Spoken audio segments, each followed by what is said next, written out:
Chapter 1. What a waste of holidays. "I haven't liked these holidays one bit," said Bets dolefully to Pip. "No Larry, no Daisy, no Fatty, a real waste of summer holidays." "Well, you've had me," said Pip. "Haven't I taken you for bike rides and picnics and things?" "Yes, but only because Mother said you had to," said Bets, still gloomy. "I mean, you had to do it because Mother kept saying I'd be lonely. It was nice of you, but I did know you were doing it because it was your duty or something like that." "I think you're very ungrateful," said Pip in a huff. Bet sighed. "There you are, in a huff again already, Pip. I do wish the others were here. It's the first holes that everyone but us have been away." "Well, the other 3 will be back in a few days' time," said Pip. "We will still have 2 or 3 weeks left of these holes." "But will there be enough time for a mystery?" asked Bets, rolling over to find a shadier place on the grass.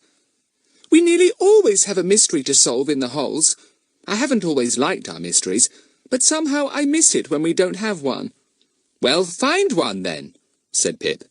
"What I miss most is old Buster." "Oh, yes," said Bets, thinking of Fatty's joyful, mad little Scotty dog. "I miss him too. The only person I keep seeing that I don't want to see is Mr Goon." Mr Goon was the village policeman, a pompous and ponderous fellow, always at war with the 5 children. Bet seemed to meet him 3 or 4 times a day, cycling heavily here and there, ringing his bell violently round every corner. "Look, there's the postman," said Pip. "Go and see if he's got anything for us, Bets. There might be a card from old Fatty." Bets got up. It was very hot, and although she wore only a sundress of frilly cotton, she still felt as if she was going to melt. She went to meet the postman, who was cycling up the drive. "Hello, postman," she called. "I'll take the letters." "Right, missy. 2 cards, 1 for you and 1 for your brother," said the postman. "That's all." Bets took them. "Oh, good," she said. "One's from Fatty, and it's for me." She ran back to Pip. "A card for you from Larry and Daisy," she said, "and 1 for me from Fatty. Let's see what they say." Pip read his card out loud at once. "Coming back the day after tomorrow, thank goodness. Any mystery turned up? We shan't have much time for one, these holes, unless we can dig one up quickly. We're very suntanned, you won't know us. Good disguise, of course. See you soon. Love to Bets. Larry and Daisy." "Oh, good, good, good," said Bets in delight. "They'll be round here tomorrow, sure as anything.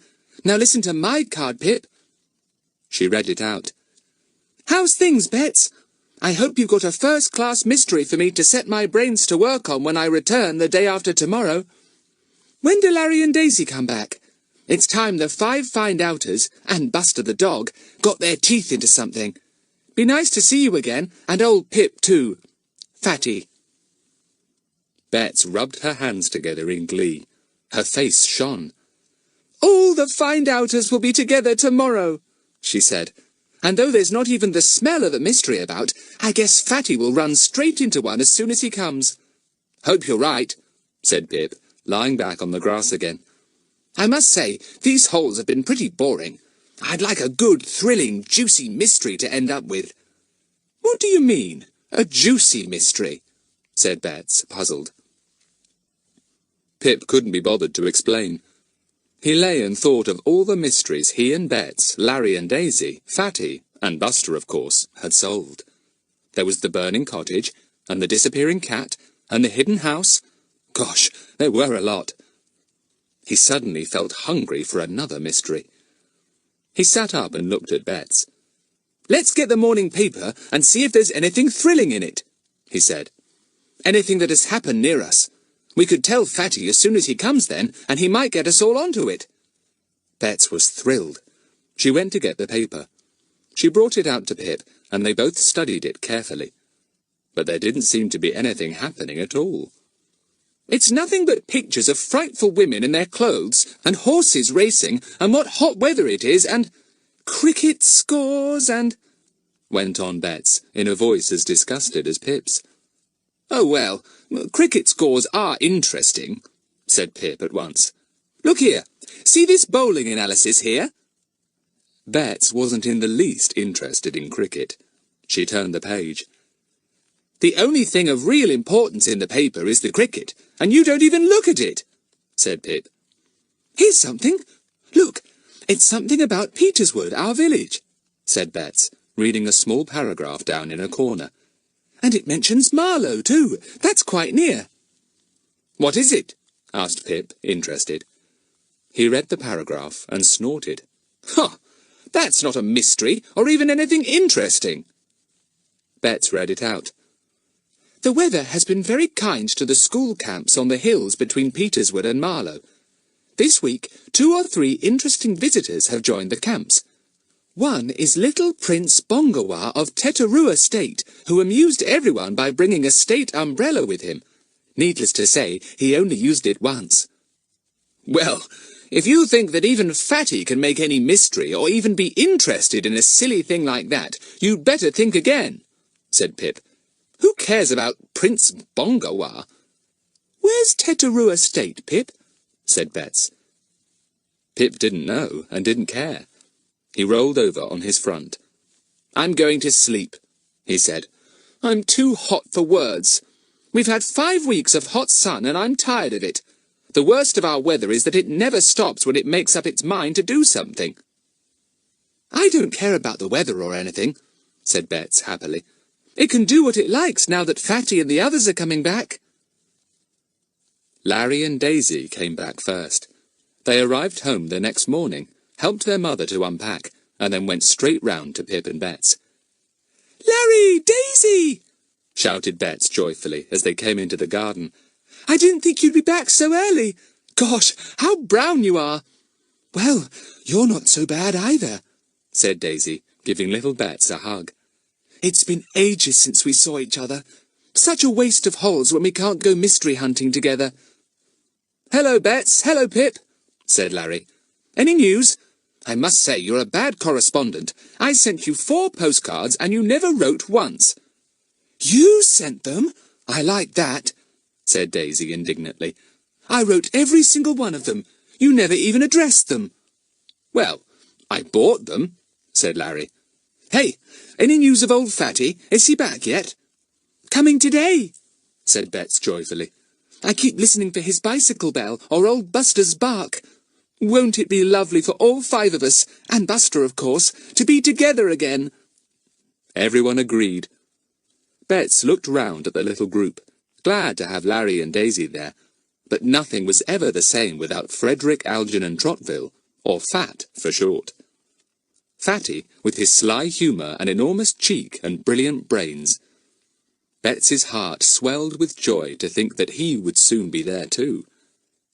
"There's the telephone," said Pip, as a loud, shrilling ring rang out from the house. "Hope it's not for me. I feel I simply cannot get up. I think I'm stuck to the grass." Mrs. Hilton, Pip's mother, appeared at a window. "That was Frederick on the telephone," she called. "He's back home, and will be round to see you very soon. He says, will you please watch out for him, as he's so brown you may not know him. He probably won't know any of you either, you're so tanned." Everyone sat up straight at this news. "Oh, I wish I'd answered the phone," said Bets. "Fatty has such a nice, grinny voice on the phone." Everyone knew what she meant. "Yes, sort of chortly," said Larry. "Gosh, I wish I was always as sure of myself as Fatty is. He never turns a hair." "And he always knows what to do, whatever happens," said Bets. "I say, do you think he'll come in disguise just for a joke?" "Yes, of course he will," said Larry. "I bet he's got a whole lot of new tricks and disguises and things, and he'll want to practice them on us at once. I know Fatty." "Then we'd better look out for someone peculiar," said Daisy, excited. "We simply can't let him take us in the very first minute he comes back." Fatty was, of course, simply marvellous at disguising himself. He could make his cheeks even bigger by inserting cheek pads between his gums and his cheek inside his mouth. He had a wonderful array of false teeth that could be fitted neatly over his own. He had shaggy eyebrows to stick over his own modest ones, and any amount of excellent wigs. In fact, most of his considerable pocket money went on such things, and he was a never-ending source of joy and amusement to the others when he donned one of his many disguises to deceive them or someone else. "Now we'll watch out," said Pip. "Everyone who comes in at the gate is suspect. Man, woman, or child. It might be old Fatty." They hadn't long to wait. Footsteps could be heard dragging up the drive, and then a large feathered hat appeared bobbing above the hedge that ran along the pathway to the kitchen entrance. A very brown, plump face looked over the hedge at them, with long gold earrings dangling from the ears, and ringlets of black curls bobbing beneath the dreadful hat. The children stared. The face smiled and spoke. "Buy some nice white heather. Bring your luck."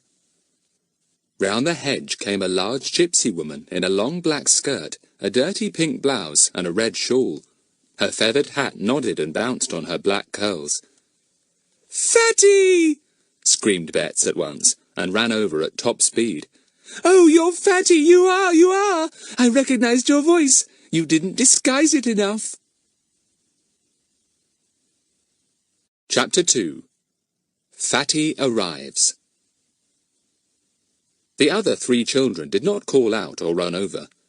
This woman seemed much too tall to be Fatty, though he was tall now. The woman drew back a little as Bets came running over, shouting joyfully. "Here! Who are you a-calling Fatty?" she said in a husky voice.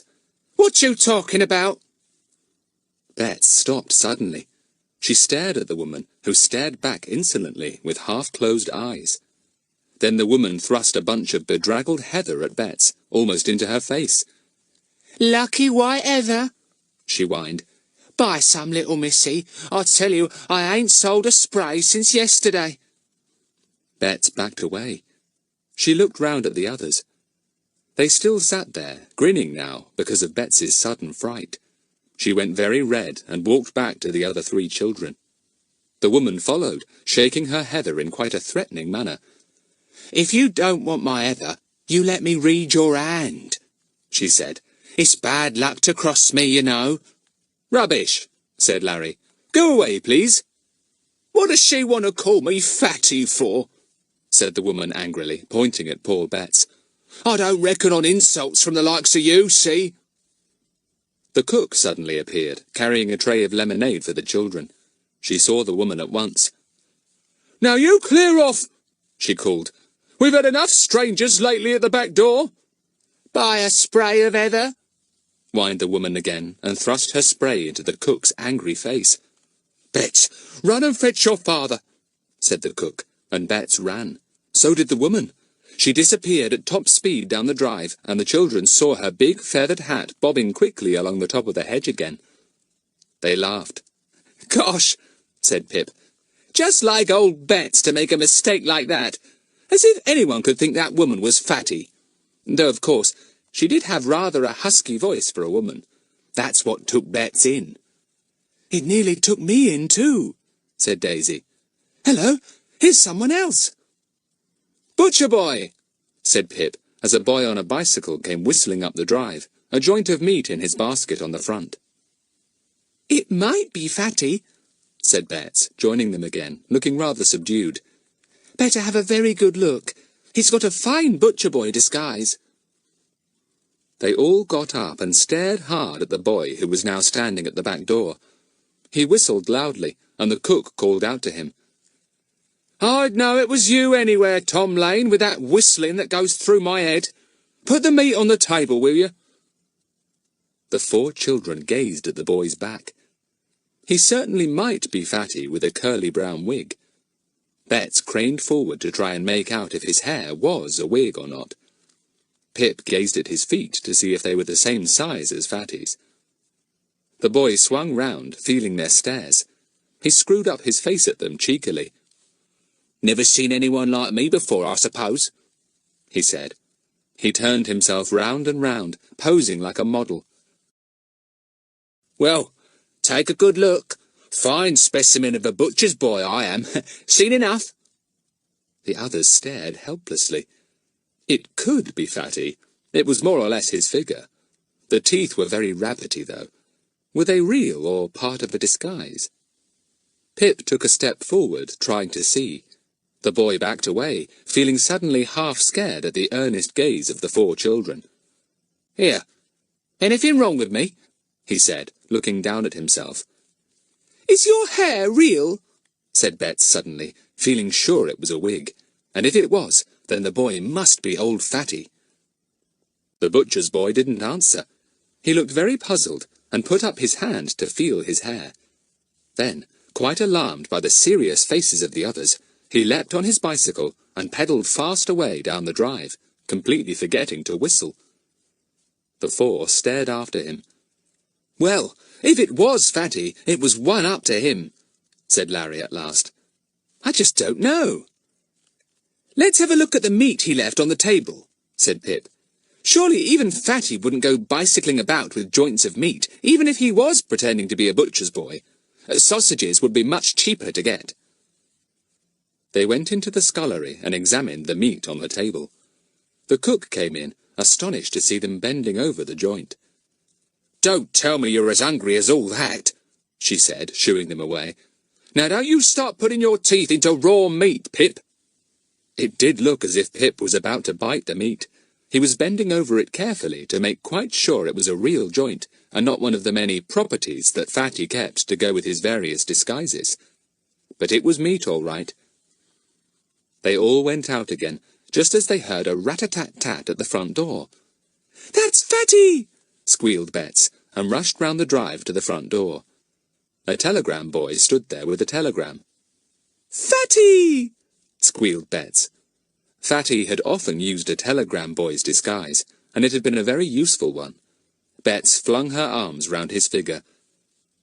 But oh dear, when the boy swung round, it certainly was not Fatty. This boy had a small, wizened face and tiny eyes. Clever as Fatty was at disguises, he could never make himself like this. Bets went scarlet. "I'm so sorry," she said, backing away. I thought you were a friend of mine." Her mother was now standing at the open door, astonished. What was Bets doing, flinging her arms round the telegram boy? The boy was just as embarrassed as Bets. He handed in the telegram without a word. "Behave yourself, Bets," said Mrs. Hilton sharply. "I'm surprised at you. Please don't play silly jokes like that."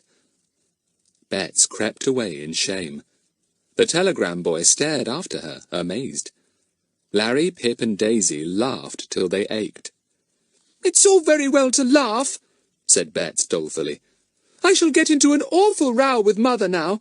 But honestly, it's exactly like one of Fatty's disguises." "Well, of course, if you're going to think every telegram boy is Fatty just because Fatty's got a telegram boy's uniform, we're in for a funny time," said Pip. "Gosh, I wish old Fatty would come. It's ages since he telephoned. The very next person must be Fatty." It was. He came cycling up the drive, a broad grin on his good-humoured face, and Buster running valiantly beside the pedals. "Fatty! Fatty!" shrieked everyone, and almost before he could fling his bicycle into the hedge, all 4 were on him. Buster capered round, mad with excitement, barking without stopping.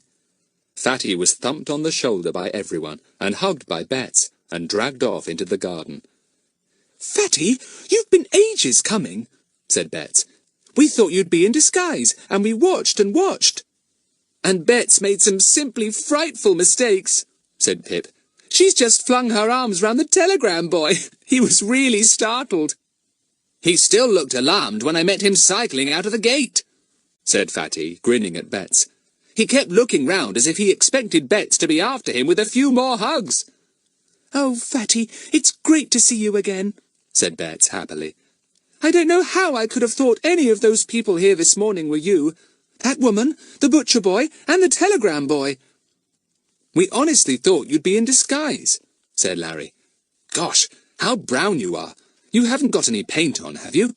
I've never known you get burnt so brown." "No, I'm just myself," said Fatty modestly. "No powder, no paint, no false eyelashes, no nothing." I must say, you're all pretty brown yourselves. Woof, said Buster, trying to get onto Betsy's knee. He says he's sunburnt too, said Bets, who could always explain what Buster's woofs meant. But it doesn't show on him. Darling Buster, we have missed you. They all settled down to the iced lemonade that was left. Fatty grinned round. Then he made a surprising statement. Well, find-outers, you're not as smart as I thought you were. You've lost your cunning. You didn't recognize me this morning when I came in disguise. They all set down their glasses and stared at him blankly. In disguise? What did he mean? What disguise? You're not in disguise, said Larry. What's the joke? No joke, said Fatty, sipping his lemonade. I came here in disguise this morning to test out my faithful troop of detectives, and you didn't recognize your chief. Shame on you. I was a bit afraid of Bets, though. Pip and Bets ran through the people who had appeared since breakfast that morning. Mrs. Lacey? No, you weren't her, Fatty. The postman? No, impossible. The man to mend the roof? No, he hadn't a tooth in his head. That old woman? No, she really was too tall, and anyway, she ran like a hare when she thought I was going to fetch Daddy. The butcher boy? No, said Larry. And we know it wasn't the telegram boy, he had such a wizened face, said Daisy. You're fooling us, Fatty. You haven't been here before this morning. Go on, own up. I'm not fooling, said Fatty, taking another drink. I say, this lemonade is super. I was here this morning, and I tell you, Bets was the only one I thought was going to see through me. They all stared at him disbelievingly. Well, who were you then? Said Larry at last. The woman, said Fatty with a grin. I took you in properly, didn't I? You weren't, said Daisy disbelievingly. You're pulling our legs. If you'd seen her, you'd know you couldn't be her. Fatty put his hand in his pocket and pulled out a pair of long, dangling gilt earrings. He clipped one on each ear. He pulled out a wig of greasy black curls from another pocket and put it on his head. He produced a bedraggled spray of heather and thrust it into Daisy's face. Buy a bit of white heather, he said in a husky voice, and his face suddenly looked exactly like that of the woman. The others looked at him silently, really startled. Even without the big feathered hat, the shawl, the basket, and the long black skirt, Fatty was the woman. You're uncanny, said Daisy, pushing the heather away. I feel quite scared of you. 1 minute you're Fatty, the next you're a woman. Take that awful wig off. Fatty took it off, grinning. Believe me now? He asked. Gosh, I nearly twisted my ankle, though, when I sprinted down the drive. I honestly thought young Bets here was going to get her father. I wore really high-heeled shoes, and I could hardly run. So that's why you looked so tall, said Pip. Of course, your long skirt hid your feet. Well, you took us in properly. Good old Fatty. Let's drink to his health, find-outers. They were all solemnly drinking his health in the last of the lemonade when Mrs. Hilton appeared. She had heard Fatty's arrival and wanted to welcome him back. Fatty got up politely. He always had excellent manners. Mrs. Hilton put out her hand and then stared in astonishment at Fatty. Well, really, Frederick, she said, I cannot approve of your jewellery. Bets gave a shriek of delight. Fatty, you haven't taken off the earrings. Poor Fatty. He dragged them off at once, trying to say something polite and shake hands all at the same time. Bets gazed at him in delight. Good old Fatty. It really was lovely to have him back. Things always happened when Fatty was around. Chapter 3. Disguises. Bets quite expected some adventure or mystery to turn up immediately now that Fatty was back. She awoke the next morning with a nice, excited feeling, as if something was going to happen. They were all to meet at Fatty's playroom that morning, which was in a shed at the bottom of his garden. Here he kept many of his disguises and his make-up, and here he also tried out some of his new ideas. Many a time the others had arrived at his shed to have the door opened by some frightful old tramp, or grinning errand boy, all teeth and cheeks, or even an old woman in layers and layers of skirts, her cheeks wrinkled, and with 1 or 2 teeth missing. Yes, Fatty could even appear to have a few of his front teeth missing by carefully blacking out one here and there, so that when he smiled, black gaps appeared, which seemed to be holes where teeth had once been. Bets had been horrified when she had first seen him with, apparently, 3 front teeth gone. But this morning it was Fatty himself who opened the door. The floor was spread with open books. The 4 children stepped over the madly barking Buster and looked at them. "Fingerprints! Questioning of witnesses! Disguises!" said Bets, reading the titles of some of the books. "Oh, Fatty, is there another mystery on already?" "No," said Fatty, shutting the books and putting them neatly into his bookcase at the end of the shed. "But I seem to have got a bit out of practice since I've been away. I was just testing my brains, you know. Anyone seen old Mr Goon lately?" Everyone had. They had all bumped into him that morning as they rode round to Fatty's on their bicycles. As usual, the policeman had been ringing his bell so violently that he hadn't heard theirs, and he had ridden right into the middle of them. "He fell off," said Daisy. "I can't imagine why, because none of us did. He went an awful bump, too, and he was so angry that nobody liked to stop and help him up. He just sat there shouting." "Well, he enjoys that," said Fatty. "Let's hope he is still there, shouting. Then he won't interfere with us." "Woof," said Buster, agreeing. "What are we going to do for the rest of these holes if a mystery doesn't turn up?" asked Pip. "I mean, we must all have had picnics and outings and things till we're tired of them. And Peterswood is always half asleep in the summer, nothing happening at all." "We'll have to wind up old Mr Goon, then," said Fatty, and everyone brightened at once. "Or what about my ringing Inspector Jenks and asking him if he wants a bit of help on anything?" "Oh, you couldn't do that," said Bets, knowing quite well that Fatty could do anything if he really wanted to. "Though it would be really nice to see him again." Inspector Jenks was their very good friend. He had been pleased with their help in solving many mysteries, but Mr Goon had not been nearly so pleased. The bad-tempered village policeman had wished many a time that the 5 children and their dog lived hundreds of miles away. "Well, perhaps I won't bother the inspector just yet. Not till we've smelt out something," said Fatty. "But I was thinking we ought to put in a bit of practice at disguises or something like that. We haven't done a thing for weeks and weeks, and suppose something did turn up, we'd make a muddle of it through being out of practice." "Oh, do let's practice disguises," said Bets. "All of us, do you mean?" "Oh, yes," said Fatty. "I've got some fantastic new disguises here. I picked them up on my cruise." Fatty had been for a long cruise and had called at many exciting places. He opened a trunk and showed the 4 children a mass of brilliant-looking clothes. "I picked these up in Morocco," he said. "I went shopping by myself in the bazaar. My word, things were cheap. I got suits for all of us. I thought they would do for fancy dress, though they will do for foreign disguises, too." "Oh, Fatty, let's try them on," said Daisy, thrilled. She picked out a bright red skirt of fine silk, patterned in stripes of white. "There's a white blouse to go with that," said Fatty, pulling it out. "Look, it's got red roses embroidered all over it. It will suit you fine, Daisy." "What did you get for me, Fatty?" asked Bets, dragging more things out of the trunk. "You are a most surprising person. You're always doing things nobody else ever thinks of. I'm sure Pip would never bring me home any clothes like this if he went to Morocco." "I certainly wouldn't," said Pip, grinning. "But then, I'm not a millionaire like old Fatty here." Fatty certainly seemed to always have plenty of money. He was like a grown-up in that, Bets thought. He seemed to have dozens of rich relations who showered gifts on him. He was always generous with his money, though, and ready to share with the rest of them.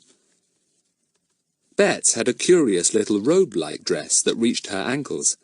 It had to be swathed round and tied with a sash. The others looked at her and marvelled. "She looks like a little foreign princess," said Larry. "Her face is so sunburnt that she looks Indian, She might be Indian. What a wonderful disguise it would make for her. Bets paraded round the shed, enjoying herself. She glanced into the big clear mirror that Fatty kept there, and was startled. She looked like a real little princess. She drew the hood of the dress over her head, and looked round with half-shut eyes. Fatty clapped. "Very good! An Indian princess! Here, Larry, stick this on, and this is for you, Pip." The boys pulled on brilliant robes, and Fatty showed them how to wind cloths for bright turbans. All of them seemed to be transformed. Fatty stared at the four parading round his shed. He grinned. His brain set to work to try and evolve a plan to use these bright disguises. A visiting princess. A descent on Mr Goon for some reason. He racked his brains for some bright idea. "We might be the relations of the little Prince Bongawah of Tetaroo Estate," said Bet suddenly. "I'm sure we look exactly like them." "And who's he when he's at home?" asked Larry. Betts explained. "He's a foreign prince who is staying at one of the school camps on the hills between Peterswood and Marlow," she said. "We read about him in the paper. He brought a state umbrella with him, but the paper said he only used it once." "I bet he did," said Larry, grinning. "Got a state umbrella, Fatty?" "No," said Fatty regretfully. He looked at everyone admiringly. "Honestly, you're a wizard. Of course, your suntans make you look first class in those foreign clothes. Anyone would think you belonged to a different nationality. I only wish you could parade through the village."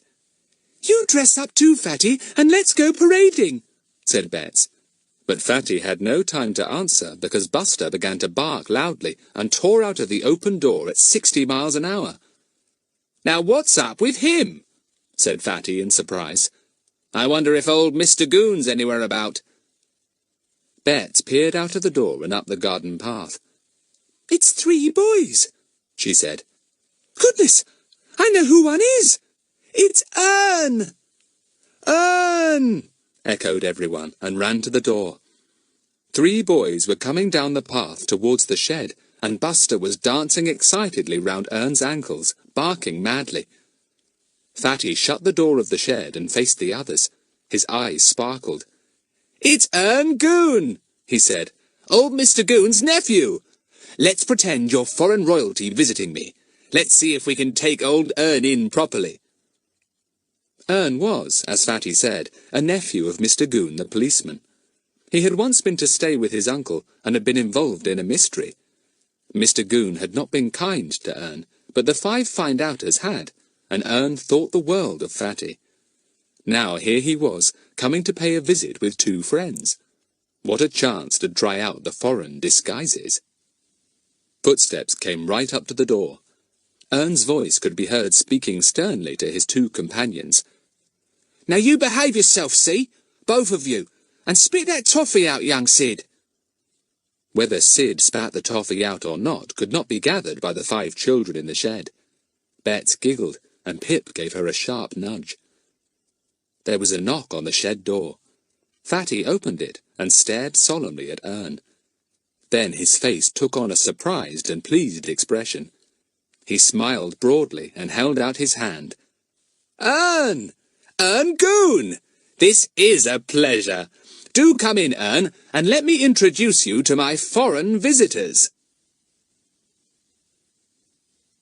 Chapter 4. Ern, Sid and Perce. Ern was still the same old Ern. He was red-faced, and his eyes bulged slightly, just as his uncle's did, though not quite so much. He grinned shyly at Fatty, and then gazed in awe at the 4 silent foreigners dressed in such brilliant clothes. "Pleased to see you, Fatty," he said, and shook hands for a long time. Then he turned to the 2 boys behind him. They were not as old as he was, and very alike. "These here boys are my twin brothers," he explained. "This one's Sid, and this one's Perce. Speak up, Sid and Perce. Remember your manners. Come on, say, how'd you do, like I told you." "How'd you do?" said Perce, and bobbed his tousled head, going a brilliant scarlet with his effort at manners. "Ah," said Sid, hardly opening his mouth at all. Ern glared at him. "You still sucking that toffee, Sid? Didn't I tell you to spit it out, see?" Sid made an agonised face, pointed to his mouth, and shook his head. "He means his teeth stuck fast again," explained Perce. "He can't say a word then. Couldn't speak all day yesterday, neither." "Dear me," said Fatty sympathetically. "Does he live on toffee, then?" "Ah," said Sid, with another effort at opening his mouth. "Does ah mean yes or no?" wondered Fatty. "But I'm forgetting my manners now. Ern, let me introduce you to some very distinguished friends of mine." Ern, Sid and Perce stared unblinkingly at Bets, Pip, Larry and Daisy, not recognising them in the least as ordinary children. Bets turned her head away, afraid of giggling. "You have no doubt heard of the little Prince Bongawah of Tetaroo Estate," went on Fatty. "This is his sister, the Princess." He waved his hand towards the startled Bets.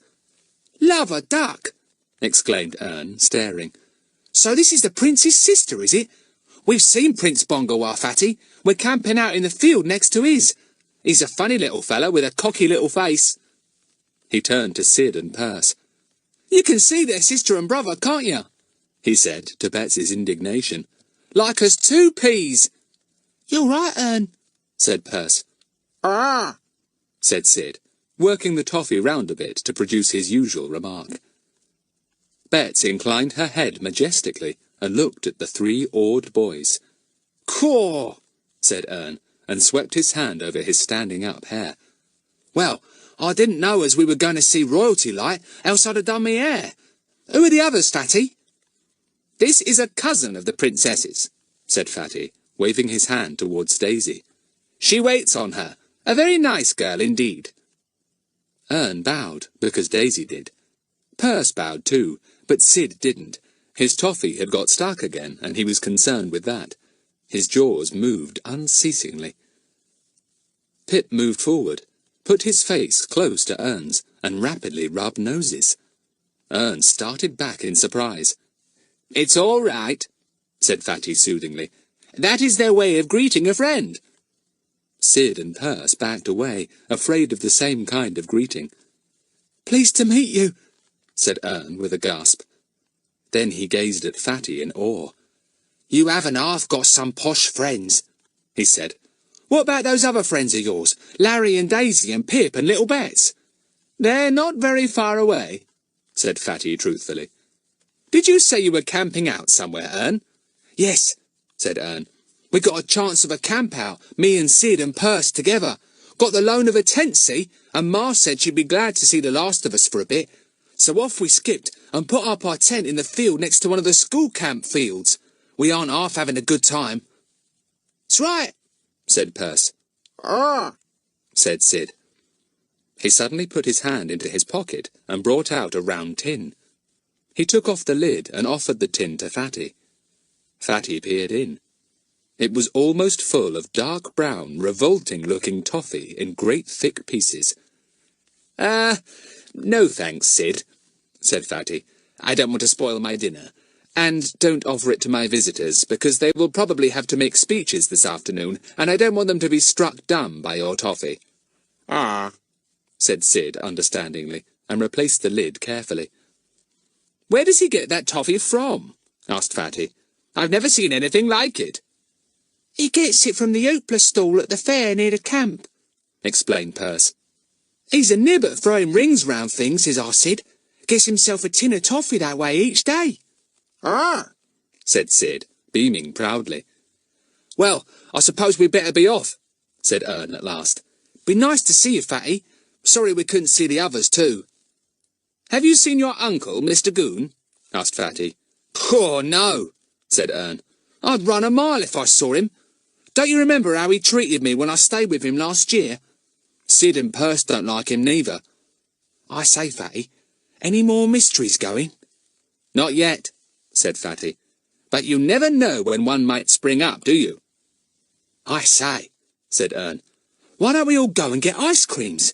There's a man down by the river we could go to. I don't want to go into the village in case I meet my uncle." Fatty grinned. He looked at the other four, who gazed back expectantly. Their disguises had gone down so well with Ern, Sid and Percy that they were longing to go out in them. Fatty didn't see why they shouldn't.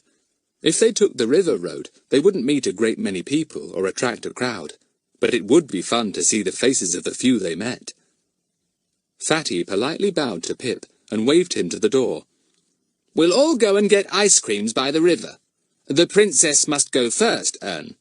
"Course," said Ern, hurriedly getting out of the way. "Now she would look fine with a state umbrella like her brother had. It'd suit her all right, and what's more, I wouldn't mind carrying it either. She's such a little duck." Bets drew her hood over her face to hide her laughter. Fatty looked at Ern as if suddenly struck with a good idea. The others waited expectantly. "Ah, yes, of course. I'd forgotten that the princess must not go out without her state umbrella," he said. "What a good thing you reminded me, Ern." "Love a duck! Has she got one too?"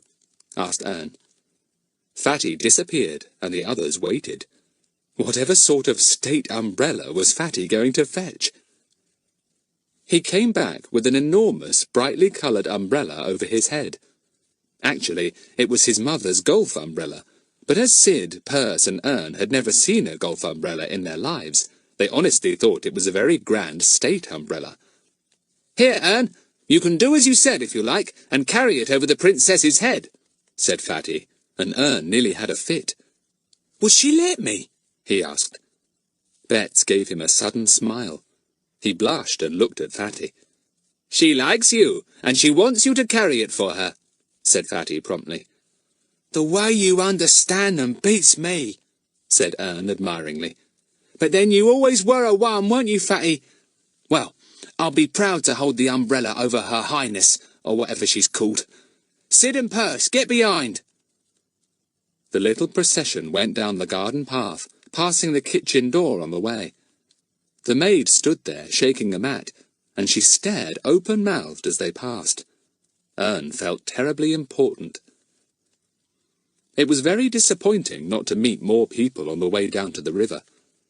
They met old Mrs. Winstanton, who was so short-sighted that all she saw was the big umbrella, which made her think it must be raining. She hurried home before she got caught in a shower. They met the grocer's boy, who stared in amazed and mystified silence. Bets giggled. Ern gave the boy a dignified bow, which mystified him still further. What was all this going on? He followed them a little way, and then went to deliver his goods and a tale of dressed-up visitors under a huge umbrella to a fascinated housekeeper. They met nobody else at all. They came to the river path and walked solemnly along it. "There's the ice cream man," said Ern thankfully. "Poor Sid, he won't be able to have one, what with his toffee and all." Chapter 5. Mr. Goon Gets a Surprise. The ice cream man was lying on the riverbank, fast asleep, his tricycle van pulled back into the shade. Fatty woke him. He sat up, amazed at the brilliant group around him, topped by the huge umbrella held by Ern, who was now getting a little tired of its weight. "What's all this?" said the ice cream man. "Charades or something?" Ern opened his mouth to introduce the princess, but Fatty frowned at him. He didn't want the joke to go too far, and he had an uneasy feeling that the ice cream man wouldn't be taken in quite as easily as some people. It wouldn't do to spoil the joke for Ern. Ern, Sid and Percy were in the seventh heaven of delight to think they had gone walking with a princess and her followers. "9 ice creams, please," said Fatty. Ern corrected him. "8, you mean," he said. "You've forgotten Buster," said Fatty. "Oh, yes," said Ern, suddenly remembering that Buster also loved ice cream. Buster had been as good as gold, following the procession solemnly, and hadn't even been to say hello to any dogs he met. The ice cream man handed out the ice creams, making a few more remarks as he did so. "Pouring with rain, isn't it?" he said to Ern, who was still valiantly holding the umbrella over Bets. "Just as well not to get wet." "Funny, aren't you?" said Ern. "Not so funny as you look," said the ice cream man. "Where'd you get that umbrella? Out of a cracker?" "Ha! That's where you came from, I suppose," said Ern at once. "Bang! And out of a cracker you fell." "That's enough, Ern," said Fatty hastily, seeing a storm about to blow up between the ice cream man and Ern. "Come on, let's take our ice creams a bit further down the path, where it's cooler." The ice cream man remarked that he knew where he could get Ern a clown's hat to go with his umbrella, but Ern was not allowed to reply. Fatty hustled him away, and his umbrella caught in the low-swinging branches of a tree. Betts had to stand still while poor Ern struggled to release it, his ears burning at a few more remarks from the witty ice cream man. They went on at last again, holding the freezing ice cream cartons in their hands. Sid had one too, and everyone was curious to see how he could manage to eat an ice cream with his mouth still full of toffee.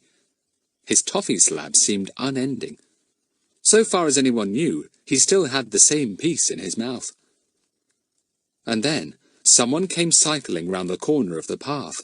Someone burly and red-faced, with a dark blue uniform and helmet. "It's Uncle!" gasped Ern in a panic. "Mr Goon!" said Fatty. "Old Clear-Off! Well, well, this is going to be funny." Buster recognised Mr Goon with delight. He tore up to his bicycle and jumped at his feet. Goon got off at once and kicked out at the excited little Scotty. "Clear off!" he said angrily. "Here, you! Call this dog off or I'll push him into the river. Proper little pest he is." "Hello, Mr Goon," said Fatty politely. "I haven't seen you for a very long time. Come here, Buster. Heel, boy, heel." Buster ran to Fatty reluctantly, and Mr Goon had time to take in the whole group. He gaped. What a lot of foreigners! And Ern with them! Ern? He didn't even know Ern was in the district. He advanced on Ern, who almost dropped the huge umbrella he was still holding. "Ern? What are you doing here?" thundered Mr Goon. "Oh, bless me, if it isn't Sid and Percey too! What's all this about? And what's the umbrella for?" "Uncle, don't shout like that," begged Ern. "This is a princess here, and that's why I'm holding an umbrella over her. It's a state umbrella. Don't you know one when you see one?" Mr Goon didn't even know a golf umbrella when he saw one, much less a state one. He stared at Ern disbelievingly. Ern went on in an urgent voice. "Uncle, you've heard of Prince Bongawah who's staying in one of the camps up on the hills over there, haven't you? Well, this is his sister, and that's her cousin, and—" Goon was amazed. He looked at Betts, wrapped closely and gracefully in her robes, the hood partly drawn across her sunburnt face. Her face seemed faintly familiar to him, but he didn't for one moment think of Betts Hilton. She stood there rather haughtily, a little scared, without saying a single word. Goon cleared his throat. He looked at Fatty, who said nothing. "They were visiting Fatty," explained Ern. "And of course, I told 'em about Prince Bongawah, who's camping in the field next to us, Uncle. And I'd have known this princess was his sister. They're as alike as two peas." "But how did you come to be mixed up with them?" asked Mr Goon suspiciously. "Your nephew, Ern, came to pay a visit to us, that's all, Mr Goon," said Fatty, delighted that Ern should be telling Mr Goon such a marvellous tale.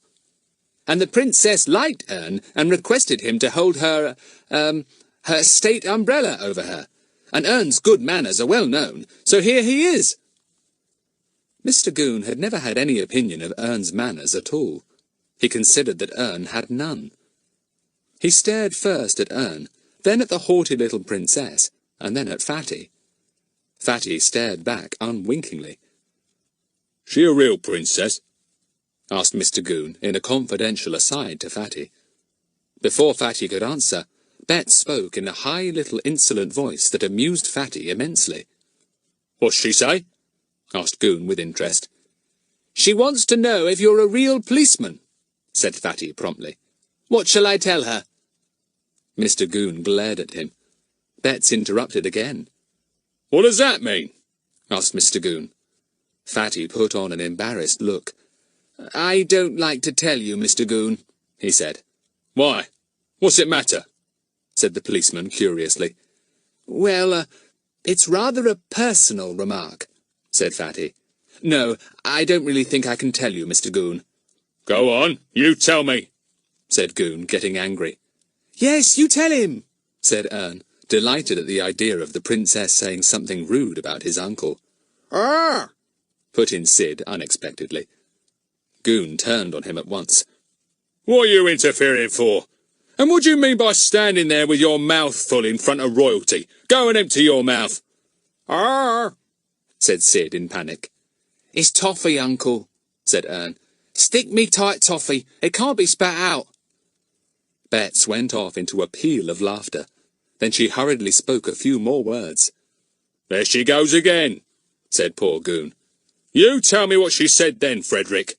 "I couldn't possibly," persisted Fatty, making Goon feel so curious that he could hardly contain himself.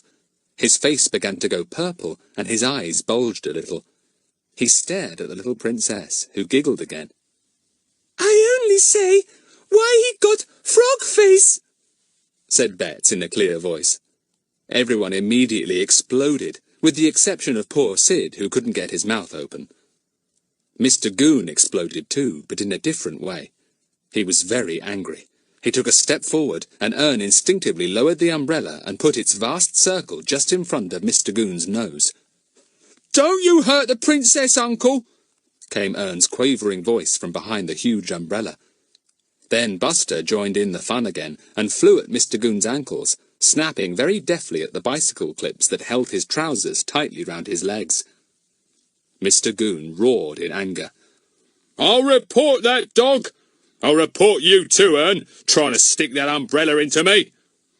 "Mr Goon, I hope you won't upset our relations with the Teteruans," said Fatty solemnly. "We don't want the prince complaining that you have frightened his sister. After all, Teterua is a friendly state.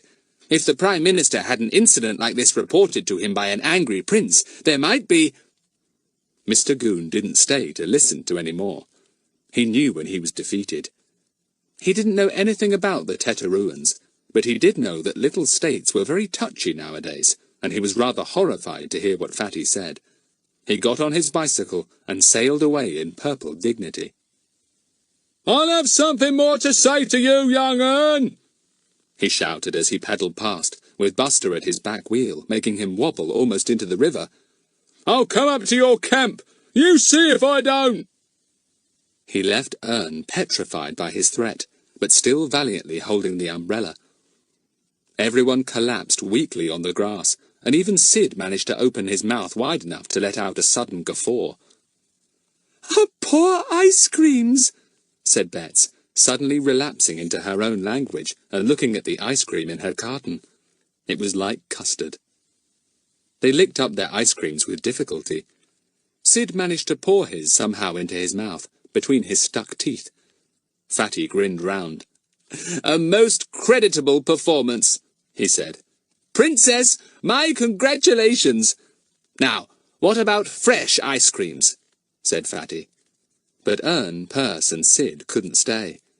Ern had heard the church clock striking 12, and as he had been promised a camp dinner by the caravanners next to his tent if he got back at 12:30, he felt impelled to go. He bowed most politely to Bets and handed the state umbrella to Fatty. "Pleased to have met you," said Ern. "I'll tell your brother about you when next I see him over the hedge. Like as peas in a pod you are." Sid and Perce nodded a goodbye, and then they all went off to get the ferry across the river to the hills on the other side. "Thank goodness we can talk properly again," said Larry. "My word, Fatty, what a morning! I don't know when I've enjoyed myself so much." Chapter 6. Disappearance. 2 days later, Fatty, Larry, and Pip all had tremendous shocks. Fatty got down to breakfast before his mother and father and poured himself some coffee. He took the 2 papers they had each morning to his own place and prepared to enjoy them in peace. The headlines flared at him, big and black. "Disappearance of a prince from camp. Vanishes in the night. Prince Bongawah gone." And in Larry's house, Larry, too, was reading the same headlines out to Daisy, having found the papers on the front doorstep and brought them in. In Pip's house, Pip was, as usual, trying to read his father's newspaper back to front. The back page was never very interesting to Pip, because it was all about horse racing, golf and tennis, none of which he took any interest in. Cricket scores were usually in too small print for him to see, so he waited patiently for his father to study the cricket scores himself on the back page, when Pip would be able to read the front page. And there, staring at him, were some very interesting headlines. Prince vanishes. Tetarua informed. Boys in camp questioned. Pip nudged Bets and nodded his head towards the paper. She read the headlines too. Good gracious! That must be the Prince Bongawah whose sister she had pretended to be. How very extraordinary! Bets thought hard about it. Would it matter her having pretended? No, it couldn't. They had only done it to play a trick on Ern. Yet another person was most interested in the disappearance of the young prince. That was Mr Goon, of course. He also read it in his morning newspaper, and a few minutes later his telephone rang and he had the news from headquarters. He thought rapidly.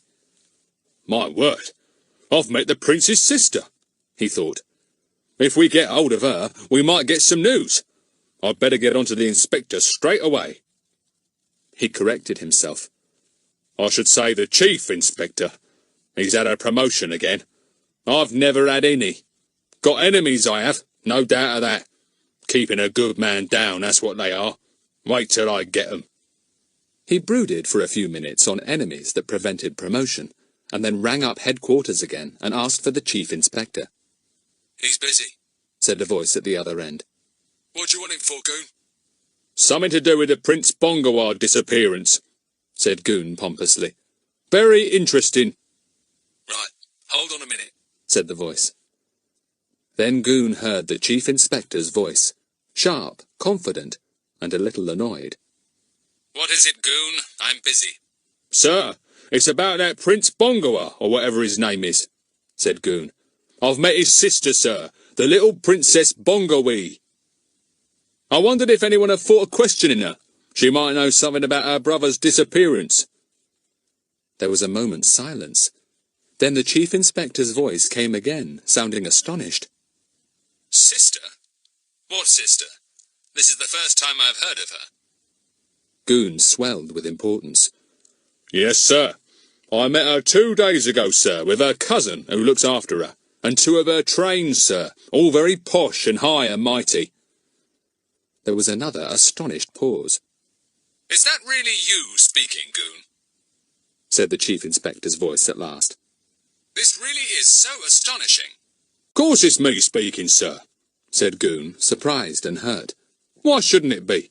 I'm just reporting something to you, as is my duty. Would you care for me to interview the princess, sir?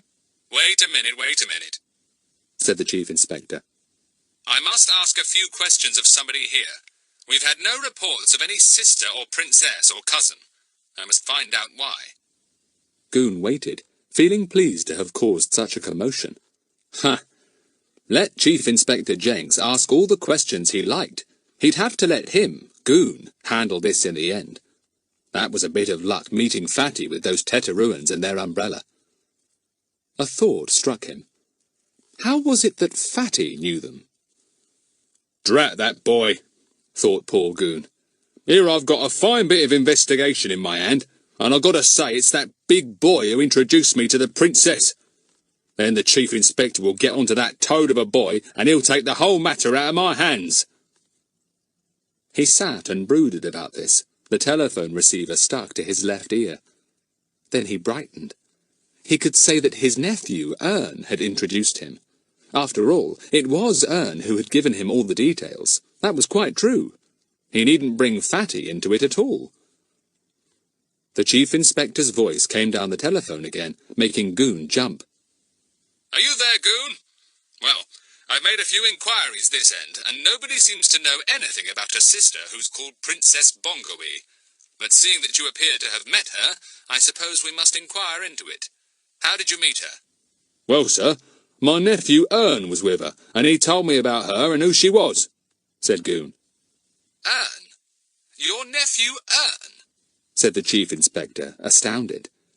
He remembered the rather spotty, extremely plain nephew of Mr Goon quite clearly. Hadn't he been mixed up in another mystery?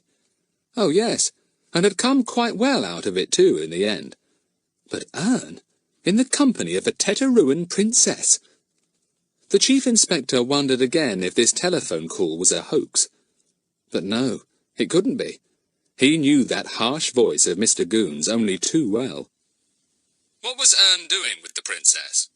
Asked the Chief Inspector at last. Well, he was holding a state umbrella over her, said Mr Goon, beginning to feel that this tale of his didn't really sound very credible. There was another pause. The Chief Inspector swallowed once or twice. Was Goon all right? Had he got a touch of the sun? This tale of a princess, an urn, and a state umbrella sounded nonsense to him. The Chief Inspector simply didn't know what to make of it all. Look here, Goon, he said. This is all very extraordinary, but I suppose there may be something in it if you think it's important enough to telephone me about it.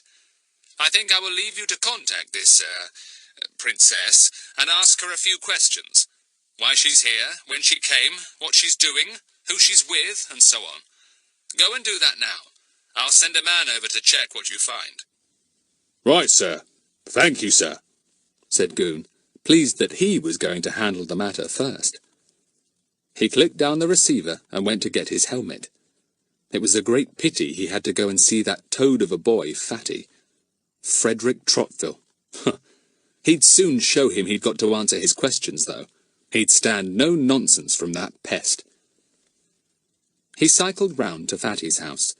He knocked sharply at the front door. The maid opened it, and he asked for Fatty. "He's gone out, sir," said the maid. "Where's he gone?" demanded Mr Goon. Mrs Trottville, Fatty's mother, heard Mr Goon's rather loud voice, and came into the hall. "Oh, it's you, Mr Goon," she said politely. "Did you want Frederick? He's out, I'm afraid. Was there something you wanted to ask him?" "Well, madam, I did want to ask him a few questions about the princess," said Mr Goon. "But perhaps you can tell me. Was she staying here?" Mrs Trottville looked amazed. "What princess?" she asked. "I've never even heard of her." "She's the sister of that Prince Bongawah that's vanished," explained Mr Goon. This didn't convey anything to Mrs Trottville at all. She hadn't taken any interest in the morning's report of the prince's disappearance. She had merely thought he hadn't liked cold baths or something, and had run away. And anyway, what was it to do with Frederick? "I'm afraid I can't help you, Mr Goon," she said. "Frederick has only been back home for 2 or 3 days, and as far as I know, he hasn't been about with any princesses at all. I feel sure he would have introduced them to me if he knew any. Good morning."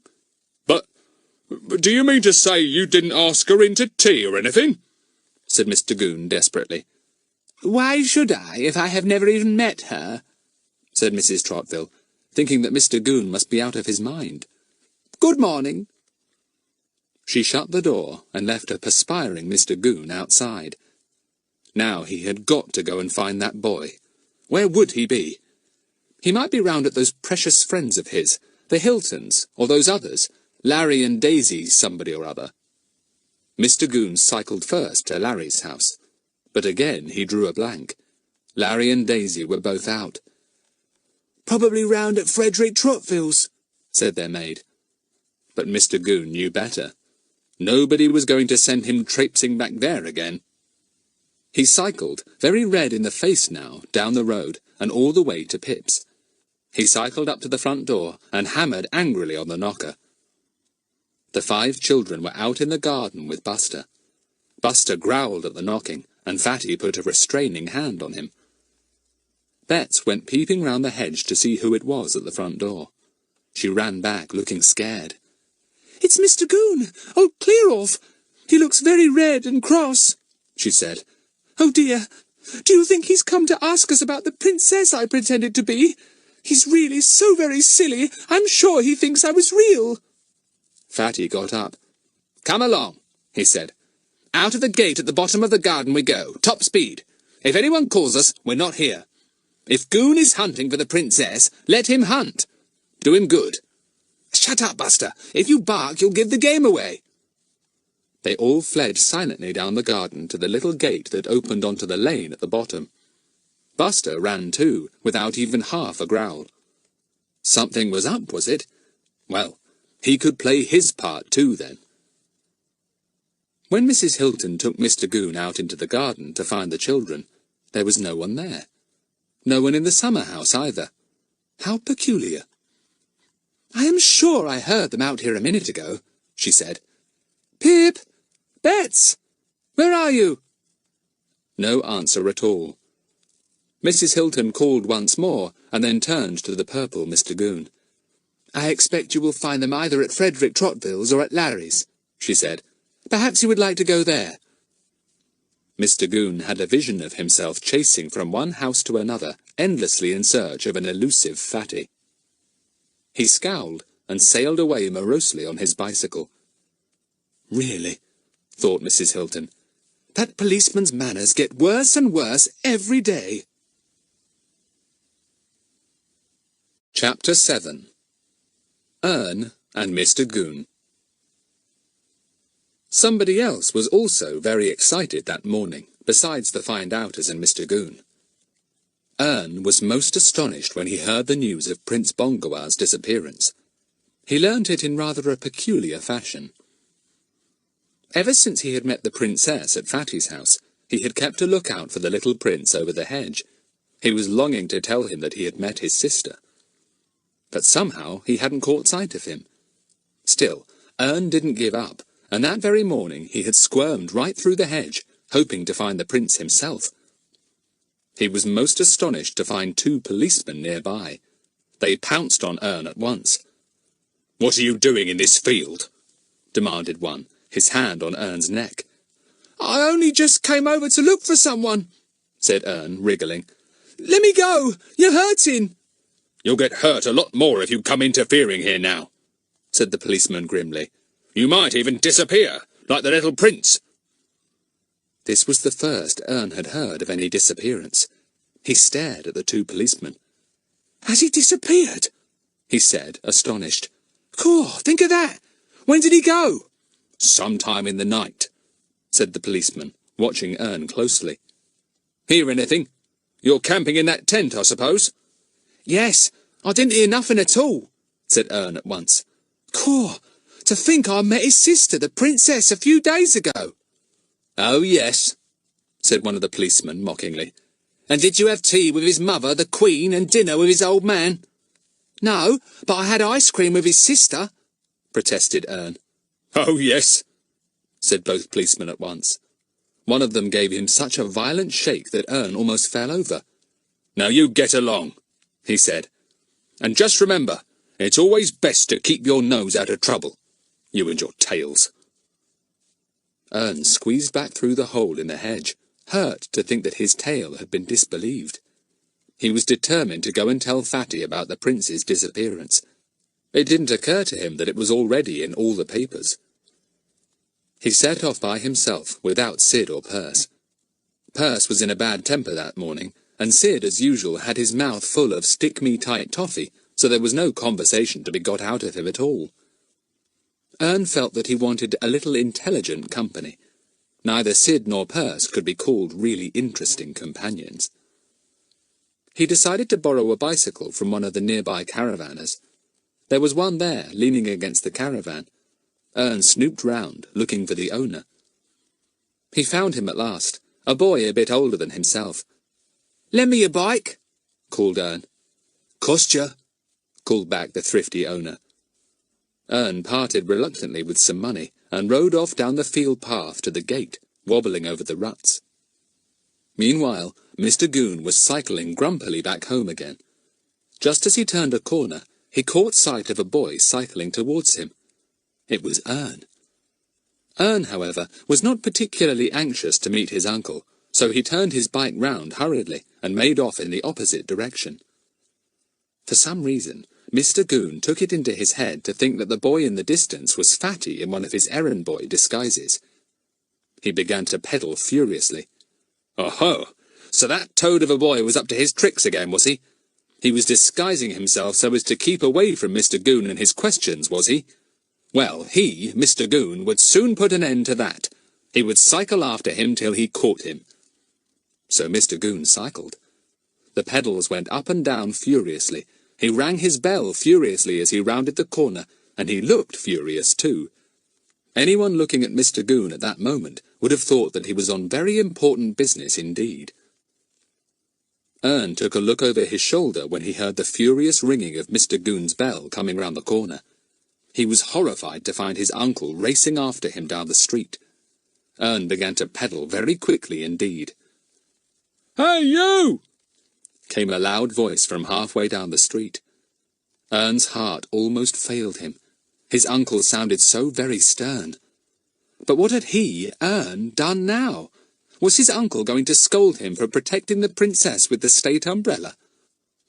Ern pedalled away and shot round a corner. So did Mr. Goon. Both got hotter and hotter, and Ern became more and more panic-stricken. Mr. Goon began to get very angry indeed. He was absolutely certain it was Fatty leading him this dance. Wait till he got him. He'd pull off his wig and show him he couldn't deceive him. Ern turned another corner and found himself cycling up a path into a barn. He couldn't stop. Hens and ducks fled out of his way.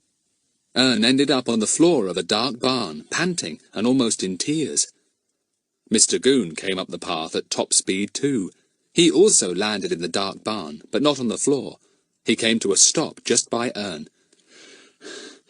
"Now you just take off that wig," commanded Mr. Goon in an awful voice.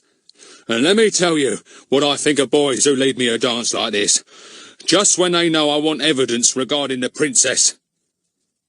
Ern stared up at his uncle in amazement. What was he talking about? Did he think Ern was wearing a wig? It was dark in the barn, and at first Mr. Goon did not see that it was Ern. Then, as his eyes grew used to the shadows, he saw who it was. His eyes bulged almost out of his head. "Ern, what are you doing here?" he almost yelled. "Well, Uncle, you chased me, didn't you?" said Ern in alarm. "I was frightened. Didn't you know it was me? You pedalled after me all right." Mr. Goon collected himself with an effort. He stared down at Ern, who was still on the floor. "What did you run away from me for?" he asked sternly. "I told you. You chased me," said Ern.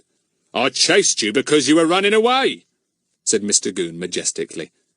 "Well, Uncle, I ran away because you were chasing me," said poor Ern again. "You being cheeky?" asked Mr. Goon in an awful voice. "No, Uncle," said Ern, thinking it was time he got up. He was too much at Mr. Goon's mercy on the floor. Anything might happen to him with his uncle so furious. Ern didn't know what was the matter at all. All he had done was to try and get away from his uncle. "Have you seen that boy today?" asked Mr. Goon, watching Ern slowly and cautiously get up. "No, Uncle," said Ern. "You seen that there princess again?" asked his uncle. "No, Uncle," said Ern in alarm. "I say, you're not after her, are you?"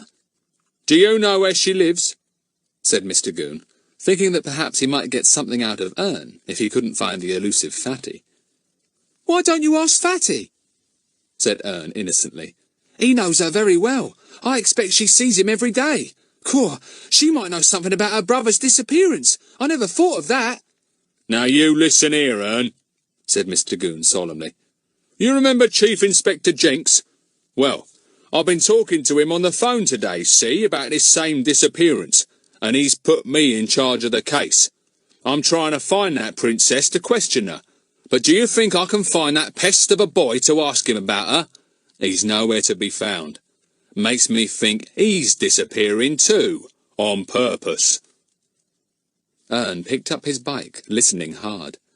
He thought it very likely indeed that Fatty was avoiding Mr. Goon. Ern considered it was a very sensible thing to do. Perhaps Fatty was onto this case too. Perhaps, oh joy, perhaps a mystery had suddenly turned up right under his very nose. Maybe Fatty was avoiding Mr. Goon so that he wouldn't have to give away what he knew about the princess. Ern grinned suddenly, much to his uncle's astonishment. "What are you grinning at all of a sudden?" he asked suspiciously. Ern didn't answer. His grin faded. "Now you look here, young Ern," boomed Mr Goon. "If I catch you hanging round Peterswood, hobnobbing with that pest of a boy, I'll have you and Sid and Perce cleared out of that camp in double-quick time. Do you hear me? You don't know nothing about this case at all, and you aren't going to know anything either. I know you and your ways, telling tales of this and that and the other. All you can tell that boy this time is that I'm in charge of this, and if he doesn't tell me all he knows about that princess before tea time so I can report to the Chief Inspector, he'll get into serious trouble. Very serious trouble." Mr Goon was quite out of breath after this long speech. Ern edged out of the barn. The hens peeping round the door scattered at once, clucking. Ern leapt on his bicycle and rode out at top speed.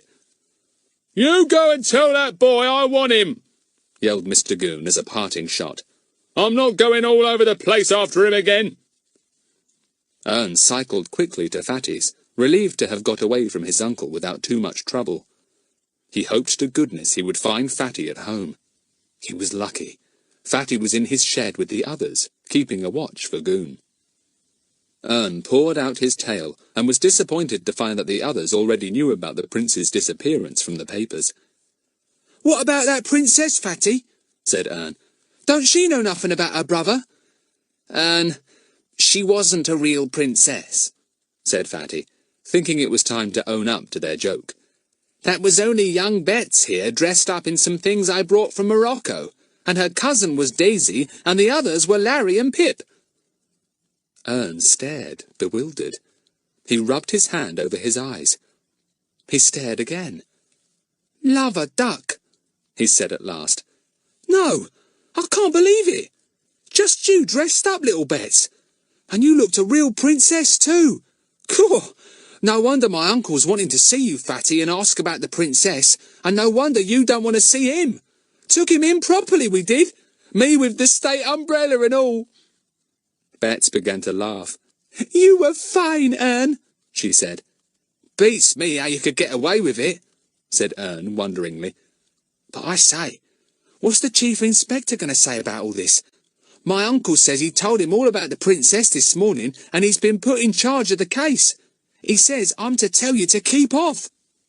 He's met the princess too, he says, and you've got to tell him where she lives so that he can interview her." Fatty groaned. "I knew this would happen. Why did I do such a fool thing? It was just because you turned up when you did, Ern. Well, I suppose I'd better ring up the Chief Inspector and tell him everything. All I hope is that he'll laugh." "Better go and do it now," said Pip nervously. "We don't want old Mr Goon round complaining about us again. If you get the Chief Inspector on your side, we'll be all right." "Right," said Fatty, getting up. "I'll go now. So long. If I'm not back in 5 minutes, you'll know the Chief Inspector has gobbled me up." He went off down the garden path to his house. The others looked rather solemnly at one another. What in the world would the Chief Inspector say when he heard there was no princess? And worse still, whatever would Mr Goon say?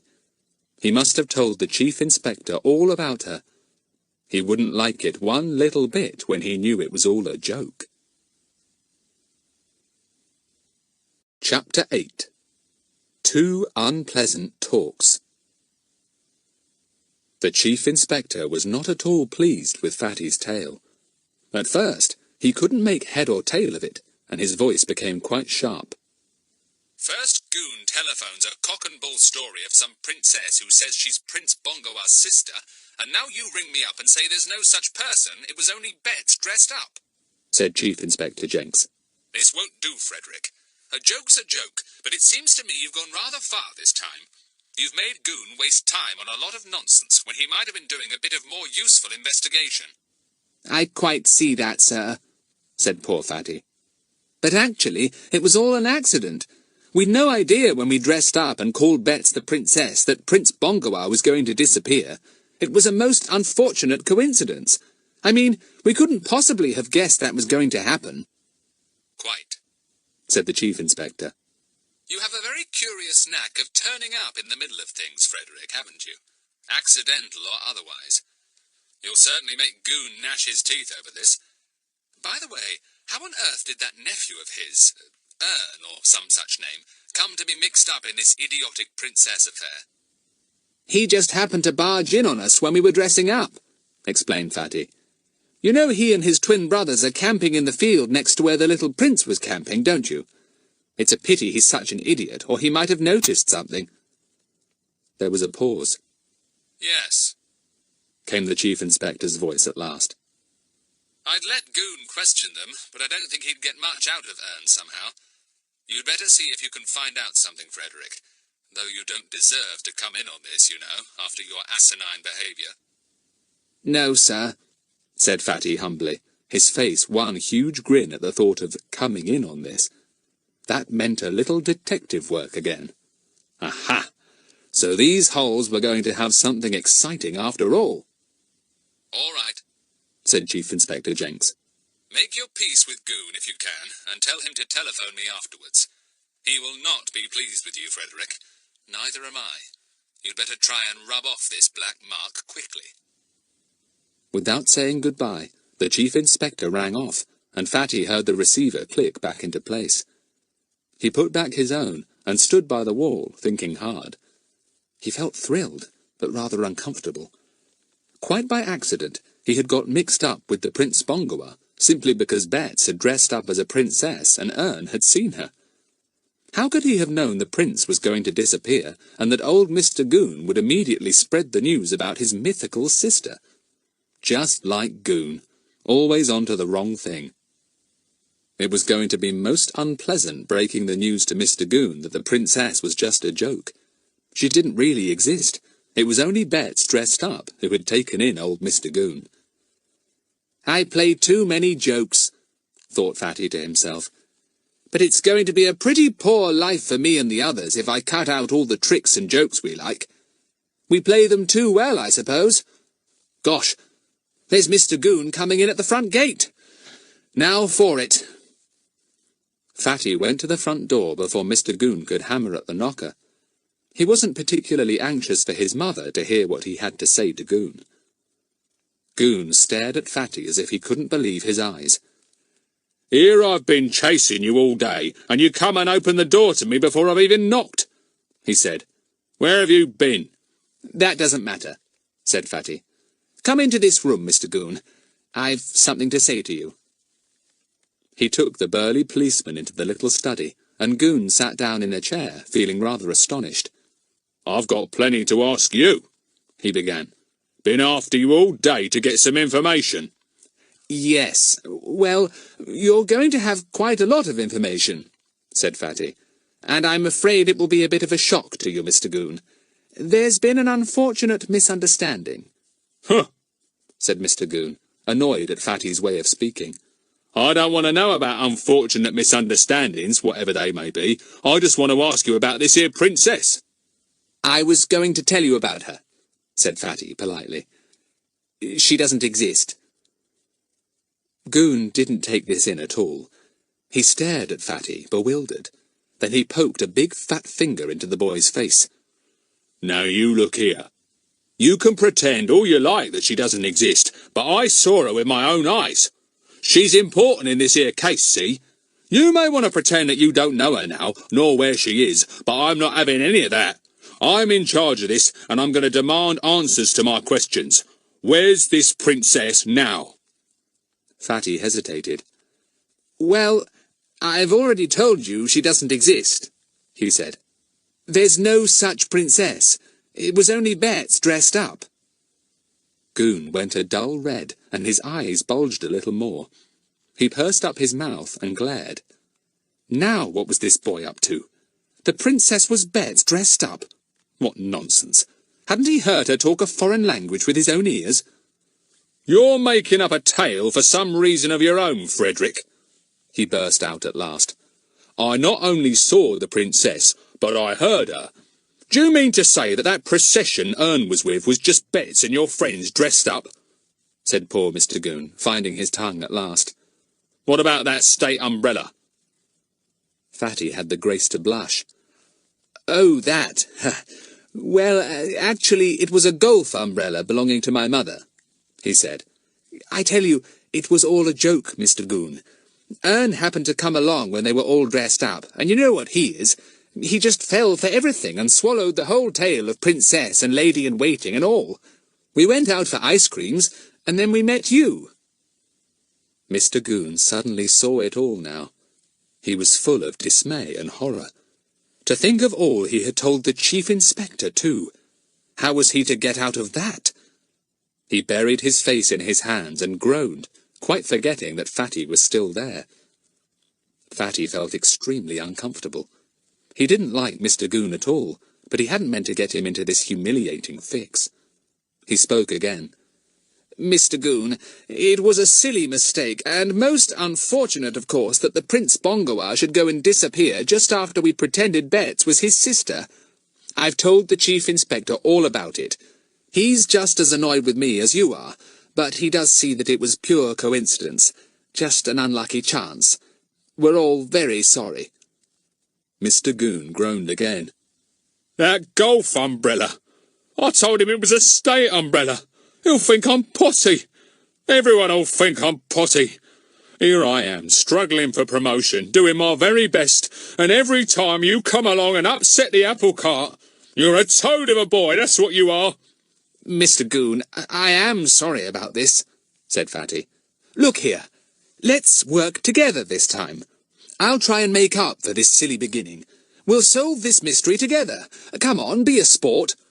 I wouldn't work with you if the Chief Inspector himself told me to, said Mr. Goon, rising heavily to his feet. Once a toad, always a toad. And what would working with you mean? I'll tell you. False clues put under my nose. Me running about at night to find people that aren't there. Me arresting the wrong person while you've got the right one up your sleeve. That's what working with you would mean. All right, said Fatty, getting angry at being called a toad so often. Don't work with me then. But if I can put any information your way, I will, all the same, just to make up for upsetting your apple cart. Gah, said Goon, stalking out. Think I'd listen to any information from you? You think again, Frederick Trottville, and keep out of this. I'm in charge, see, and I'll solve this mystery, or my name's not Theophilus Goon.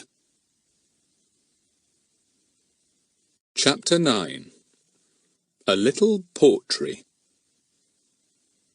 Mr. Goon went to telephone the Chief Inspector. He felt extremely gloomy and downhearted. Why did he always believe everything Fatty said and did? Why didn't he spot that the state umbrella was no more than a golf umbrella? What was there about that pest of a boy that always made him come to grief? I'll never believe a word he says again, muttered Mr. Goon, picking up the telephone receiver. Never in this world. He's a snake in the grass. He's a toad in the hole. No, that's a pudding. Talking about me working with him. What sauce? What cheek? What's that you say? Asked a surprised voice at the other end, and Mr. Goon jumped. Can I speak to Chief Inspector Jenks, please? He asked. The conversation between the inspector and Mr. Goon was short, and much more satisfactory to Mr. Goon than he had dared to hope. Apparently, Inspector Jenks was annoyed with Fatty, and although a little sarcastic about people who believed in false princesses, and particularly in state umbrellas, he said far less than Mr. Goon had feared. All right, Goon, he finished. Now, for pity's sake, put your best foot forward and get something sensible done. It's in your district. Go and interview the boys up in the camp. Use your brains, and produce results. Yes, sir, said Goon. And about that boy, Frederick Trottville, sir, he's not to... But the Chief Inspector had rung off, and Goon stared at the silent receiver crossly. He had meant to put in a few well-chosen remarks about Fatty's shocking deception, and now it was too late. Fatty told the others the result of his telephone call to the Chief Inspector, and of his interview with Mr. Goon. Bets was sorry for Mr. Goon. She didn't like him any more than the others did, but all the same she thought he hadn't quite had a fair deal this time. And it was really her fault, because she had passed herself off so gleefully as the princess. We really will try to help him this time, she said. We'll pass him on anything we find out. He probably won't believe a word, said Fatty. Still, we could pass anything on through Ern. He might believe Ern. Ern was still there. He looked alarmed. Here, don't you go telling me things to pass on to my uncle, he protested. I don't want nothing to do with him. He don't like me, and I don't like him. Well, Ern, it would only be to help him, said Betts earnestly. I feel rather awful about everything, really, especially about the bit where I called him Frog-Face. Fatty laughed. Gosh, I'd forgotten about that. Fancy you doing that, young Betts. He'll be calling you a toad if you call him a frog. It was awfully rude of me, said Betts. I can't think what came over me. Ern, you will pass on anything we want you to your uncle, won't you? Ern couldn't resist Betts. He had a tremendous admiration for her. He rubbed his hand over his untidy hair and stared helplessly at her. All right, he said. I'll do what you say. But mind, I don't promise he'll believe me. And I'm not going too near him either. I'll tell him over a fence or something. You don't know what a temper my uncle's got. Oh, yes, we do, said Fatty, remembering some very nasty spurts of temper that Mr Goon had shown in the past. We don't really want to help him, Ern, but we do want to make up for messing him about this time, that's all. We'll make amends if we can't be friends. I say, that last bit sounds like poetry, said Ern. We'll make amends if we can't be friends. See? It's poetry, innit? No, it just happened to rhyme, that's all, said Fatty. By the way, you used to write a lot of poetry. Portry, I mean. Ern, do you still write it? Not so much, said Ern regretfully. It don't seem to come like. I keep on starting poems, but that's as far as I get. You know, just the first line or two, that's all. But I've got one here that's 3 lines almost. Oh, Ern, read it, said Daisy, delighted. Ern's poems were always so very dismal and gloomy, and he was so very serious over them. Ern fumbled in his pocket and brought out a dirty little notebook with a pencil hanging to it by a string. He licked his thumb and began to turn the pages. Here we are, he said, and cleared his throat solemnly. He struck an attitude and began to recite his poem haltingly. A poor old gardener said, Ah, me! My days is almost done. I've got rheumatics. Ern stopped and looked at the others in despair. I got stuck there, he said. That's what always happens to me. I get stuck in the very middle of a good poem, too. Took me 2 hours and 21 minutes to get that far. I timed myself, and now I can't finish it. Yes, I can tell it would be a good poem, said Fatty solemnly. It goes like this, Ern. And Fatty also struck an attitude, legs apart, hands behind his back, face turned upwards, and recited glibly without stopping. A poor old gardener said, Ah, me! My days is almost done. I've got rheumatics in my knee, and now it's hard to run.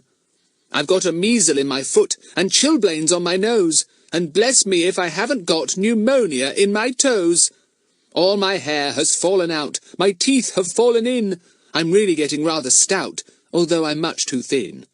My nose is deaf, my ears are dumb, my tongue is tied in knots, and now my barrow and my spade have all come out in spots. My watering can is— Larry shouted with laughter, and Pip thumped Fatty on the back, yelling. Betts collapsed with Daisy on the rug.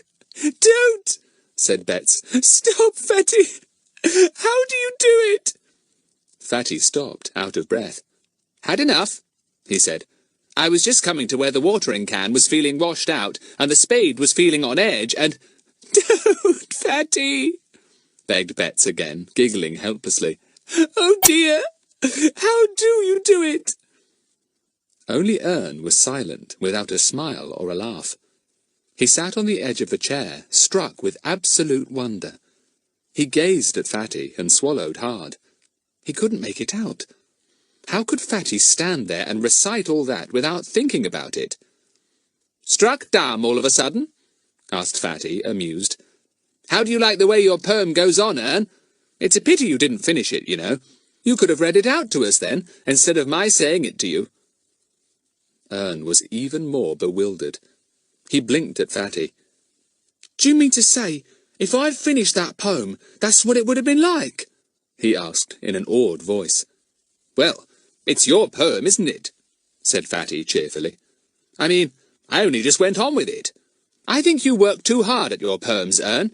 You just want to throw them off, so to speak. Like this. The little princess was very small and sweet, a princess from her pretty head down to her tiny feet. She had a servant, Ern by name, a very stout young fella, who simply loved to shield her with a dazzling state umbrella, yelled everyone, except Ern. There were more yells and laughs. Ern didn't join in. He simply couldn't understand how Fatty could be so clever. Fatty gave him a thump. Ern, wake up! You look daft sitting there without a smile on your face. What's up? You're a genius, Fatty, that's what's up, said Ern. The others don't know it because they don't know how difficult it is to write poetry. But I do. And you stand there and... Spout it out, said Fatty. It's easy, that kind of stuff. I'm not a genius, Ern. Anyone can do that kind of thing if they think about it. But that's just it, said Ern. You don't even think about it. It's like turning on a tap. Out it comes. Caw, love a duck. If I could do poetry like that, I'd think myself cleverer than the King of England. Then you'd be wrong, said Fatty. Cheer up, Ern. One of these days your poetry will come gushing out, and then you'll be miserable because you won't be able to write it down fast enough. I'd get a shock if it did, said Ern, putting away his dirty little notebook with a sigh. I'm proud to know you, Fatty. If the others don't know a genius when they see one, I do. I'm not a very clever fella, but I know good brains when I come across them. I tell you, you're a genius. This was a very remarkable speech indeed from Ern. The others looked at him in surprise. Was there more in Ern than they suspected? Bet slipped her hand through Fatty's arm. You're right, Ern, she said. I think Fatty's a genius too, but not only in poetry, in everything. Fatty looked pleased, but extremely embarrassed. He squeezed Betsy's hand. He coughed modestly, and then coughed again, trying to think of something to say. But Larry spoke first, amused at Fatty's modest coughs. It was a cough that carried him off. It was a coffin they carried him off in, he said in a solemn and lugubrious voice, whereupon the meeting dissolved in squeals of laughter and yells and thumps. Ern was delighted. What a set of wonderful friends he had. Chapter 10. Up at the Camp. That afternoon, Fatty began to investigate in earnest. He had studied the papers, but had learnt very little from them. Apparently, the little prince had joined in a camp sing-song the night he had disappeared, and had then had some cocoa and gone off to his tent with the 3 other boys he shared it with. These 3 boys could give no help at all. They had been tired and had fallen asleep immediately they had got into their sleeping bags. When they awoke, it was morning, and the prince's sleeping bag was empty. That was all they could say. There's not very much to go on, thought Fatty. I suppose someone has kidnapped the boy. I'll have to question Ern and Sid and Perce, though I don't expect any of them know a thing. And I'll have to snoop round the camp a bit, too, and keep my ears open. He cycled round to Pip's that afternoon and found Larry and Daisy there. Has anyone got a relation of some sort up at the camping ground? Asked Fatty. I haven't as many relations as you have. Larry, can't you produce a cousin or something who might be staying at the camp? No, said Larry. What about you, Pip? What schools are up there? Said Pip. Where's the paper? I saw a list of them today. They scanned the list carefully. Ah, there are boys from Lillington Peterhouse, said Pip. I know a cousin of mine goes there. He might be at the camp. What's his name? Asked Fatty. Ronald Hilton, said Pip. He's older than I am. We could go and find the Lillington Peterhouse lot, said Fatty, and ask for Ronald. If he's there, you can have a powwow and the rest of us will have a snoop round and keep our ears open. I don't much want to have a powwow with Ronald, said Pip. He'll think it awful cheek. I tell you, he's older than I am. Do you realise this may be a mystery? Said Fatty severely. I know it doesn't seem like one at all, and we've begun all wrong somehow, but it's a possible mystery, so it's your duty to do what you can, Pip. Right, said Pip meekly. I'll powwow then. But if I get a clip on the ear, come and rescue me. I hope if it's a mystery it livens up a bit. I can't get up much interest in the little prince being kidnapped. Nor can I, admitted Daisy. But you never know. I bet we don't get much out of Ern, Sid or Perce, Fatty. They wouldn't notice anything if it went on under their noses. Got your bikes, Larry and Daisy? Asked Fatty. Come on then, let's go. We won't use the ferry. We'll go round by the bridge and up to the camp that way. It's not very far on bikes. They set off, with Buster as usual in Fatty's basket. He sat up there, perky and proud, looking down his nose at any other dog he met. If you get any bigger, I won't be able to take you in my basket much longer, Buster, panted Fatty as he toiled up a hill. Woof! Agreed Buster politely. He turned round and tried to lick Fatty's nose, but Fatty dodged. They got to the camp at last. It was in a very large field, sloping down to the river on one side. Clumps of trees stood here and there. Tents were everywhere, and smoke rose from where a meal was cooking. Boys hurried about, yelling and laughing. The find-outers put their bicycles against a hedge. Fatty spoke to a boy coming along. "Hey, where's the Lillington Peterhouse lot?" The boy jerked his head towards the river. "Last tent's down there."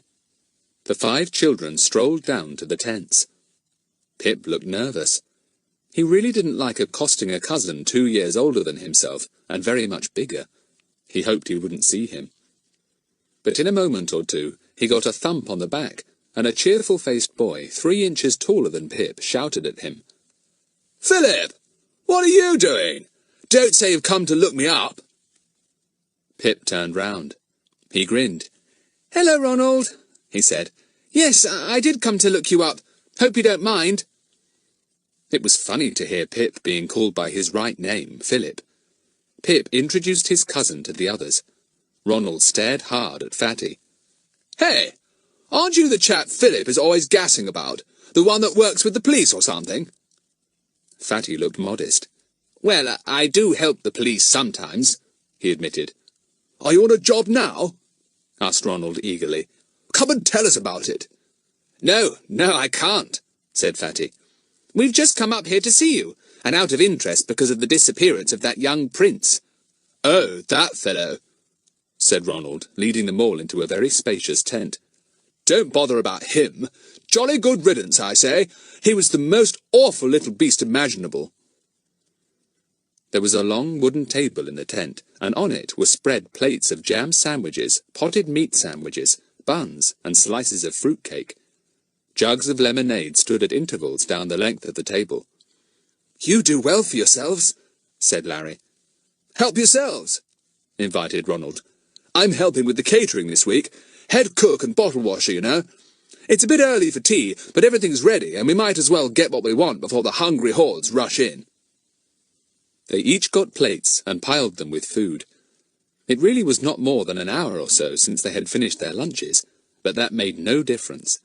All of them could eat hungrily at any time of the day or night, including Buster, who was now sniffing about under the table, snapping up all kinds of tasty bits and pieces. Ronald led them out into the field again, complete with plates of food, and took them down to the river. "Come on, we'll sit and eat in peace here," he said. "My word, Trotville, I'm pleased to meet you. Philip's told me no end of tales about you at one time and another, and I've told them all to my pals, too." Fatty told him a few more, and enjoyed himself very much. Pip got bored. His cousin took no further notice of him, he was so wrapped up in Fatty. Pip finished his tea and got up. He beckoned to Larry. "Come on, let's go for a wander round," he said. "We might pick up something." They strolled round the field. Nobody took much notice of them. Larry stopped a boy going by. "Where's the tent Prince Bongawah slept in?" he asked. "Over there, if it's any interest to you," said the boy cheekily, and hurried off. Pip and Larry walked over to the tent he had pointed out. Outside sat 3 boys, munching sandwiches. They were all about Pip's age. "Good tent, yours," said Larry to the boys. It certainly was a very fine one indeed, much better than any other tent nearby. "Supplied by His Royal Highness, Prince Bongawah," said one of the boys. Pip laughed. "Why do you call him that?" he asked. "Didn't you like him?" "No," said the boys all together. A red-haired one waved his sandwich at Larry. "He was a frightful, cocky little fellow," he said, "and a real idiot. He yelled at everything like a kid of 7. "That's why we call him Wah-Wah," said another boy. "He was always wah-wahing about something." "Did he talk English?" asked Larry. "Well, he was supposed to know hardly a word," said Red-Hair. "He just talked rubbish, usually, but he could speak our language all right if he wanted to." "What school did he go to?" asked Larry. "None. He had a tutor," said Red-Hair. "He was a regular little urchin for all he was a prince. All his clothes were of the very, very best, even his pyjamas. But did he wash? Not he. And if you said you'd pop him into the river, he'd run a mile, wah-wahing." "Lots of boys are like that," said the 3rd boy, munching away. "We've got 2 at our school. One never cleans his teeth, and the other howls if he gets a kick at football." "Do you think the prince got kidnapped?" asked Pip, feeling rather thrilled with all this first-hand information. "I don't know, and I don't care," said Red-Hair. "If he is kidnapped, I hope he stays kidnapped, that's all.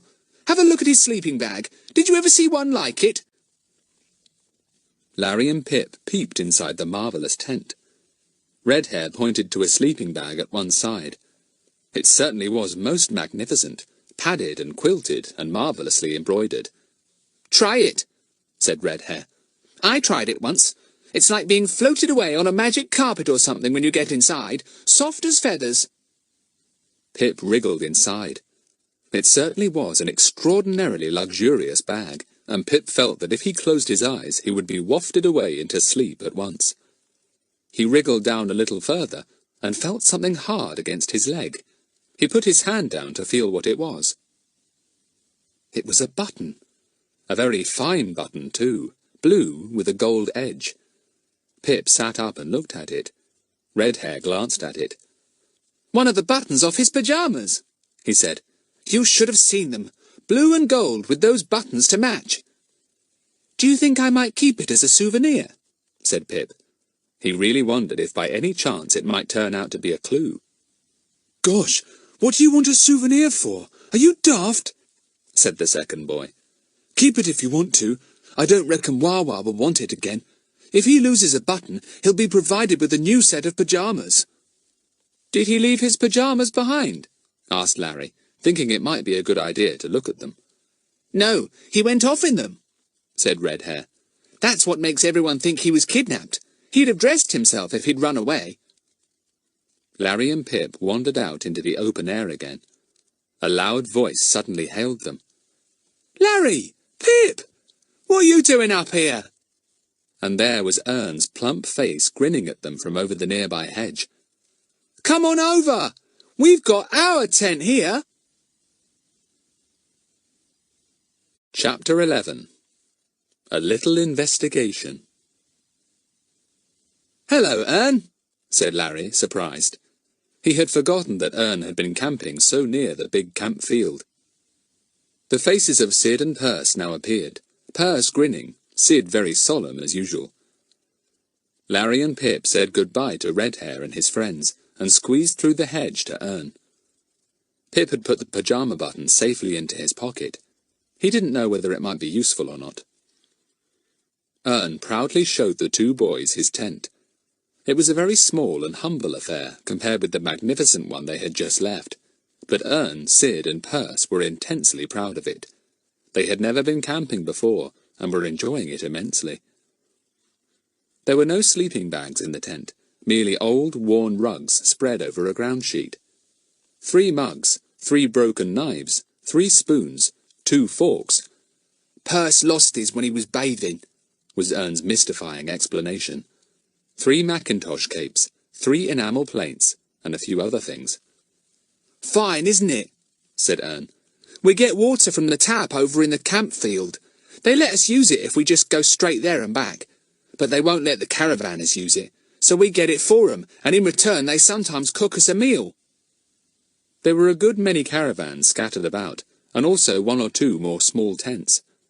The caravan standing next to Ern's tent was empty, and a litter of papers was blowing about. "The people there have gone," said Ern. "There was a woman and 2 kids. The kids were babies, twins like Perce and Sid." "Arr," said Sid, who was following them about, chewing. "Arr." "What does he mean, arring like that?" asked Pip, annoyed. "Can't he ever talk properly?" "Not while he has toffee in his mouth," said Ern. "Ma don't allow him so much when he's at home, of course, so he talks a bit more there. But here, when he can eat toffee all day long, he never says much except ah. Do you, young Sid?" "Arr," said Sid, trying to swallow the rest of his toffee quickly and almost choking. "He seems to want to say something," said Pip, interestedly. "Do you, Sid?" "Arr," said Sid frantically, going purple in the face. "Ah, it's only to tell you about the twin babies, I expect," said Ern. "He was cracked on 'em, was our Sid. He used to go over to that caravan and pore over the pram for hours on end. He's dippy on babies." Pip and Larry looked at Sid with surprise. He didn't seem to be at all the kind of boy to be dippy on babies. Sid pointed down to the ground, where there were 4 different sets of pram wheel marks. "There you are, you see. I said he wanted to tell you about them twins," said Ern. "He used to stand by their pram and pick up all the rattles and things they dropped. I bet he's ready to howl now they're gone. He's a funny one, Sid is." "Arr," said Sid in a strangled voice, and almost choked again. "Don't be disgusting," said Ern. "You and your toffee. You've ate a whole tin since yesterday. I'll tell Ma on you. You go and spit it out." Sid wandered away, evidently giving up all hope of proper conversation. Pip heaved a sigh of relief. Sid and his toffee gave him a nightmare feeling. "Sid was proper upset this morning when the twins went," said Perce, entering amicably into the conversation. "He went over to joggle the pram like he does when their mother wants them to go to sleep, but she yelled at him and chased him away. That made the babies yell too, and there wasn't half a set to." "What does she want to do that to our Sid for?" said Ern, quite annoyed at anyone yelling at his Sid. "He's been good to those smelly kids. He's wheeled their big pram up and down the field for hours." Pip and Larry were getting tired of all this talk about Sid and the babies. Who cared, anyway? "Ern, did you hear anything at all last night when Prince Bongawah was supposed to have been kidnapped?" asked Larry. "Did Sid or Perce?" "No, we none of us heard anything," said Ern firmly. "We all sleep like tops. Sid don't even wake if there's a thunderstorm bang over his head. The whole camp could have been kidnapped and we wouldn't have known a thing. Good sleepers the goons are." Well, that was that. There didn't seem to be anything at all to be got from Ern. How maddening to know someone living just across the hedge from the prince, and to get nothing out of him at all. "You did see the prince, though, didn't you?" said Larry. "Yes, I told you," said Ern. "He was a funny little fellow with a cocky little face. He made faces." "Made faces?" said Larry in astonishment. "What do you mean?" "Well, whenever Sid or Perce or me peeped through the hedge, he'd see us and make a face," said Ern. "He may have been a prince, but he hadn't been brought up proper." "Why did you say that he and Betts were as alike as peas in a pod?" asked Pip, suddenly remembering this extraordinary remark of Ern's. Ern blushed. "Oh, well, it seemed as if brother and sister ought to look alike," he muttered, and busily kicked a stone along. "Cool. I wonder what happened to his state umbrella. You should have seen it, Pip. Somebody came to visit him, and one of them put up this enormous umbrella, all blue and gold it was, and carried it over him. He didn't half scowl." "Didn't he like it, then?" asked Pip. "Well, everyone laughed and yelled and shouted," said Ern. "He looked a bit strange, you know." "Hello there!" suddenly came Fatty's voice over the hedge.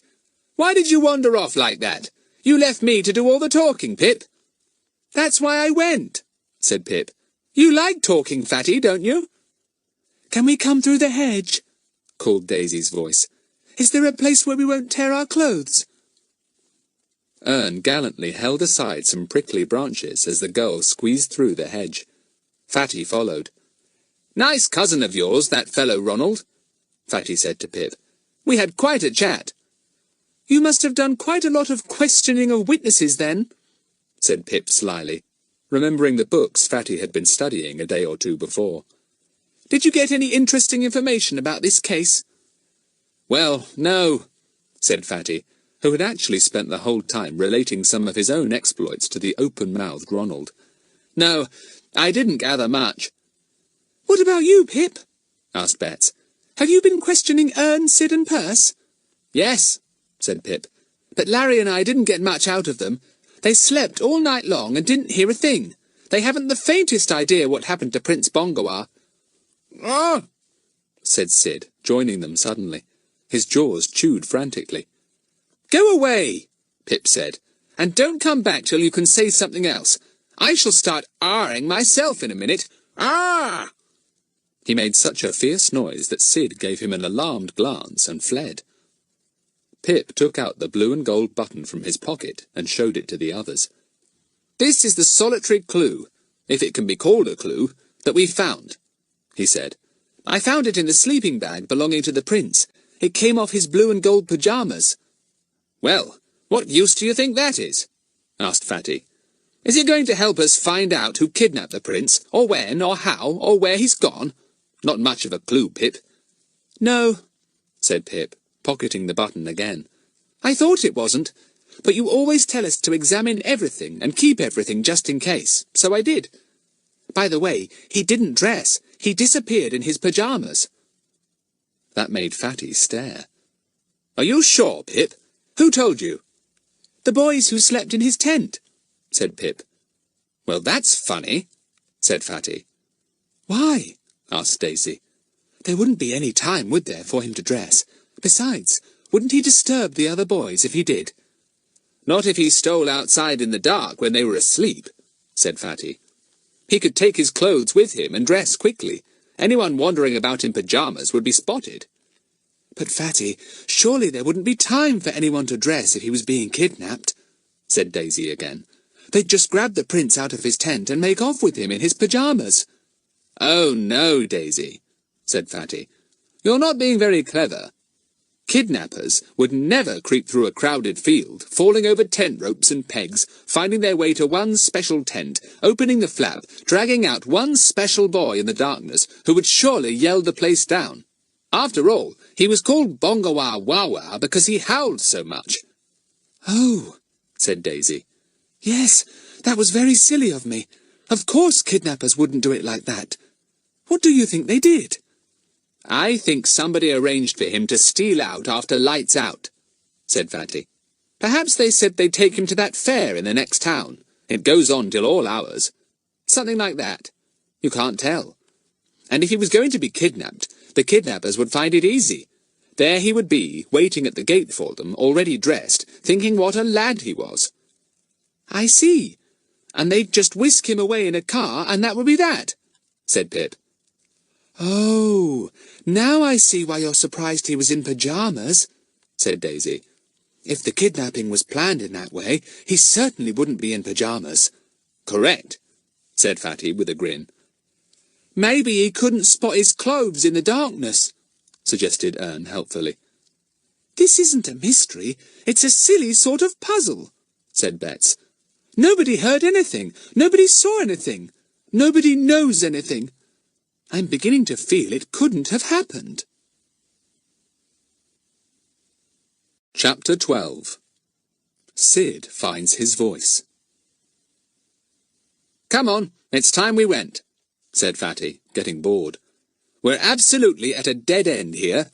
Wherever Prince Bongawah is, he's probably still in his blue and gold pyjamas. Good luck to him." They rode off, waving goodbye to Ern and Perce.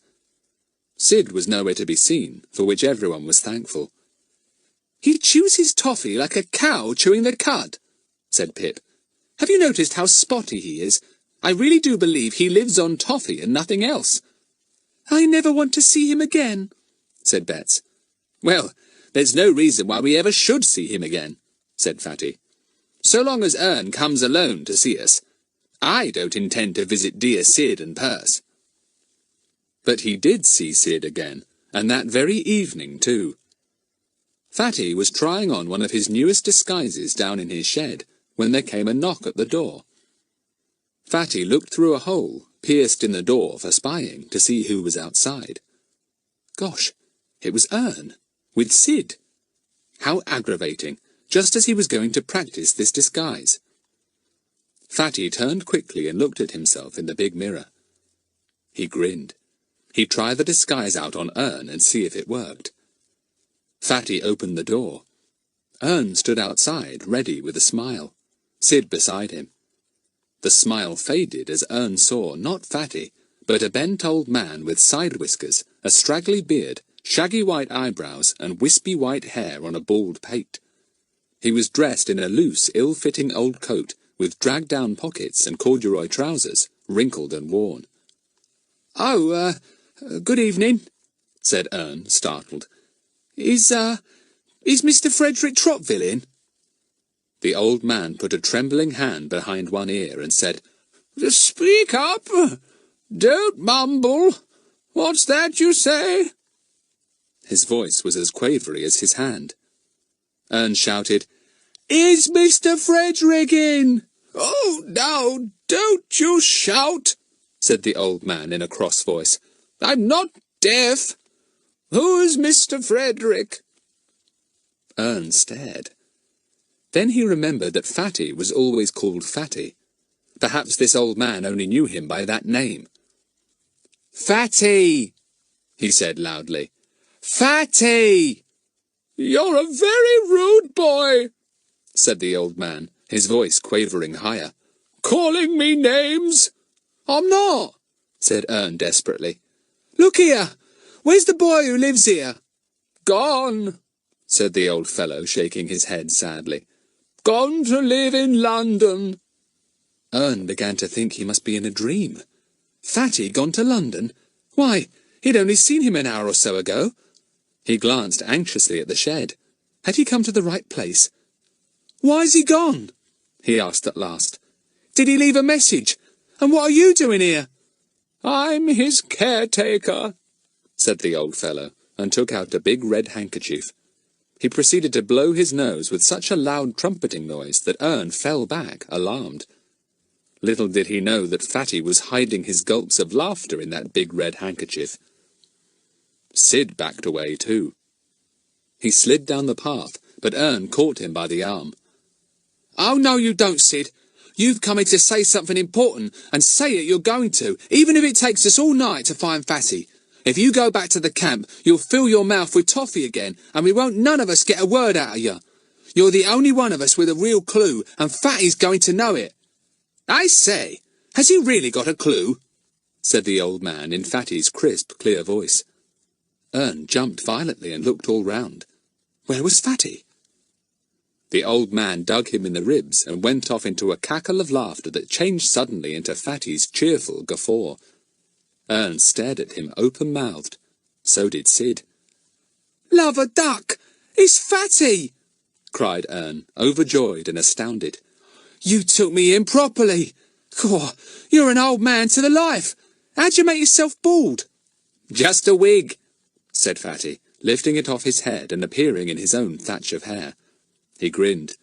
"I was practicing this disguise when you came. It's a new wig and new eyebrows, side whiskers, and beard to match. Good, aren't they?" "You're a marvel, Fatty, honest you are," said Ern, wonderstruck. "But your voice and your laugh, you can't buy them. You ought to be on a stage." "Can't," said Fatty. "I'm going to be a detective. It's a help to be a good actor, of course. Come in. What's all this about Sid and a clue?" "Well," said Ern solemnly, "it's like this. Sid wanted to tell us all something this afternoon, and he couldn't because of his toffee. Well, he worked and he worked at his toffee till it all went." "Tiring work," said Fatty sympathetically. "And then I suppose he found his voice again. Can he really say something besides ah?" "Well, not much," said Ern honestly. "But he did tell us something very strange indeed, Fatty. so I've brought him down here to tell you. It may be very, very important. Go on, Sid, you tell him. Sid cleared his throat and opened his mouth. He began. You see, I heard 'em yelling. I did. Who was yelling? Inquired Fatty. Well, said Sid, and cleared his throat again. They were yelling, see? Yes, we know that, said Fatty. That put Sid off. He gazed beseechingly at Ern. Ern looked back forbiddingly. See what happens to you when you get toffee mad, he said. You lose your voice and then you lose your senses. Let this be a lesson to you, young Sid. Has he really come just to tell me somebody was yelling? Asked Fatty. Isn't there anything else? Oh, yes, but perhaps I'd better tell you, said Ern, and Sid's face cleared at once. He said. And don't you interrupt, said Ern threateningly. Sid had no intention of interrupting at all. He shook his head vigorously, not even venturing another Well, this is what Sid told us, said Ern, beginning to enjoy himself. It's peculiar, Fatty, honest it is. You'll hardly believe it. Oh, get on, Ern, said Fatty. This may be important. Begin at the beginning, please. I told you, at least I told Larry and Pip, that our Sid here is mad on babies, said Ern. He's always going about joggling their prams and picking up their toys and saying goo to them. Well, next to our tent is a caravan. You saw it.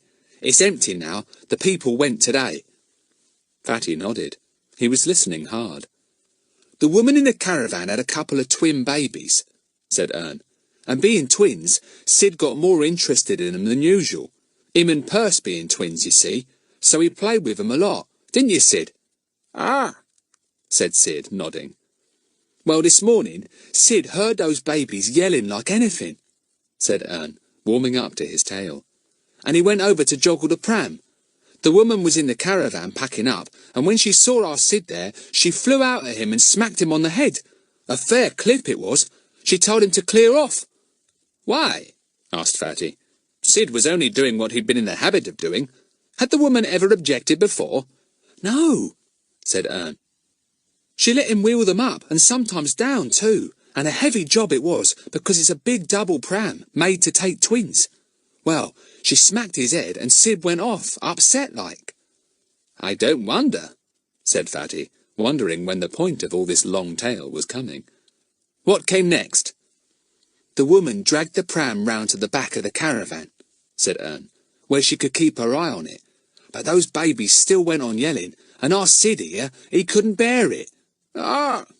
Said Sid, feelingly.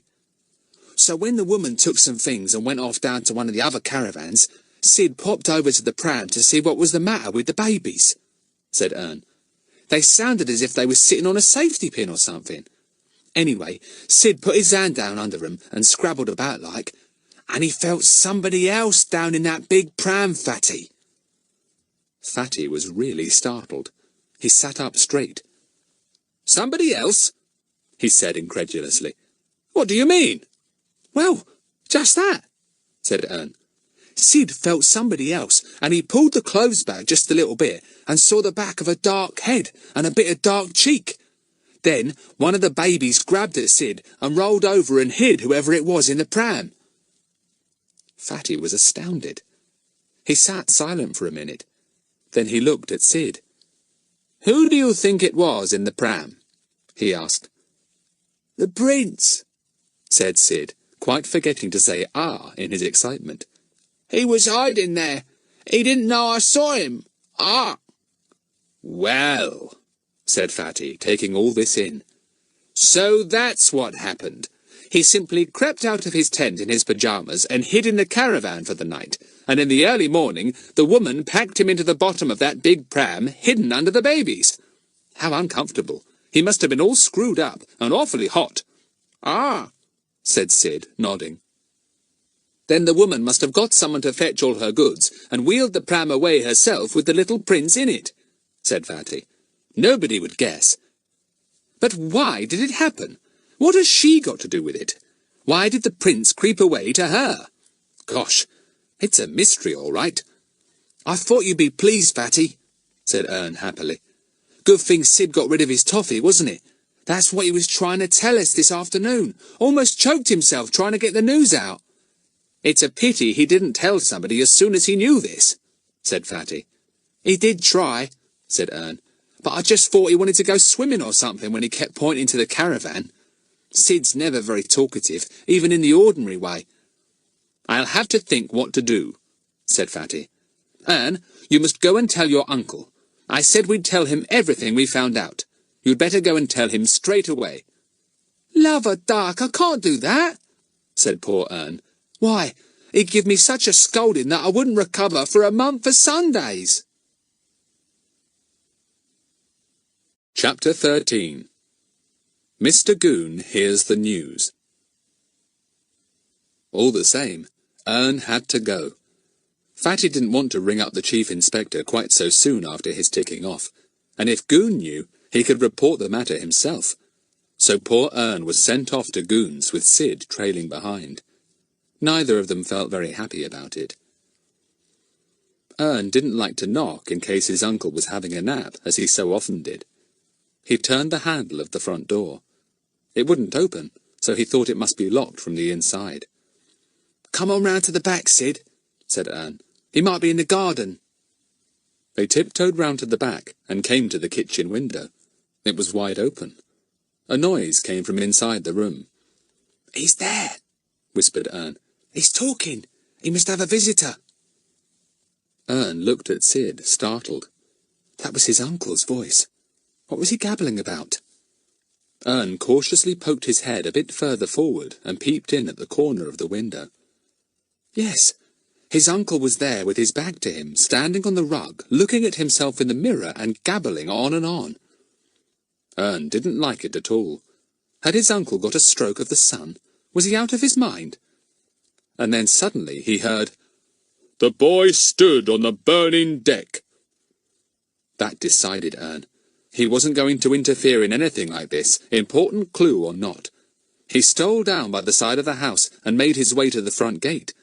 But alas, Mr Goon had heard footsteps and was at the front door at once. He was just in time to see Ern and Sid opening the gate. "What are you doing here this time of the evening?" he roared. "What are you doing going out before you've even come in? You've been listening outside the window?" Ern was terrified. He stood trembling at the gate with Sid. "Uncle, we only came to tell you something," quavered Ern.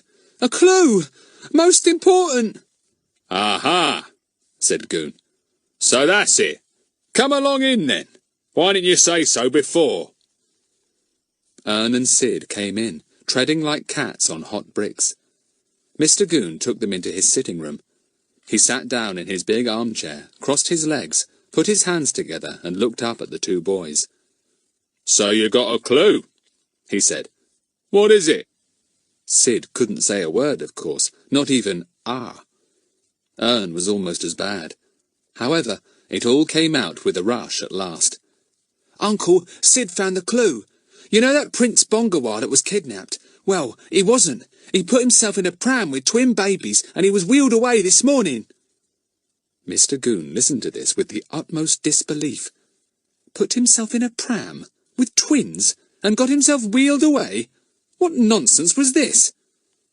Mr Goon rose up, big and terrible.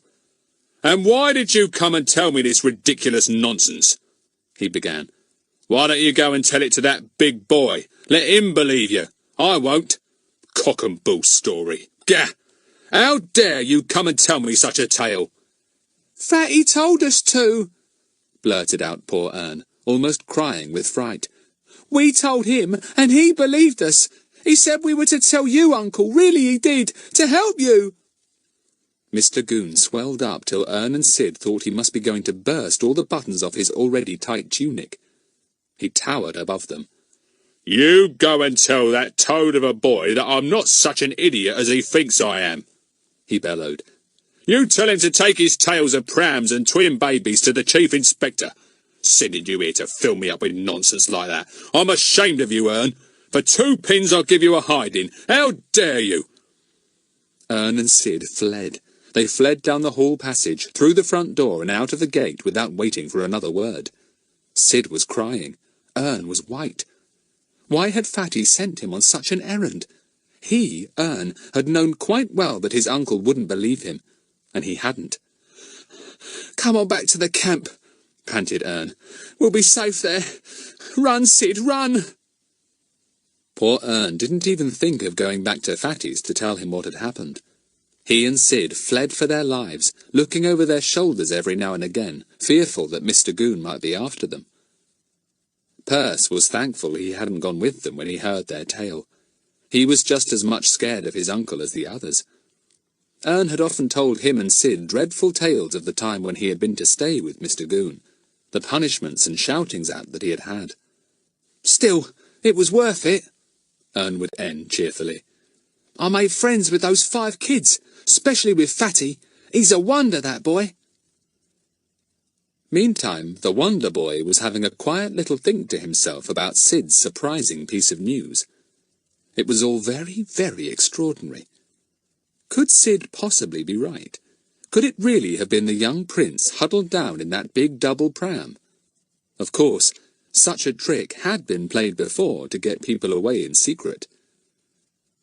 "Just have to take out the 2 seats, put the person in the well of the pram, and stick the babies on top of him," thought Fatty. "Yes, it's easy enough. But why did the prince creep through the hedge at night and get himself parked in the pram the following day?" It was a puzzle. Fatty thought he had better sleep on it, and then discuss it with the others in the morning. He wondered what Mr Goon had thought of Ern's appearance and news. Was he acting on it? Had he telephoned the chief inspector? Fatty half expected Mr Goon to telephone him for his opinion on Ern's news. But no, on second thoughts, he wouldn't, decided Fatty. He would want to work things out on his own, so that he could say he had done everything himself. "Well, let him," thought Fatty. "If he can unravel the puzzle more quickly than I can, good luck to him. I'm in a real muddle. Why, when, where, how, and particularly why, seem quite unanswerable." Fatty telephoned Larry. "Is that you, Larry? Meet in my shed tomorrow morning, 9:30 sharp. Most important and mysterious developments. Ern and Sid have just been down with amazing news." "Great!" came Larry's voice, tense with excitement. "What is it? Tell me a bit, Fatty." "Can't say it over the phone," said Fatty. "Anyway, it's most important. 9:30 sharp." He rang off, leaving Larry in a state of such terrific excitement that he could hardly prevent himself from rushing down to Fatty's at once. Daisy and he spent the whole evening trying to think of what Fatty's mysterious news could be, without any success, of course. Fatty telephoned Pip next. Mrs Hilton answered the phone. "Pip's in the bath," she said. "Can I take a message?" Fatty hesitated. Mrs Hilton was not at all encouraging where mysteries were concerned. In fact, she had several times said that Pip and Betts must keep out of them. Perhaps, on the whole, it would be best not to say much. Still, he could ask for Betts. So Betts came to the telephone in her dressing gown, having a feeling that Fatty had some news. "Hello, Fatty," came her voice. "Anything up?" "Yes," said Fatty in a solemn voice. "Extraordinary news has just come through from Ern and Sid. Can't tell you over the phone. Meet here at 9:30 tomorrow morning, sharp." "Fatty!" squealed Betts, thrilled. "You must tell me something about it. Quick, nobody's about. It's quite safe." "I can't possibly tell you over the phone," said Fatty, enjoying all this importance. "All I can say is that it's very important and will need a lot of discussion and planning. The real mystery is about to begin, Betts." "Oh," said Betts. "All right. 9:30 tomorrow. I'll go straight away and tell Pip." "Now don't you go shouting all this through the bathroom door," said Fatty in alarm. "No, I suppose I'd better not," said Betts. "I'll wait till he comes out. But I'll jolly well go and hurry him, though." Pip was so thrilled at this sudden and unexpected telephone call that he, like Larry, almost felt inclined to dress and shoot off to Fatty. but as his mother would certainly be most annoyed to find him dressing again and going out after a hot bath, he reluctantly decided he must wait. Fatty sat in his bedroom and thought. He thought hard, turning over in his mind all the things he knew about the young prince. He got the encyclopedia and looked up Teterua. He found a store catalogue of his mother's, which, most fortunately, pictured not only a single pram, but a double one as well, with measurements. Fatty decided it would be the easiest thing in the world to hide someone at the bottom of a double pram. Probably the most uncomfortable thing in the world, too, he thought. I wonder what old Goon is making of all this. Goon wasn't making anything of it at all. He just simply didn't believe a word, so he had nothing to puzzle over. Gah! He said, and dismissed the matter completely. Chapter 14. Talking and Planning. Before 9:30 had struck, the 5 find-outers and dog, Buster, were all gathered together in Fatty's shed. Buster was very pleased to welcome them. He pranced round in delight, and finally got onto Betsy's knee. Now, Fatty, don't keep us waiting. Tell us exactly what's happened, said Larry firmly. Don't go all mysterious and solemn. Just tell us. So Fatty told them. They listened in astonishment.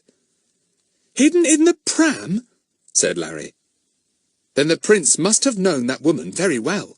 She must have been camping nearby for a reason. Do you think she could have been the prince's nurse, and knew perhaps he wasn't happy at camp, and arranged to smuggle him away? Said Bets. Bright idea, Bets, said Fatty approvingly. I thought of that myself. But the twin babies are rather a difficulty there. I don't feel the prince would have a nurse with twin babies somehow.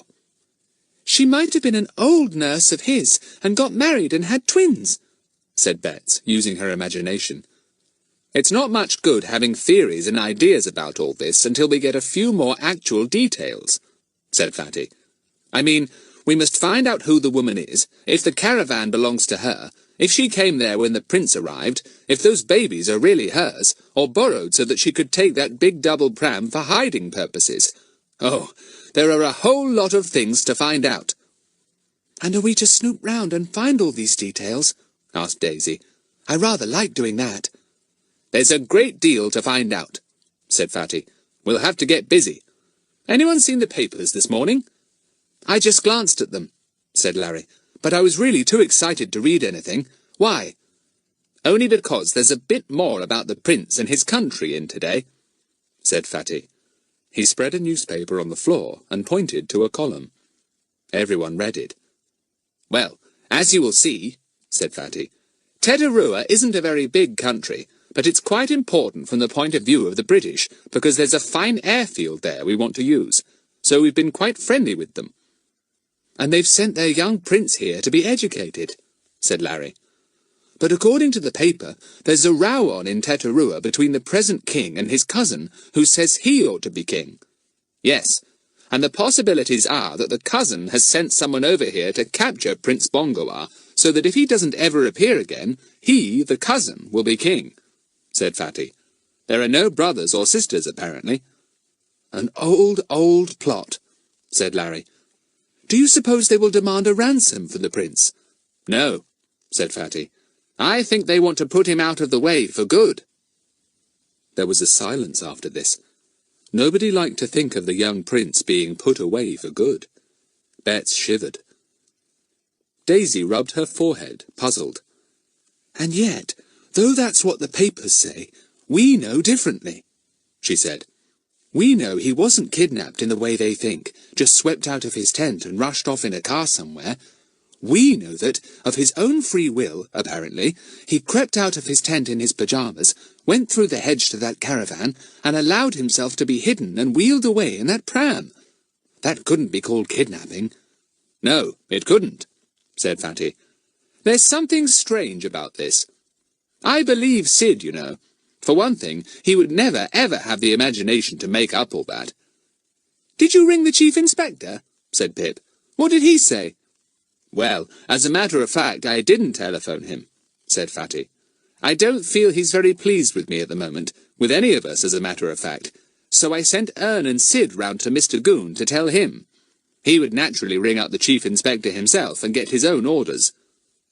But wouldn't the Chief Inspector ring you when he got Mr Goon's message? Asked Pip. I rather thought he might, said Fatty, who was feeling a little hurt because there had been no word at all from the Chief Inspector. I expect he's still peeved with me. Well, I won't bother him till I've got something first-rate to tell him. Let Mr Goon get on with his own ideas about this. We'll get on with ours. At least I've passed on Sid's information to him. There was another silence. It's rather a peculiar mystery, really, said Betts at last. There doesn't actually seem anywhere to begin. What do we do first? Well, as I see it, we had better follow up the definite clues we have, said Fatty. We must first of all find out about that woman, who she is, get her address, interview her, try and frighten something out of her. If she is hiding the prince, we must find out where, and why. Yes, said Larry, we must do all that. Hadn't we better begin before Mr Goon gets going? He'll probably be working along the same lines as us. Yes, I suppose he will, said Fatty, getting up. This part is pretty obvious to anyone, even to Mr Goon. Well, let's hope we don't bump into him today. He'll be annoyed if we do. Woof, said Buster joyfully. He says he hopes we do bump into him, said Betts, hugging the little Scotty. You love Mr Goon's ankles, don't you, Buster? Nicest ankles in the world, aren't they? Biteable and snappable and nippable. Everyone laughed. You are an idiot, Betts, said Pip. Are we going up to the camp, Fatty? We shall have to find out who lets out those caravans and see if we can get the name and address of the woman who was in the one with the twin babies. Yes, that's the first thing to do, said Fatty. Everyone got bikes? Everyone had. Buster was put into Fatty's basket, and off they all went, ringing their bells loudly at every corner, just in case Mr Goon was coming round in the opposite direction. Ern, Sid and Percy were most delighted to see them. Fatty looked at Sid, but when he saw his jaws working rhythmically as usual, he snorted. Not much good asking Sid anything, he said. We'll only be able to get "ah" out of him. Sid, if you get any more spots, you'll be clapped into hospital and treated for measles. Sid looked alarmed. Ern spoke to him sternly. Go and spit it out. You're a disgrace to the Goon family. Ah, said Sid, looking really pathetic. He can't spit it out, said Percy. It's not the kind of toffee for that. Try some, Ern, and see. No, thanks, said Ern. Well, count Sid out of this, Fatty. Yes, but he's quite important, said Fatty. Well, he'll just have to nod or shake his head, that's all, when I ask him questions. Sid, come here. Stop chewing and listen. I'm going to ask you some questions. Nod your head for yes, and shake it for no. Understand? Ah, said Sid, and nodded his head so violently that some of the toffee went down the wrong way, and he choked. Ern thumped him on his back till his eyes almost fell out of his head. At last, Sid was ready again and listening. Sid, do you know the woman's name? Asked Fatty. Ah, said Sid, and shook his head. Did you ever see her speaking to the prince? Asked Fatty. Ah, said Sid, and shook his head again. Don't keep saying ah like that, said Fatty, aggravated. It's positively maddening. Just shake or nod, that's all. Did you see where the woman went when she wheeled away the pram? Sid shook his head dumbly. Do you know anything about her except that she had twins and lived in that caravan? Asked Fatty, despairing of ever getting anything out of Sid at all. Sid's head was well and truly shaken again. A man in a lorry came to get the things out of the caravan, volunteered Percy unexpectedly. What was the name on the lorry? Asked Fatty at once. Wasn't none, said Percy. Well, a fat lot of help you and Sid are, said Fatty in disgust. You don't know a thing, not even the name of the woman. Ogilvy, said Sid suddenly, looking excited. Everyone looked at him. Now what does that mean? Wondered Fatty. Say it again, Sid, if you can. Ogilvy, said Sid valiantly, going red in the face. Here, Sid, write it down, said Ern, and mind your spelling. Sid took Ern's pencil and wrote painfully on a page of his notebook. Everyone crowded round to see what he had written. Marge and Bert, Sid had printed. Marge and Bert, said Larry. Does he mean margarine and butter? Everyone looked at Sid. He shook his head at once, and then pretended to hold something in his arms and rock it. Now what's he doing? wondered Bets. Rock-a-bye baby? Oh, I know. He's pretending to be holding two babies. He must have written the names of the twins, cried Daisy. Sid nodded, pleased. Ah, he said. Ugly. Well, I don't know if it's going to help us know the name of those twin babies, said Fatty, looking extremely doubtful. But I suppose it might. Thanks for your help, Sid, such as it is. Ern, see he doesn't eat any more toffee. Honestly, it's disgraceful. What are we going to do now? asked Pip. We're going to find out who lets these caravans and see if they'll tell us the name and address of the woman who took that one, said Fatty, waving towards the empty caravan nearby. Come on, we'll go now. Can I come too? asked Ern eagerly. But Fatty said no, he'd no bicycle. He didn't want Ern, Sid and Perce trailing round them all morning. It would look rather conspicuous to go about in such a large company. All right, said Ern mournfully. Spitty. Bets looked at him in delight. Oh, Ern, I'd forgotten you used to say that when you meant it's a pity. Fatty, don't you remember how he used to run all his words together when we knew him before? Yes, said Fatty, getting on his bike. It's wonderful. It's marvellous. It's amazing. Chapter 15. An Interesting Morning. And now began a morning of real investigation for the find-outers. They rode off down to Marlow, where the agent lived who let the caravans. Fatty had copied down the address from a big notice in the field. Caravans to let, it said. Apply Caravans Limited, Tip Hill, Marlow. They found Tip Hill, which was a little road leading up a hill. Halfway up, in a small field, stood a caravan marked Caravans Limited. Apply here for caravans to be let. Here we are, said Fatty. Who would like to do this part? Oh, you, Fatty, said Bets. You always do this sort of thing so well. We'll come and listen. No, you won't, said Fatty. I'm not going to have a lot of giggling and nudging going on behind me. If I do this, I do it alone. All right, do it alone, said Pip. Fatty went in through the little gate and up to the door of the caravan. He knocked on it. It opened, and a youth stood there with a cigarette hanging from the side of his mouth. Hello, he said. What do you want? I'm anxious to find the person who rented one of the caravans next to the school camp field, said Fatty. Could you tell me her name and address, please? I'd be most obliged. She left before I could ask her what I wanted to know. My word, aren't we la-di-da, said the youth. Think I got time to hunt up names and addresses of your caravan friends, mister? Fatty glanced at the side of the caravan. He saw the name of the owners there in small letters. Reg and Bert Williams. He guessed the youth was just an employee. Oh, well, if you haven't time, I'll go and ask Mr. Reginald Williams, said Fatty at a venture. He turned away. The youth almost fell down the caravan steps. Here, you! Why don't you tell me you know Mr. Reg? He called. I'll get the address if you wait half a tick. Fatty grinned. It was nice to bring that lazy little monkey to heel. Very well, but make haste, said Fatty. The youth made haste. Fatty thought that Mr. Reg, whoever he was, must be a pretty terrifying person if he could shake up a fellow like this merely at the mention of his name. The youth hunted through a large file and produced a list of the caravans up on the hill by the school camp field. Now, which caravan is it? He asked. Fatty had noted the name, of course. It was called Riverview, he said. Quite a small one. The youth ran his finger down a list. "Ah, here we are.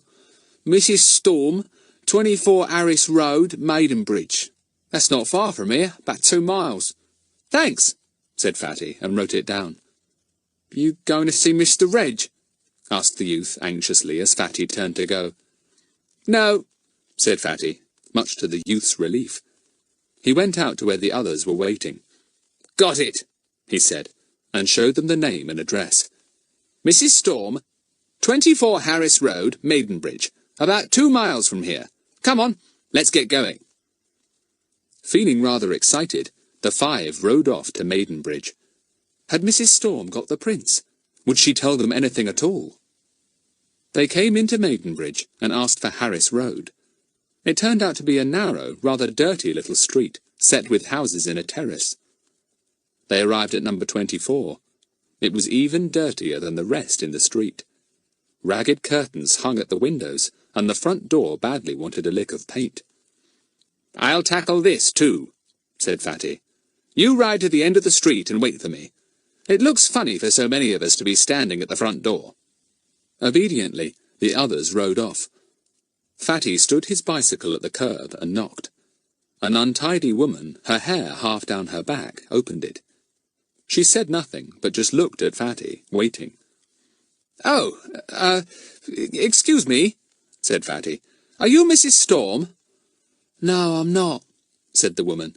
"You've come to the wrong house. She don't live here." This was a bit of a shock. "Has she left, then?" asked Fatty. "She never did live here, far as I know," said the woman. "I've been here 17 years with my husband and me old ma. I don't know no Mrs Storm, not even in this street I don't." "How strange," said Fatty. He looked at the paper with the name and address on. "Look, it says Mrs Storm, 24 Harris Road, Maidenbridge." "Well, that's this house, all right, but there's no Mrs Storm," said the woman. "There's no other Harris Road but this either. Why don't you go to the post office? They'll tell you where she lives." "Oh, thanks, I will," said Fatty. "Sorry to have troubled you for nothing." He departed on his bike, puzzled. He joined the others, told them of his failure, and then they all cycled to the post office. "I want to find someone's address here, please," said Fatty, who was certainly in command that morning. "I've been given the wrong address, I'm afraid. Could you tell me where a Mrs Storm lives?" The clerk got out a directory and pushed it across to Fatty. "There you are," he said. "You'll find all the Storms there. Hail, thunder and snow." "Ha-ha, joke," said Fatty politely. He took the directory and looked for Storm. Ah, there were 3 Storms in Maidenbridge. "Lady Louisa Storm," he read out to the others. "Old Manor Gate. No, that can't be her. She wouldn't rent a caravan. Here's another. Miss Emily Storm." "She wouldn't have twin babies. She's a miss," said Bets. "We want a Mrs." "Mrs Reaney Storm," read out Fatty. "Caldwell House. Well, that seems to be the only one that's likely." They left the post office. Fatty turned to Daisy. "Now you can do this bit, Daisy," he said. "You must find out if Mrs Reaney Storm has twin children." "Oh, I can't," said Daisy in a fright. "I simply can't walk up and say, 'Have you got twin babies?' She would think I was crazy." "So you would be if you did it like that," said Fatty. "Now, you're a fine doubter, and you haven't had much practice lately. You think of a good way of finding out what we want to know, and go and do it. We'll sit in some ice-cream shop and wait for you." Poor Daisy. She racked her brains frantically as they all rode along to find Caldwell House. It was a little house set in a pretty garden. Round the corner was a cafe, and here Fatty and the others sat down to have ice creams and wait for Daisy. "A nice big double ice cream for you, Daisy, when you come back with your news," said Fatty. "In fact, a treble one if this Mrs Storm is the right one. Remember, we only want to know if she has twin babies." Daisy rode off. She rode round a block of houses 2 or 3 times, trying to think how she could find out what Fatty wanted to know. And then an idea came to her. How simple, after all! She rode to Caldwell House and put her bicycle by the fence. She walked up to the front door and rang the bell. A little wizened maid opened the door. She looked about 90, Daisy thought. "Please excuse me if I've come to the wrong house," said Daisy with her nicest smile.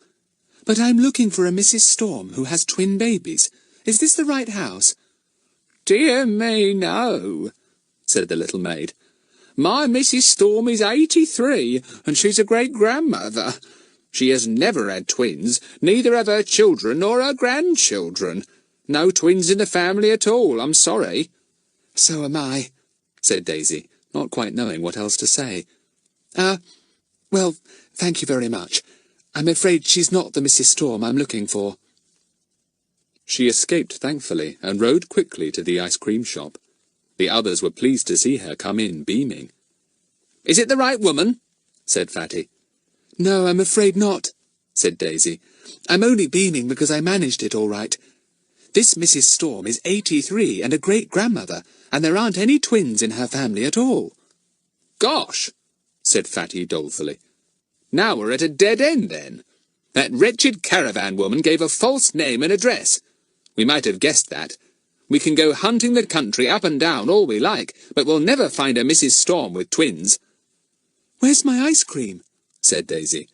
"Oh, sorry, Daisy," said Fatty. "What am I thinking of? Waitress, a double ice cream, please, and another single one all round." As they ate their ice creams, they discussed what to do next. "Could we possibly look about for twin babies?" asked Bets. "It's possible," said Fatty, "but I feel it would take rather a time looking for all the twin babies there are in this district." "How would you set about it, Bets?" asked Pip, eyeing her teasingly. "Put up a notice, 'Wanted twin babies, apply Bets Hilton.'" "Don't be silly," said Bets. "Anyway, have you got a better idea? What can we do next? We haven't a single clue now." "Only my button," said Pip, and pulled out his blue and gold button. He put it down on the table. They all looked at it. It really was a beautiful button. "Beautiful, but completely useless as a clue," said Fatty. "Still, keep it if it pleases you, Pip. If you happen to see a pair of blue and gold pyjamas on a washing line with one button missing, you'll be lucky." "Well, that's an idea," said Pip. "I shall look at all the lines of washing I see. You just never know." He put the button back into his pocket. "What about baby shows?" said Daisy suddenly. "We might see twin babies there and find out where they live." "Baby shows?" said Pip in disgust. "Well, if anyone's going to snoop round baby shows, it won't be me. You and Bets can do that." Bets gave a little exclamation and pointed dramatically to a notice on the wall of the shop. They all looked and jumped in surprise. "Baby show," said the notice, "at Tiplington Fair, 4th of September. Special prizes for twins." Chapter 16. Off to Tiplington Fair. "Funny coincidence," said Fatty with a laugh. "Now, let's see. Where's Tiplington? Other side of Peterswood, isn't it?" "You don't really think there's anything in Bets's idea, do you?" said Pip in surprise. "Well, there's just a chance, I suppose," said Fatty. "Bets has had good ideas before. Will you and Daisy go over, Bets?" "Yes," said Bets promptly, and Daisy nodded. "Why can't you boys come, too? After all, it's a fair. It should be quite fun. We could take Ern, too. He might recognise the twins if they did happen to be there." "Right, we will take Ern," said Fatty, "but not Sid or Perce." Feeling in his pocket for money, he continued, "Now, how many ice creams did we have?" "Oh, Fatty, don't pay for all of them," said Daisy. "Larry and I have got plenty of pocket money today." "My treat," said Fatty. "I'm your chief, don't forget, and I expect to pay some of the, expenses we run up." "Thank you, Fatty," said Bets. "You're a very, very nice chief." "The 4th of September is tomorrow," said Daisy. "I hope it's fine. Who'll tell Ern?" "Pip," said Fatty promptly. "He hasn't done much in the way of jobs today. You and Bets and I seem to have done most. Pip's turn to do something." "All right," said Pip. "But if Sid comes arring at me, I shall throw him into the river." "Do," said Fatty. "It will probably make him swallow all his toffee at once and get rid of it." They decided to meet the next day at Larry's and all go over to Tiplington together on their bicycles.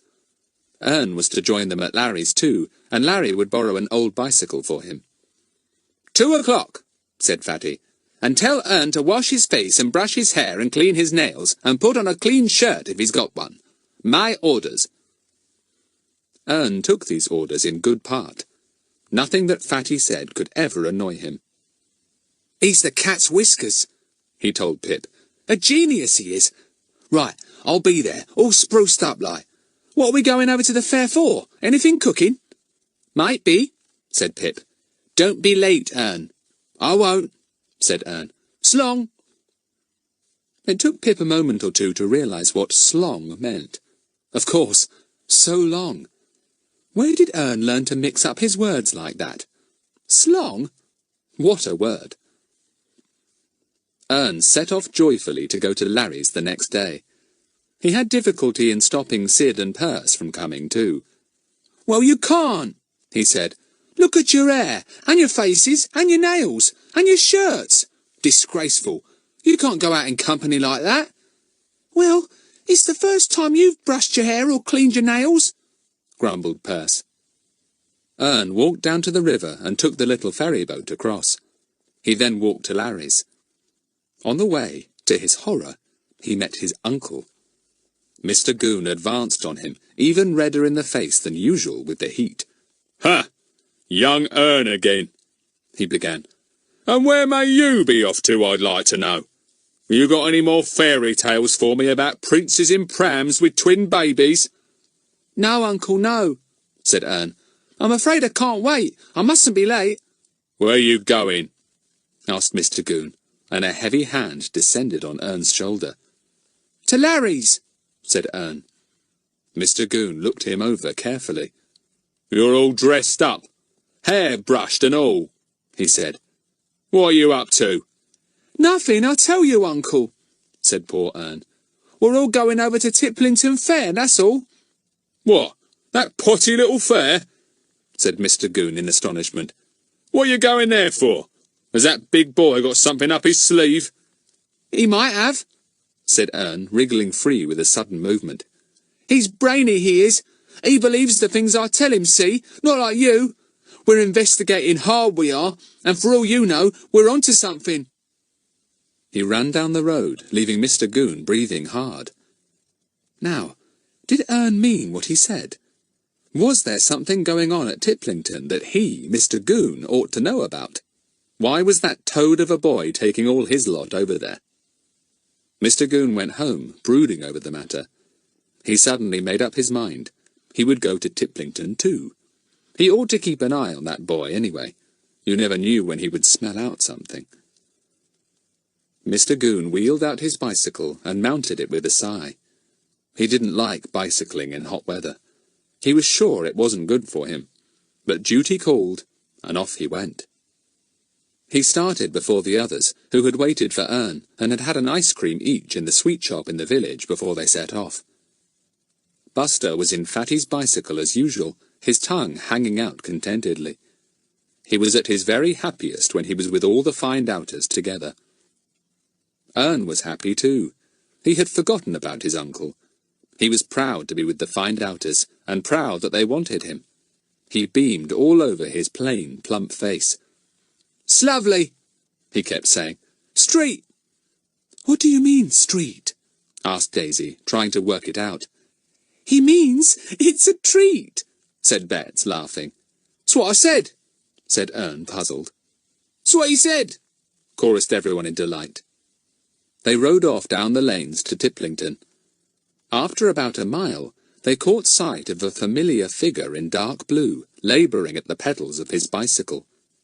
"It's Mr Goon," said Pip in surprise. "Surely he's not going to Tiplington too? Don't say he's visiting the baby show as well. Ern, did you tell him we were going to the fair?" Ern went red. "Well, yes, I did," he said.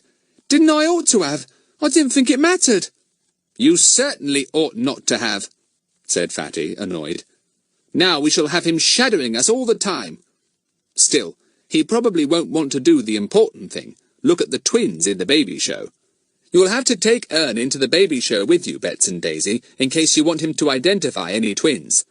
Caw, said Ern. Let me off the baby show. I'm not Sid. I'd run a mile from a baby show. Well, you won't run a mile from this one, said Daisy firmly. If there are any likely twins, I shall fetch you in, Ern, so don't dare to disappear. Sawful, said poor Ern. Really sawful, this. Sagonizing, said Fatty. Unendurable. Why are you talking like that? Asked Ern with interest. Not more than you are, said Fatty. Now, all together, said Fatty. Pass Mr Goon and ring your bells hard. Bark, Buster, bark, and everyone yell, Good afternoon, how are you? And so, to Mr Goon's alarm, annoyance, and discomfort, 6 children rode noisily past him with bells ringing, Buster barking madly, and everyone shouting loudly, Good afternoon, how are you? Mr Goon nearly went into the ditch. He scowled after the backs of the 6 speeding cyclists. He was almost exhausted already. Still, Tiplington wasn't really very far away now. He pedalled on manfully. If there was anything at Tiplington that he'd got to know about, he must certainly be there. There was no knowing what that pest of a boy was up to. The fair was certainly not much of a show. It was in a small field. In one big tent was a flower show, a fruit show, a jam show, and a baby show. There were the usual side shows, a small roundabout, swings, and a hoopla stool. A fortune-teller sat in a very small tent, reading people's hands for them, telling them of great good fortune to come, voyages across the sea, and all the usual fairy tales. Apparently, the fair was to last 3 days, but the local flower, fruit, and baby shows only this one afternoon. Lucky we saw the notice yesterday, said Bets, as they paid the entrance fee at the gate. Buster was let in for nothing, but Fatty put him on a lead. When does the baby show begin? Wondered Daisy. Look, there's a notice on that tent. And here are some babies arriving, too. Goodness, they look hot, poor things. Prams of all types were wheeled in. The 4 boys wandered off, but Daisy and Bets stood watching the babies being wheeled into the tent. Daisy clutched Bets's arm suddenly. Look, a double pram, and another. Twins, she said. Where's Ern? We shall never know if the babies are the ones that were up in the caravan. Ern had completely disappeared. He had been having a lovely time on the roundabout, riding on an elephant, when he had caught sight of his uncle wheeling his bicycle in at the gate, red in the face, dripping with perspiration, and panting loudly. Ern didn't like the look of him. So, when the roundabout stopped, he slipped quietly off the elephant and made his way to the tent of the fortune-teller. He hid behind it, watching Mr Goon's movements. Ern was not going to have any more to do with his uncle than he could help. Daisy and Bets disappeared into the big tent, for the baby show was about to begin. How annoying of Ern to vanish! Still, perhaps he would come along soon. 4 sets of twins, said Bets. Oh, aren't these babies fat? I don't think I like them quite so fat, and they look so hot and miserable, I'm sure this tent is too hot for them. Come and look at the twins, said Daisy. I say, we don't really need Ern, you know, because we know the twins' names, Marge and Bert. Oh, yes, said Bets, remembering. We can just ask the mothers their names. That's easy. The first twins, one big and one small, and quite unalike, were called Ron and Mike, their proud mother informed the 2 girls. No good, whispered Bets. They're boys. We want a girl and a boy. The next 2 were both girls, Edie and Glad, so their mother said. The next pair were again boys, exactly alike down to the same spot on their chins, Alf and Reg. Here's a girl and a boy, said Bets. What are their names? The girl's Marjorie and the boy's Robert, said the mother proudly. Big for their age, aren't they? Bets and Daisy thought they were far too big, far too fat, and far too hot. but their names were right. Or almost right. Marjorie and Robert, said Betts to Daisy in a low voice. Marge and Bert. Where's Ern? We'll have to ask him to come and look at them. They made their way out of the tent in great excitement, and at last ran into Ern behind the fortune-teller's tent, where he was still hiding. They pulled him over to the tent. You simply must tell us if we've found the right babies, said Betts, and got a sudden punch in the back from Daisy. She gave a squeal. Why did you... she began, and then she saw why. Mr. Goon was standing just at the entrance to the tent. He was most interested in what Betts had just said to Ern. Aha! So they had got Ern over for something special, thought Mr. Goon. Ern went into the tent, followed by Mr. Goon. Oh, blow, said Betts. Ern, it's the babies at the far end of the row. Just walk quietly by them and tell us if they're the ones we're looking for. Nod your head if it is. Shake it if not. And look out for Mr. Goon. Ern walked down the row of babies. Betts and Daisy watched anxiously. Would he shake or nod his head? But most annoyingly, Ern did neither. Chapter 17. The Baby Show. Mr. Goon also walked down the row of babies. The little things were terrified of his big blue-clad figure and his brilliant red face. They began to cry. Wah! They wailed. Mr. Goon scowled at them. He didn't like babies. Also, he was worried. He was remembering Ern's extraordinary tale of the prince being smuggled away in a pram with twin babies. And lo and behold, here was a row of twin babies. Did Fatty really believe that tale then? Could there be something in it? Mr. Goon decided to take quite a lot of notice of the twins. He stood gazing at them. He prodded one or two. He watched Ern walk by them all, looking carefully. He watched him go out of the back flap of the tent, and then he followed him. The mothers were thankful to see him go. What's he want to come in here for, frightening our babies? Said one mother. He's set them all off crying with his scowls and his prods. Ern had found Betts and Daisy. Ern, why didn't you either nod or shake your head? Asked Betts crossly. You said you would. We must know if they are the twins or not. Are they? I don't know, said Ern helplessly. All those babies in there look alike to me. I couldn't tell t'other from which. Oh, Betts, I'm sorry. They're as like as peas. How annoying, said Daisy, especially as those two are called Marjorie and Robert.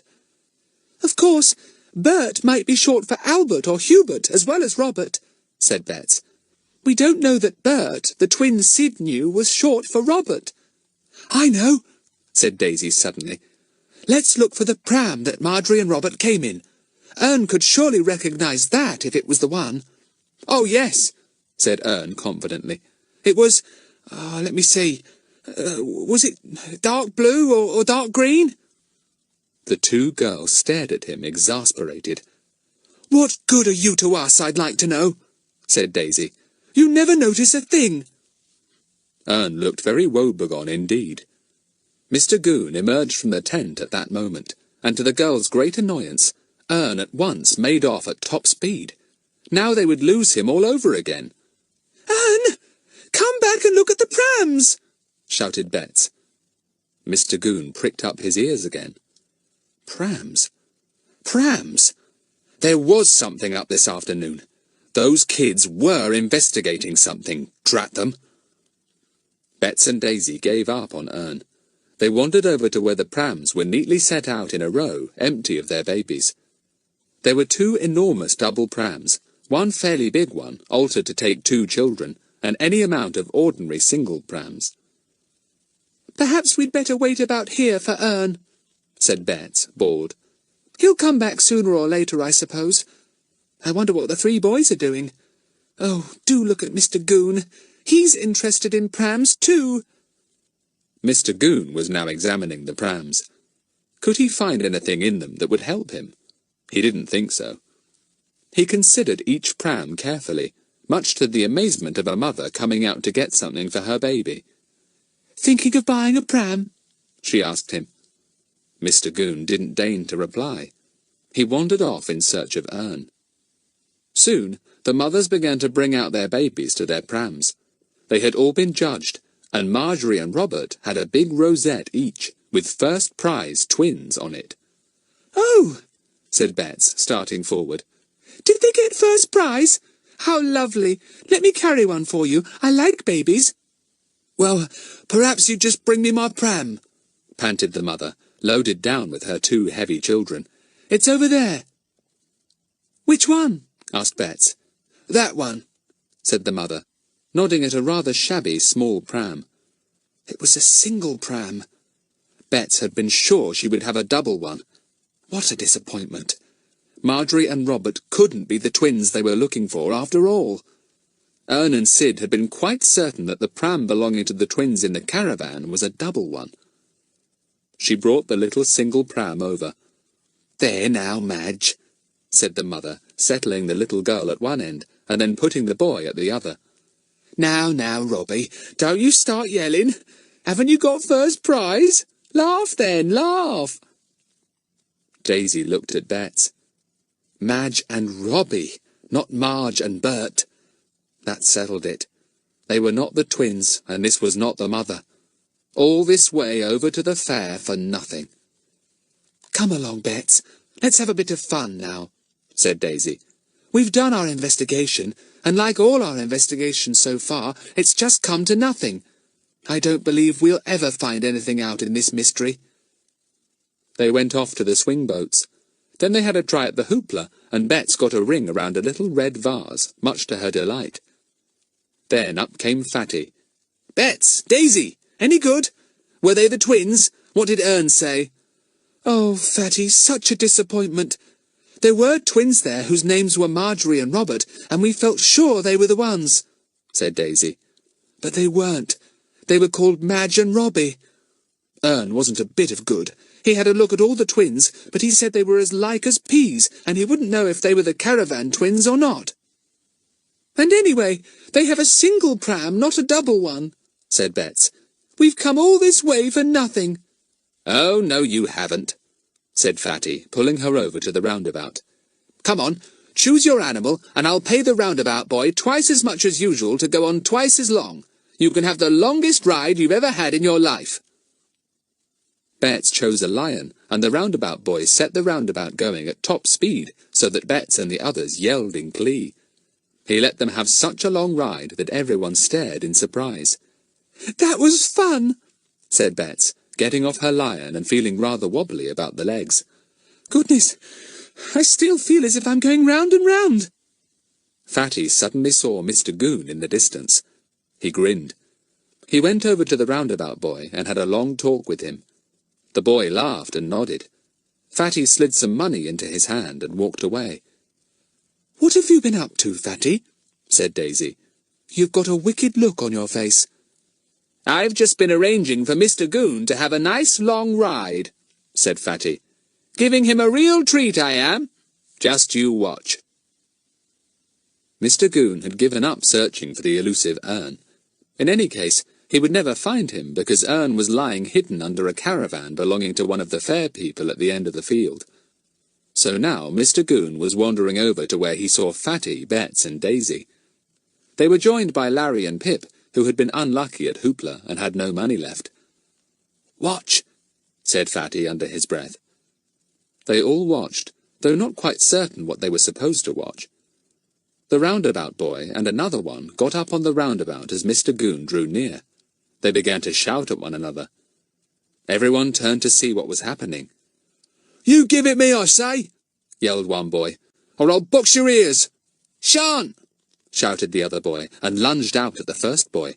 Down he went on the platform of the roundabout, and rolled about, yelling loudly. "Don't worry, Bets, it's all pretence," said Fatty, grinning. "Now watch what happens." Mr. Goon heard all the rumpus, of course. He pulled down his tunic, put his helmet quite straight, and walked ponderously over to the roundabout. "Hey, you boys! What's the matter there? Behave yourselves. Help! Help! He's on top of me! Yelled one of the boys. Help! Fetch the police! Mr Goon mounted the platform of the roundabout, watched by scores of people, looking very impressive indeed. Now what's all this? He began, and then he suddenly clutched at a nearby tiger. The roundabout boy had slid off the platform and had started the roundabout. Round it went and round, the music sounding very loud indeed in Mr Goon's startled ears. He nearly fell over. He clasped his arms round the neck of the tiger and yelled ferociously, Stop this thing! Stop it, I say! But nobody heard him through the din of the strident music. The roundabout went faster and faster. It simply whizzed round till Mr Goon's figure could no longer be clearly seen. Fatty began to laugh. The others rolled about, squealing with joy. Everyone yelled. Mr Goon was not popular in Tiplington. The roundabout slowed down at last. Mr Goon still clutched the neck of the tiger. He dared not let go. Poor Mr Goon. The world still went round for him, and the tiger seemed his only friend. Chapter 18. Pip's Discovery. I have a sort of feeling we'd better go, said Fatty. Where's Ern? Oh, there he is. Good thing he saw a bit of the fun. Ern came over to them, grinning. I say, look at Uncle on the roundabout. He's still got hold of the tiger. Was it an accident, Fatty? Not quite, said Fatty with a rich chuckle. Do come on, everyone. Mr Goon won't be fit to follow us on his bike for quite a while. He'll probably want to go round in circles for ages. He winked at the roundabout boy, who winked back. Mr Goon straightened up, unwrapped one arm cautiously from the tiger, and took a step away from it. But the world immediately seemed to swim round him again, and he embraced the tiger more lovingly than ever. If I look any more, I shall die of laughing, said Larry. I've already got a frightful stitch in my side. I have never laughed so much in my life. Dear old Mr Goon. I feel quite fond of him for making me laugh so much. How he will ever get off that roundabout, I don't know. Fatty had to shove everyone along. They all so badly wanted to see Mr Goon get off the roundabout and walk unsteadily over the field.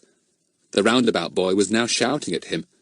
Sorry, sir. Quite an accident. Won't charge you a penny, sir. Free ride for the police force. Mr Goon decided not to deal with that roundabout boy just yet. His words seemed to swim round in his head. He didn't want to argue with anyone just then. He held the tiger still more tightly and shut his eyes to see if the world would steady itself again. The find-outers and Ern found their bicycles and mounted them. Come down this path, said Ern. It's a shorter way to the road. I saw it when I was hiding under the caravan. So they took Ern's path that led across the field, past the caravans, and out into a lane that went straight to the road. And it was when they were cycling slowly past their caravans that Pip suddenly saw something that made him almost wobble off his bicycle. Clotheslines stretched here and there, hung with the washing belonging to the fair people.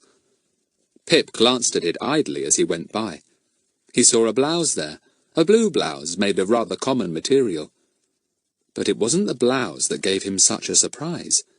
It was the buttons on it. Gosh, said Pip. Surely they're the same as the button I've got in my pocket. The button that came off Prince Bongawah's pyjamas. He took the button out of his pocket and went over to the clothesline. He compared it with the buttons on the blouse. They were exactly the same, blue and gold, very fine indeed. Pip glanced at the nearby caravan. It was bright green with yellow wheels. He would remember that all right. He rode fast after Fatty, almost upsetting the others on the narrow path as he passed them. "Stop it, Pip!" cried Betts angrily as he almost brushed her pedal. "What's the hurry?" Pip caught Fatty up at last. "Fatty, quick! Stop a minute! I've got something important to say." Fatty stopped in surprise. He got off his bicycle and waited by the little gate that led into the lane. "Wheel your bike out under those trees so that we can't be seen talking," panted Pip.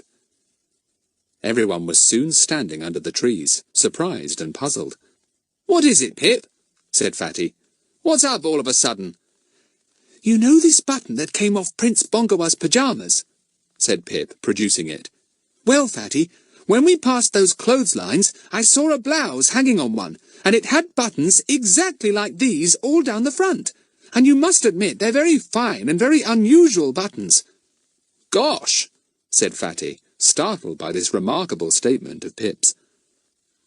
He took a quick look at the button, and then walked back the way he had come, wheeling his bicycle.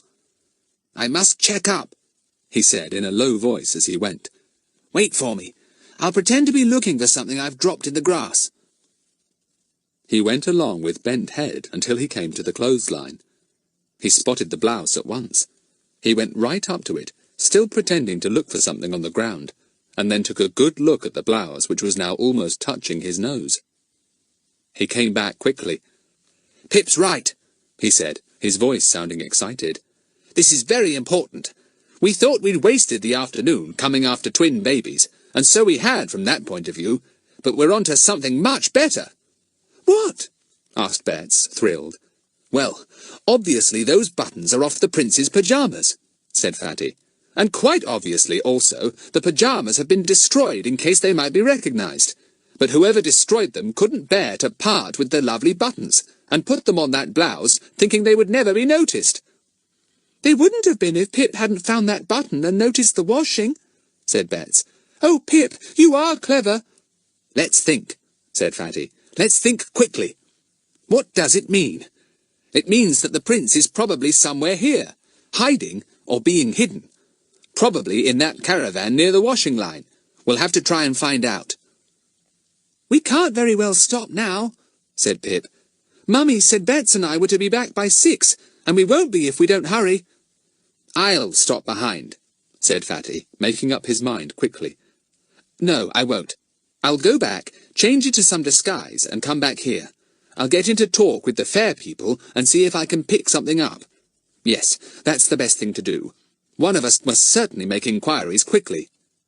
Let me stop too, said Ern. Certainly not, said Fatty. You go back with the others, Ern. Go on, do as you're told. I'm chief here. Let's ride back quickly, because it will take me a little time to put on a disguise. What will you be, Fatty? Asked Betts, excited, as they all cycled quickly down the lane, Ern looking a little sulky. A peddler, said Fatty, selling something. I can easily get into talk with the fair people then. They'll think I'm one of them. I simply must find out if there has been a new boy added to their company just lately. Good gracious! From being quite unsolvable, this mystery has jumped almost to an end, said Betts. Don't you believe it, said Fatty grimly. There's more in this than meets the eye. It's not as straightforward as it looks. There's something funny about it. This all sounded extremely exciting. The 6 of them rode along in silence, each thinking the same tumultuous thoughts. What would Fatty find out? Would he discover the prince that evening? What was the something funny he meant? They got home in good time. Fatty went straight down to his shed. He knew exactly what disguise he would wear. It was the one he had worn before, and he felt it was just right. It was an ordinary schoolboy who went into the little shed, but an ordinary schoolboy didn't come out. No, a peddler crept out, a dirty-looking creature with long earrings in his ears, a cloth cap pulled down over his face, a brilliant red scarf round his neck, and protruding teeth. Fatty was in disguise. Dirty flannel trousers clothed his legs, and old gym shoes were on his feet. He wore a red belt and a dirty yellow jersey. On his back was a pack. It held bottles of all kinds marked cold cures, cures for warts, lotion for chilblains, and all kinds of weird concoctions that Fatty had invented himself for his peddler's pack. He grinned as he crept up the path. His protruding teeth showed, ugly and white. He had fixed a fine false set over his own, made of plastic. Fatty was going investigating, and nobody in the world would have guessed he was anything but a dirty little travelling tinker or peddler. He cycled off, back to Tiplington. That was clever of Pip to spot those buttons. Very clever. It put the mystery back on the map, so to speak. Fatty thought rapidly over his plan. I'll go to the fair field. I'll sit down and get into talk with the roundabout boy or someone. I'll find out who lives in that green and yellow caravan and pretend I know the people there, and perhaps get the roundabout boy to take me over and introduce me. Then I'll see who's in the caravan and have as good a snoop round as I can. Well, I hope the plan will work." He was soon back at the fair. There were more people now because it was evening. The roundabout was swinging round bravely. The swing boats were flying high. There was a babble of talk and laughter everywhere.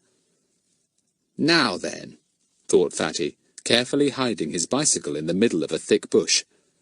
"Now then, once more into the breach, dear friend, and see what's what." He sauntered into the field.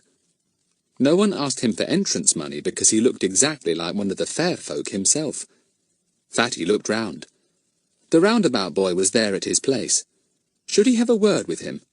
No, he was too busy. What about the hoopla boy? No, he was busy too. Fatty strolled along, keeping his eyes open. He came to the swing boats. The man looking after them was standing holding his arm as if in pain. Fatty walked up. "What's that, mate? Hurt yourself?" "One of these swing boats came back and knocked my elbow," said the man. "Look after 'em for me for a few minutes, will you, while I go and get something for it?"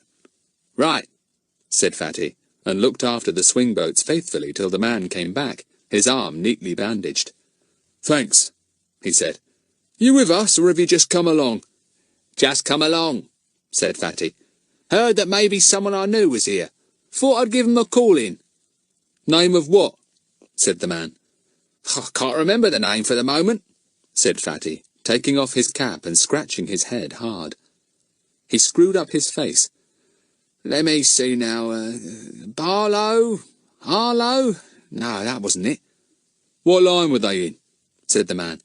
"Oh, wait, something's coming back to me," said Fatty. "They had a green caravan with yellow wheels. Anyone here in a caravan like that, mate?" "Oh, yes, "The Talleries," said the man, taking some money for a ride in his swings. "Those who you mean? They got that green and yellow caravan over there."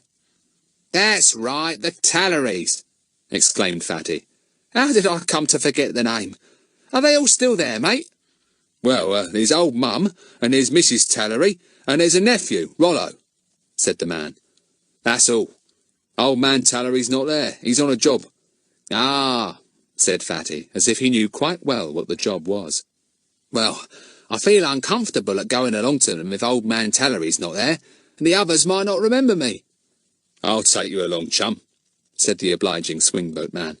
"Say, what's your name?" "Smith," said Fatty quickly, remembering that many gypsies were called Smith. "Just Jack Smith." "You wait till this lot's finished their swings, and I'll take you over," said the man. "Maybe they aren't there, though. I did see old Mum and Mrs. Tallery going off this afternoon." "Well, I'd be glad if you could take me across," said Fatty. "You can tell 'em I knew old man Tallery." Chapter 19. Rollo Talks a Lot. The swing-boat man took Fatty across to the yellow and green caravan. An old woman was outside, sitting in a sagging wicker chair that creaked under her great weight. She was calling loudly to someone. "Rollo! Oh, drat the boy, where is he? I'll give him such a hiding when I get hold of him." "Hello, old Mum," said the swing-boat man, coming up. "That scamp of a Rollo gone again. I'll give him a clip on the ear if I see him and send him over to you. He's the laziest young un I ever did see in my life." "He is that," grumbled old Mum. "His aunt's gone down to the town, and he was told to clean the windows of the caravan. They're that dirty I can't see to knit inside." She peered at Fatty. "Who's this? I don't know him. Do you want old man Tallery? He's not here. Won't be back for a few days." "Oh, I'm sorry," said Fatty. "I wanted to see him." "Friend of his," the swing-boat man explained to old Mum. "Name of Jack Smith." He turned to Fatty. "You sit and talk to the old lady a bit. She'll love that. What have you got in your pack? Anything to interest her? I'm going back to Miss Swings." Fatty opened his pack and displayed his bottles and tins. Old Mum took one look at them and laughed a wheezy laugh. "Oh, that's your line, is it? coloured water and coloured powders. My dad was in the same line, and very paying it was too. Shut your pack up, lad, I've no use for them things. I'm too old and too spry to be caught by such tricks. I wasn't going to sell you any, old mum, or try to, said Fatty, in a voice very like Ern's. When did you say Mrs. Tallery would be back? Oh, I never know how long she'll be, said old mum crossly. Here, there, and everywhere she is. Here today, gone tomorrow. Leaves me alone for days on end, she do. Off she went a few days ago, never said where, and back she comes without a word. Fatty pricked up his ears. Could Mrs. Tallery be the woman in the caravan, the woman with the babies? Let me see now, said Fatty. How many children has she got? Oh, she and old man Tallery never did have children, said old mum. Nary a one. That's why they took on Rollo. And gracious knows why they wanted to pick on him, the little pest. But his ma's got 11 kids besides him, so she was glad to get rid of him. Oh, of course, said Fatty, quite as if he knew all about it. He was about to ask a few more questions when the swingboat man came up again, leading a boy by the ear. Here's Rollo, old mum, he said. Shall I set him to work cleaning the windows, or shall I put him across my knee and give him a hiding first? No, yelled Rollo, squirming about. I'll do the windows, you big beast! The swingboat man shook him, laughed, and went off again. Fatty looked at the angry boy. He wasn't very big, about Pip's size, and a scowl on his face made him very ugly and unpleasant. Old Mum began to scold him soundly, the words pouring out of her mouth in an endless stream. The boy made a rude face at her. He then went to get a pail of water and a cloth, presumably to clean the very dirty windows. Old Mum heaved herself up to go into the caravan. Oh, I'm chilly, she said. Just keep an eye on that boy, will you? Give me a call if he stops his work. Fatty helped the old woman into the caravan. She seemed surprised at his help. Well, 'tisn't often my son, old man Tallery, has friends like you, she said. First time I known one of them help me up the steps. She disappeared into the smelly, dirty caravan. The boy sulkily sloshed water over the windows, and made them so wet and smeary that Fatty thought they were worse than ever. He sat and waited till the boy had finished. Rollo emptied the water, threw the cloth under the caravan, and made a face at Fatty. Here, said Fatty, taking some money out of his pocket. I'm hungry. Go and buy something with this. Bring it back and we'll share it. Skip along. Right, said the boy, looking less sulky. He took the money and went. Soon he was back with 2 meat pies, ginger beer, and 4 enormous jam tarts. He sat down by Fatty. You a friend of old Mum's? He said. Misery guts she is. I like my aunt better. No nonsense about her. You've got plenty of brothers and sisters, haven't you? Said Fatty, eating the pie. He didn't like it at all. It was dry and musty. Yes, 11, said Rollo. The youngest are twins. Always yelling they are. Twins? Said Fatty at once. How old are they? Dunno, said Rollo. Just babies. They came to stay with my aunt when my mum was ill. What, here? Said Fatty, munching away. I shouldn't have thought there was room for all of you in the caravan. They was only here for a day, said Rollo. Then my aunt got a caravan up on a school camp field and had 'em there. Fatty went on munching solidly, but his eyes suddenly gleamed in his dirty face. Aha! He was on the track now, all right. So the aunt was the woman in the caravan, and Rollo's twin brother and sister were the twins in the pram. Let me see, Marge and Bert are the twins, aren't they? Said Fatty. Rollo nodded. That's right. You know the family all right, don't you? There's Alf, George, Reenie, Pam, Doris, Millie, Reg, Bob, Doreen, and Marge and Bert. And you're the one they chucked out, are you? Said Fatty, gazing at the jam tarts and wondering if he dared to tackle one. Here, who said I was chucked out? Said Rollo indignantly. What do you suppose old man Tallery picked me out of the lot for? I tell you, because I can act, and because I've got brains, and because I'm jolly useful to him. I bet you're nothing but a nuisance to him, a dirty little rascal like you, said Fatty, trying to rouse Rollo into telling him a lot more things. Rollo rose to the bait at once. He scowled. I'm going to tell you something, mister, he said to Fatty. I can act anything, I can. I can be a boy leading a blind fella. That's one way old man Tallery and me get money. And I can be a nice kid going shopping with me aunt and slipping things up my sleeve when aunt's talking to the shop girl. And I can even be a prince. Fatty jumped. A prince? Now what did he mean by that? Fatty turned and stared at the gypsy boy, who looked back impudently at him. Ah, that made you stare, said Rollo triumphantly. I bet you don't believe it, mister. No, I don't, said Fatty, hoping to lead the boy on and on. His mind was in a whirl. A prince? What did it all mean? I thought you wouldn't believe me, said Rollo. Well, I've said too much. I'd better not say any more. That's because you've got nothing to say, said Fatty promptly. You're making up a lot of tales and you know it. Prince, my foot. Dirty little rascal like you, a prince. What'd you take me for? The boy glared at him. Then he looked all round as if afraid that someone might overhear. Look here, he said. Do you remember the fuss in the papers about that prince being kidnapped? Prince Bongawah. Well, I was him. Go and tell that fairy tale to the twins, said Fatty scornfully, but inwardly very excited. There's a real Prince Bongawah who belongs to a real kingdom called Tetarua. I've seen photographs of him. Well, I tell you, I was him, persisted the boy, angry that Fatty wouldn't believe him. Really? Well, maybe you'll tell me how you were kidnapped then, and how you got away and were taken here, said Fatty sarcastically. Easy, said the boy. I wasn't kidnapped. I just had to stay a few days at the camp, see, and pretend to be the prince. And then, on a certain night, I had to creep through the hedge, find my aunt's caravan and hide there. You'll never guess how I got away, though. Fatty thought he could make a very good guess indeed, but he pretended to be quite bewildered. My word, this is a tale and a half, he said. Do you really mean to say you did all that? Well then, how did you get away?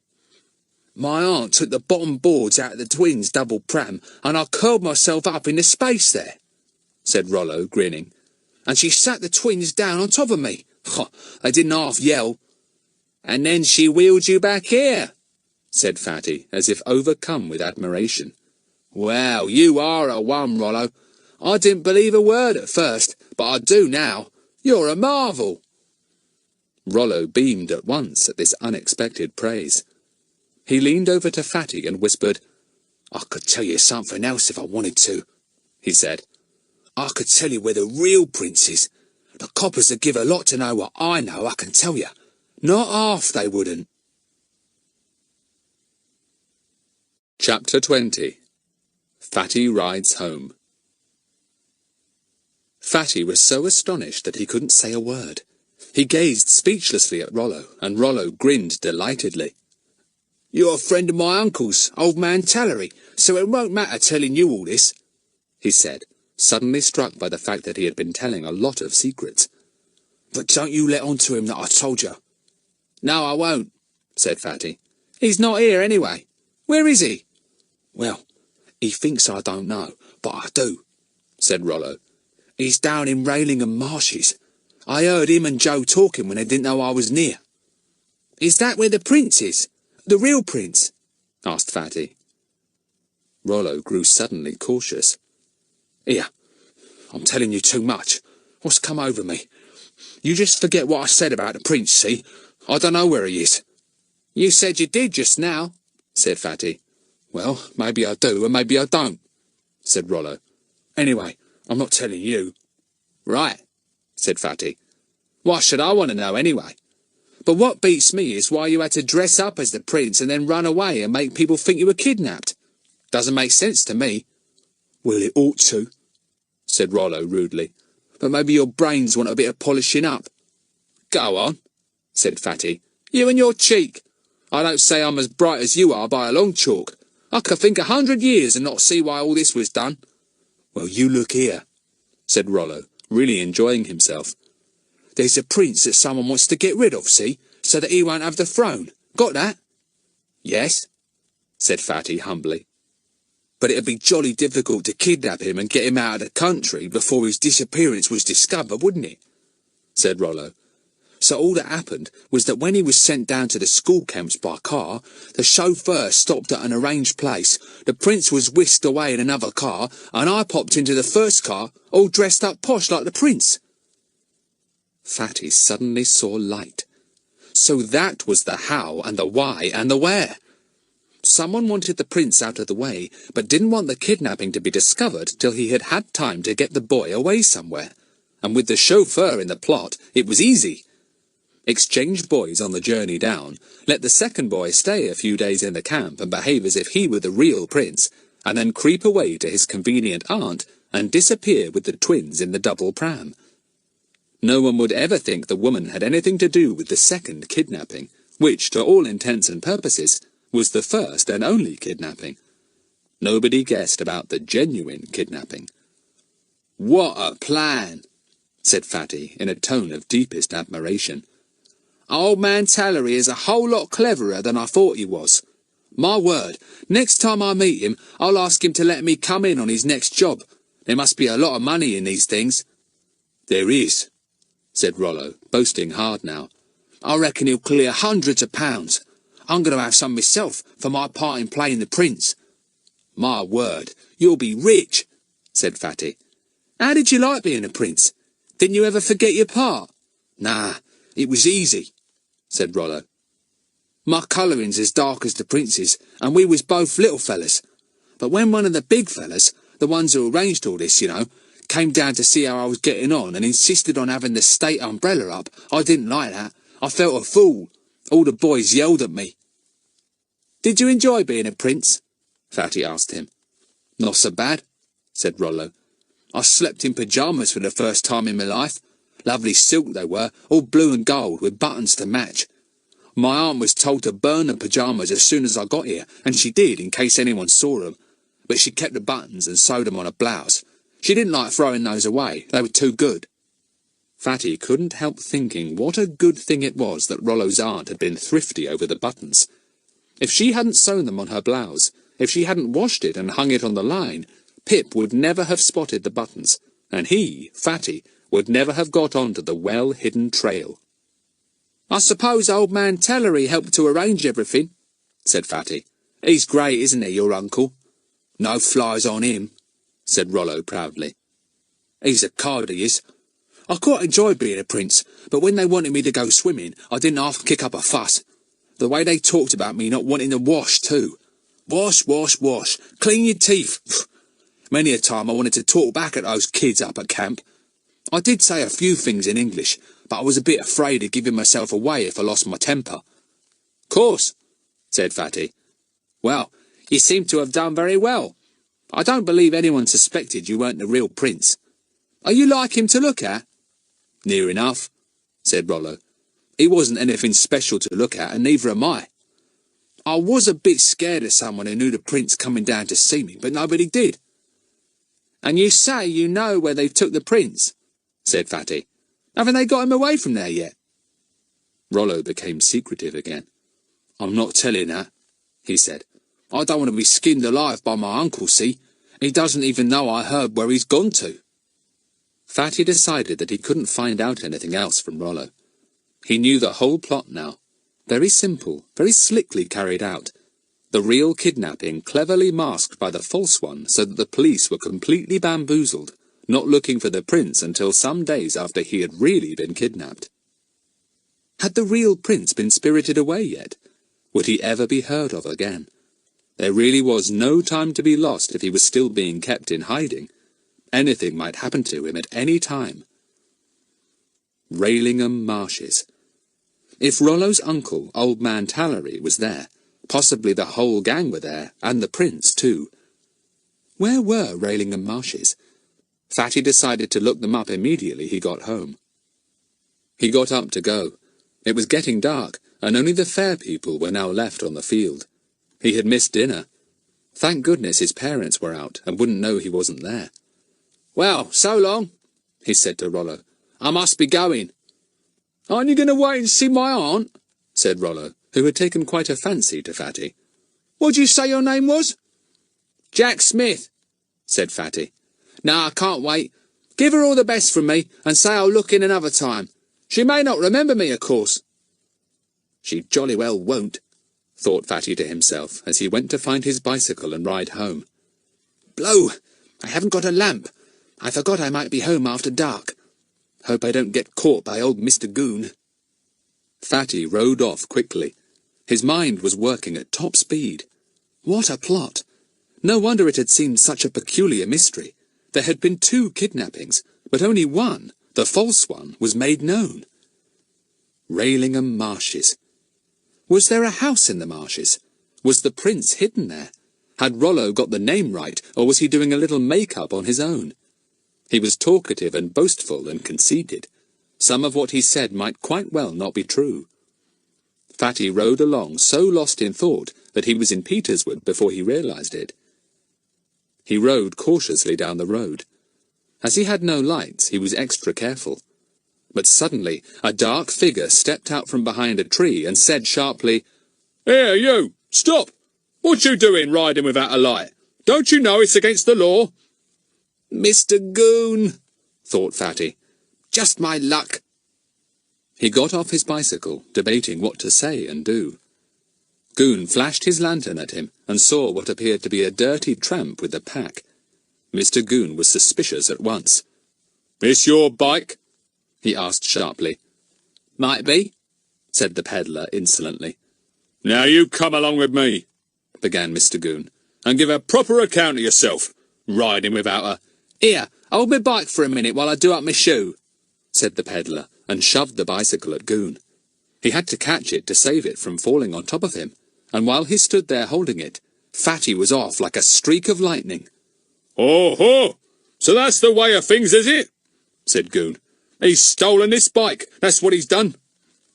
Goon mounted the bicycle and rode after the running figure, but it darted off down a path where cyclists were not allowed to ride, and Goon was beaten. He had no wish to ride a bicycle without lights down a path where cycling was forbidden. 10 to 1, if he did, that big boy would appear from somewhere and see him. Goon got off and wheeled it carefully back to his house. The bicycle seemed somehow vaguely familiar to him. He took it into his hall and had a good look at it. Then he got out his notebook and wrote down a full description. "Full size. Make, Atlas. Colour, black with red line. Basket in front. No front lamp. In good condition." Then he wrote a full description of the man he had seen with it. "Tramp. Cloth cap pulled down over face. Red scarf. Dirty jersey. Dirty flannel trousers. Earrings. Rude and insolent. I had to force him to give up the bicycle, which I guess was stolen. After a terrific struggle, I got it, and the man ran off scared." Just as he finished writing all this, the telephone rang and made him jump. He picked up the receiver. "Police here," he said. "Oh, Mr Goon, is that you?" came Fatty's voice at the other end. "So sorry to bother you, but I have to report to you that my bike's been stolen. It's gone. Not in the shed. Vanished.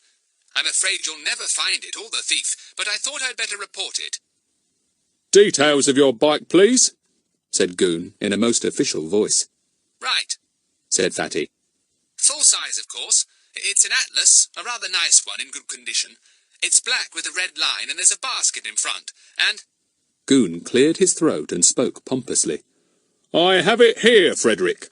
I stopped a tramp with it 15 minutes ago. Very nasty fellow he was too, most insolent. Didn't want to give up the bike at all when I challenged him." "How did you get it, then?" asked Fatty in an awed voice. "Well, I struggled with him," said Goon, letting his imagination go. "It was a bit of a struggle, you know, but I got it from him. He was so scared that he ran for his life. I brought the bike here. You can come round for it if you like." "My word, you've done some pretty quick work, Mr Goon," said Fatty admiringly. Mr Goon stood up very straight. It wasn't often that boy said things like that to him. "I don't let the grass grow under my feet," said Mr Goon with dignity. "Well, You'll be along in a minute or two, Frederick, I suppose? Give me 10 minutes and I'll be there, said Fatty cheerfully, and rang off with a click. Chapter 21. Mr Goon has a bad time. Fatty arrived in 10 minutes, looking spruce and clean. He had just had time to get out of his disguise and clean himself up. He had given himself 1 minute to laugh very loudly indeed at Goon's story of the tramp and the fight he had had. Goon opened the door. He was still pompous. "There's your bike," he said, waving to where it stood in the hall. "Can't beat the police, you know, Frederick." "Well, I must say it was pretty smart work, Mr Goon," said Fatty so admiringly that Mr Goon told the story of the tramp all over again, adding a few more trimmings. "Mr Goon, I'm much obliged to you," said Fatty earnestly. "And in return, I must pass on a bit of news. We've discovered a bit more about the kidnapping. I know Ern told you about the prince hiding in a pram under the babies, didn't he? Well, we've found out now that that wasn't the real prince. It was a boy. The real prince is, we think, somewhere in Ralingham Marshes." Mr Goon's face slowly grew thunderous as Fatty reeled all this off. "Now look here," he said.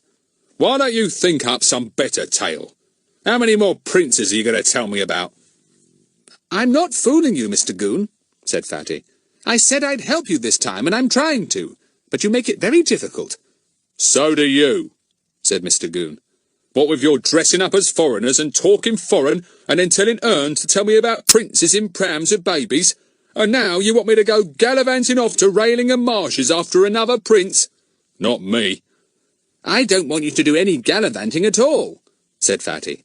"All you've got to do is to ring up the Chief Inspector and tell him everything. He'll tell you what to do." "Look here," said Mr Goon, beginning to turn his usual purple. "Didn't I ring up and tell the chief all about the prince's sister, and it was all made up on your part to make me look small? Oh, you needn't shake your head, I know it was. Then you wanted me to tell him another idiotic story, and now this. Well, I shan't." "You'd better," said Fatty. "Or shall I? If I do, I'll get all the credit again, you know." "Don't you do any telephoning either," snapped Mr Goon. "Can't you keep out of this? I'm in charge of this case, I tell you. Interfering with the law. That's what you do all the time. You're a toad of a boy. Shh, Mr Goon, said Fatty, beginning to wheel his bicycle out of the hall. "Naughty, naughty. Mustn't lose temper." He wheeled his bicycle to the front gate and mounted it. Then he called back, "Oh, I say, I forgot to ask you something, Mr Goon. Did that tramp you fought with do up his shoe at all?" And without waiting for an answer, Fatty rode chuckling down the road. Mr Goon stared after him in the darkness. He was puzzled. How did that boy know that the tramp had said he wanted to do up his shoe? Certainly Mr Goon had mentioned no such thing. Then how did Fatty know it? Light suddenly dawned on Mr Goon. He staggered into his sitting room and sat down heavily in his chair. He put his head in his hands and groaned. The tramp had been Fatty. He had taken his bike away and patted himself on the back when Fatty had reported it gone, and given it back to him without so much as mentioning the missing front lamp. Why, oh why, had he made up such a wonderful story? How Fatty must have laughed up his sleeve. Mr Goon spent half an hour thinking of all the horrid things he would like to do to Fatty, but alas, he knew he would never ever get the chance to do them. Fatty could look after himself too well.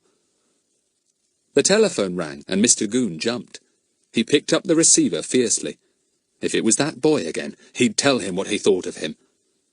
But it wasn't. It was a message from the Chief Inspector, delivered shortly by another constable. PC Goon, message from the Chief. A report has come through from one of our men to say it is now thought that the boy at the camp was not the real prince, but someone masquerading as him. Photographs shown to boys on the field have not been recognised as the boy who was with them as the prince. The Chief says, have you had any inkling of this? If so, please send in your report. Mr Goon gaped. He didn't know what to say. Why, it seemed as if the message Ern had delivered to him from Fatty might have been correct after all then, not a fairy tale. That story about the prince getting away in the pram, and now Fatty's tale about it being a local boy after all. Was it all true? Percey Goon, are you still there? Said the voice at the other end impatiently.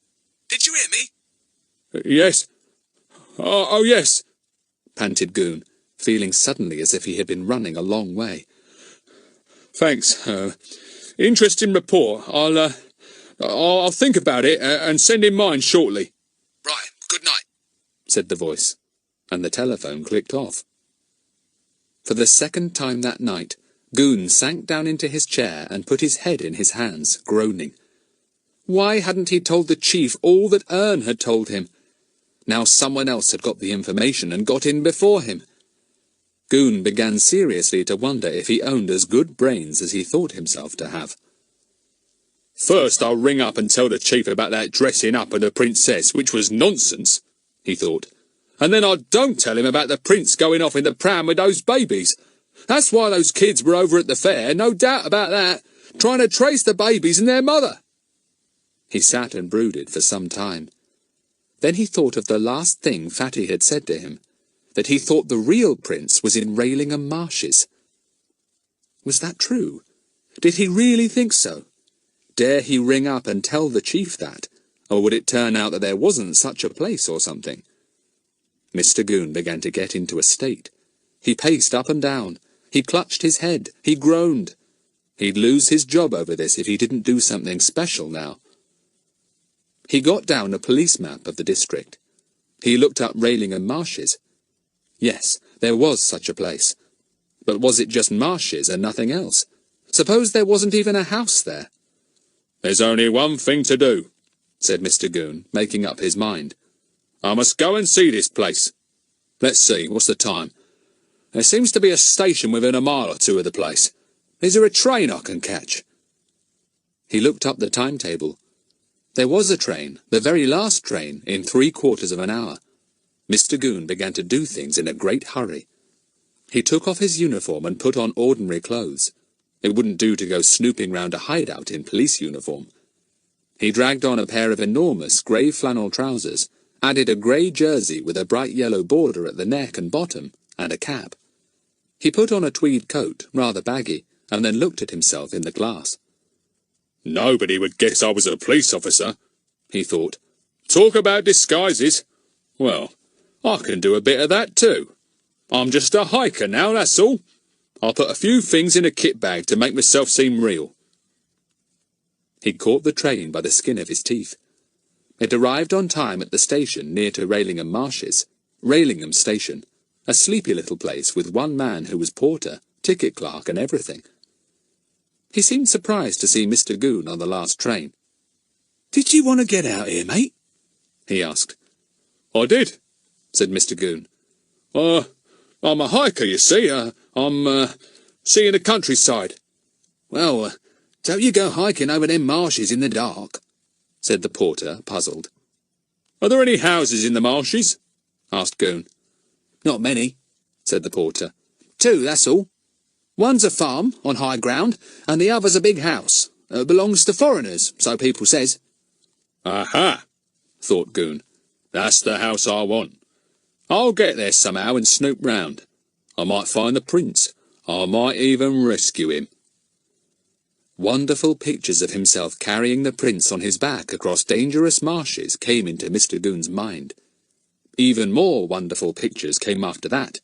Photographs of himself and the prince in the papers. Headlines.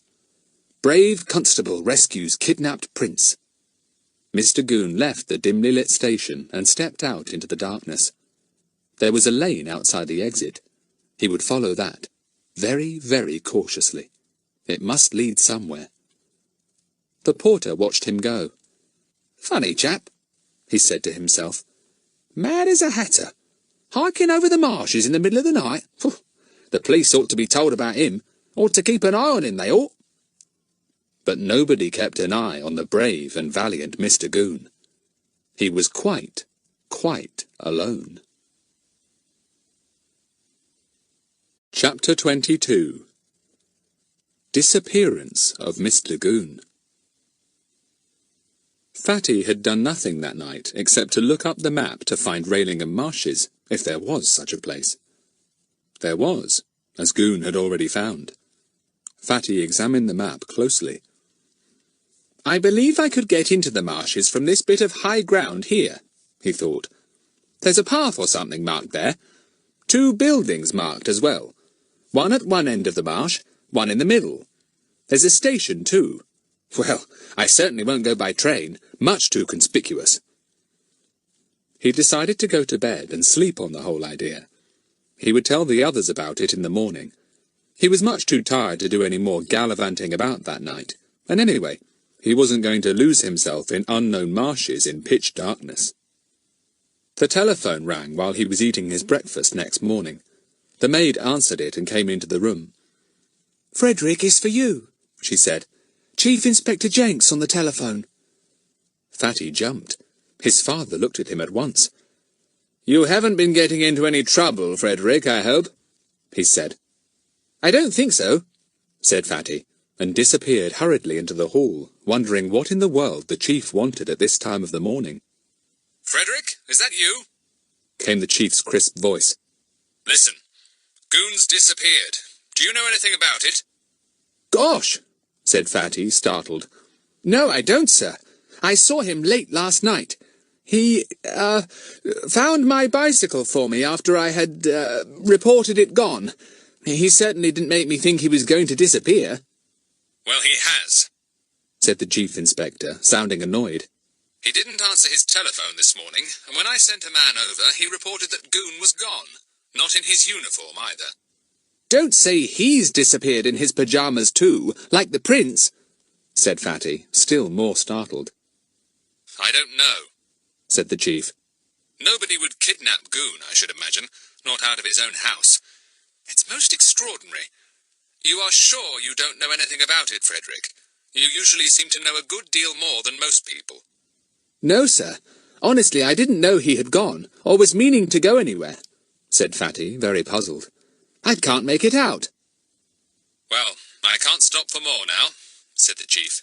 "Ring me if you have any ideas. Goodbye." And before Fatty could ask him or tell him anything more, the telephone went dead. Fatty stared down at it. He was most surprised at this news. "Goon disappeared. He must have gone after I left him. It was dark then, and he was in his uniform. He must have undressed. Gosh, don't say he's gone in his pyjamas too. This is all very peculiar." Fatty quite forgot that he hadn't finished his breakfast, and went out to get his bicycle to ride round to Larry's. Larry was surprised to see him so early. "No time to talk much now," said Fatty. "Come round to Pip's, you and Daisy. There's a lot of news." There certainly was. The others drank in all Fatty had to say about the boy in the caravan the night before, and what he had told Fatty. "So you see, Sid was quite right when he told us about the boy who was hiding in the pram," said Fatty. "And now we know why he hid, and why he pretended to be the prince and everything." "But we don't know where he's been hidden. The real prince, I mean," said Pip. "Well, I may even know that," said Fatty, and he told them what the boy had said. "He said his uncle, Old Man Tallery, was in Ralingham Marshes," he went on, "and as he was mixed up in the kidnapping and produced his nephew, Rollo, to impersonate the real prince, it's very likely that the prince is there too. There's probably a good hide out there, in those marshes." "You did awfully well last night," said Pip. "What time did you get back?" "Latish, in the dark," said Fatty, "and I hadn't a lamp on my bike. And what do you think? I was caught by Mr Goon." "Gracious!" said Bets, alarmed. "Did he go round and complain to your parents?" "Of course not. He didn't know it was me. You forget, I was disguised as a tramp," grinned Fatty, and then told them how Mr Goon had taken his bicycle, and how he, Fatty, had got it back again. The others roared with laughter. "No one will ever get the better of you, Fatty," said Daisy, with the utmost conviction. "Any more news? What a lot you've got." "Yes, I've kept the spiciest bit till last," said Fatty. "Mr Goon has disappeared. Nowhere to be found this morning, so the chief inspector says. And he's left his uniform behind. Where, oh where can he be?" Nobody knew. They were all astounded at this last bit of news. "Another spot of kidnapping, do you think?" asked Larry. "I don't know what to think," said Fatty. "He certainly didn't appear to have any plans for going anywhere last night when I went to fetch my bike." "Of course, if you'd mentioned Ralingham Marshes to him, I would have thought he might be there," said Betts. "Just to get in before you, Fatty. But he wouldn't know, of course." Fatty sat up straight. "Betts, you're a marvel," he said. "Hit the nail on the head as usual. I did tell him the place, of course. But what with one thing and another, I'd forgotten I'd mentioned it to him. That's where he is." "Do you think so, really?" asked Betts, her face glowing at Fatty's praise. "Of course," said Fatty. "But goodness knows what has happened to him. Got a timetable, Pip? He wouldn't bike all that way, and the buses wouldn't be going at that time of night. But there might be a train." There was, of course. "That's what he did," said Fatty jubilantly. "As soon as I'd gone, he must have got out of his uniform and put on his ordinary clothes and rushed out and caught that train, and gone hunting for the prince in Ralingham Marshes." "Without saying a word to anyone," said Pip. "What a man!" "What are we going to do about it?" asked Daisy. "Anything?" Fatty considered. "I don't think I'll tell this idea to the chief. He wouldn't want to send a posse of men searching marshes for Mr Goon unless he was dead certain he was there. We'll go ourselves." "What, all of us?" cried Betts joyfully. "All of us," said Fatty. "And Ern too?" asked Betts, pointing down the drive. Everyone looked and groaned. Ern was coming up the drive. By himself, fortunately. "Well, I suppose Ern may as well come too," said Fatty. "The more the merrier. We'll be a company of kids out walking, looking for unusual marsh flowers and marsh birds." "I'll look for the marsh goon flower," said Betts with a giggle. "And you can look for the clear-off bird, Pip." "Hello, hello, hello," said Ern, appearing round the hedge. "How's things? Any news?" "Yes, a lot," said Betts. "But we can't stop to tell you now, Ern." "Spitty," said Ern, looking disappointed. "What's the hurry?" "You can come with us if you like, and we'll tell you on the way," said Fatty. "I hope you haven't got Sid and Perce parked outside the front gate, Ern, because we are not going to take them too." "I'm alone," said Ern. "Perce has gone to buy some more rope for the tent. It flopped down on us last night. And Sid's gone to buy nougat." "Nougat?" said everyone, astonished. "But why not toffee?" "Sid seems to have gone off toffee all of a sudden like," said Ern. "Funny. He's never done that before." "Well, nougat is almost worse. So gooey," said Betts. "Spitty." "Now don't you catch Ern's disease," said Pip. Ern looked startled. "What disease?" he asked. "I haven't got no spots nor anything." "We haven't any time to waste," said Fatty. "We'll go and buy sandwiches and buns and drinks down in the village. There won't be time to prepare food ourselves. We'll take the bus to the east side of the marshes and then walk." They left their bicycles at Pip's and went to buy their food. Soon they were on the bus to Ralingham. Fatty forbade them to talk about anything to do with the mystery. "Someone might be on the bus that knows something about it," he said. "We don't want to give any information away." They got out of the bus at the edge of the marshes. They had talked so loudly about flowers and birds all the way that the conductor felt sure they wanted to search the marshes for them. "You'll be all right so long as you keep to the paths," he told them. "See that one there? That leads right to the centre of the marsh. You'll notice other paths going off here and there, but be careful not to choose too narrow a one." Off they all went. Was Mr Goon somewhere there? Surely he hadn't fallen into the marsh in the middle of the night and sunk down and down. "Till his head's just above the surface of the marsh," said Betts with a shiver. "Only his helmet's showing." "He's not wearing his helmet," said Fatty. "Cheer up. It would take a long, long time for an enormous weight like Mr Goon to sink down and down and down. This is not a terribly marshy marsh, not in the middle of summer at any rate." But when Pip slipped off the path once, he soon found himself up to the knees in muddy water. He didn't like it at all, and got hastily back onto the path. I shan't go looking for goon flowers just here, he said. I don't feel they grow very well. Chapter 23. Things Begin to Happen. The marsh was a strange place. It was intensely green, and was also full of the most irritating flies. Ern nearly went mad with them, and the others nearly went mad with Ern's continual slapping and grumbling. Look, there's a house or something over there, said Fatty suddenly. On that high ground, see, where there are trees.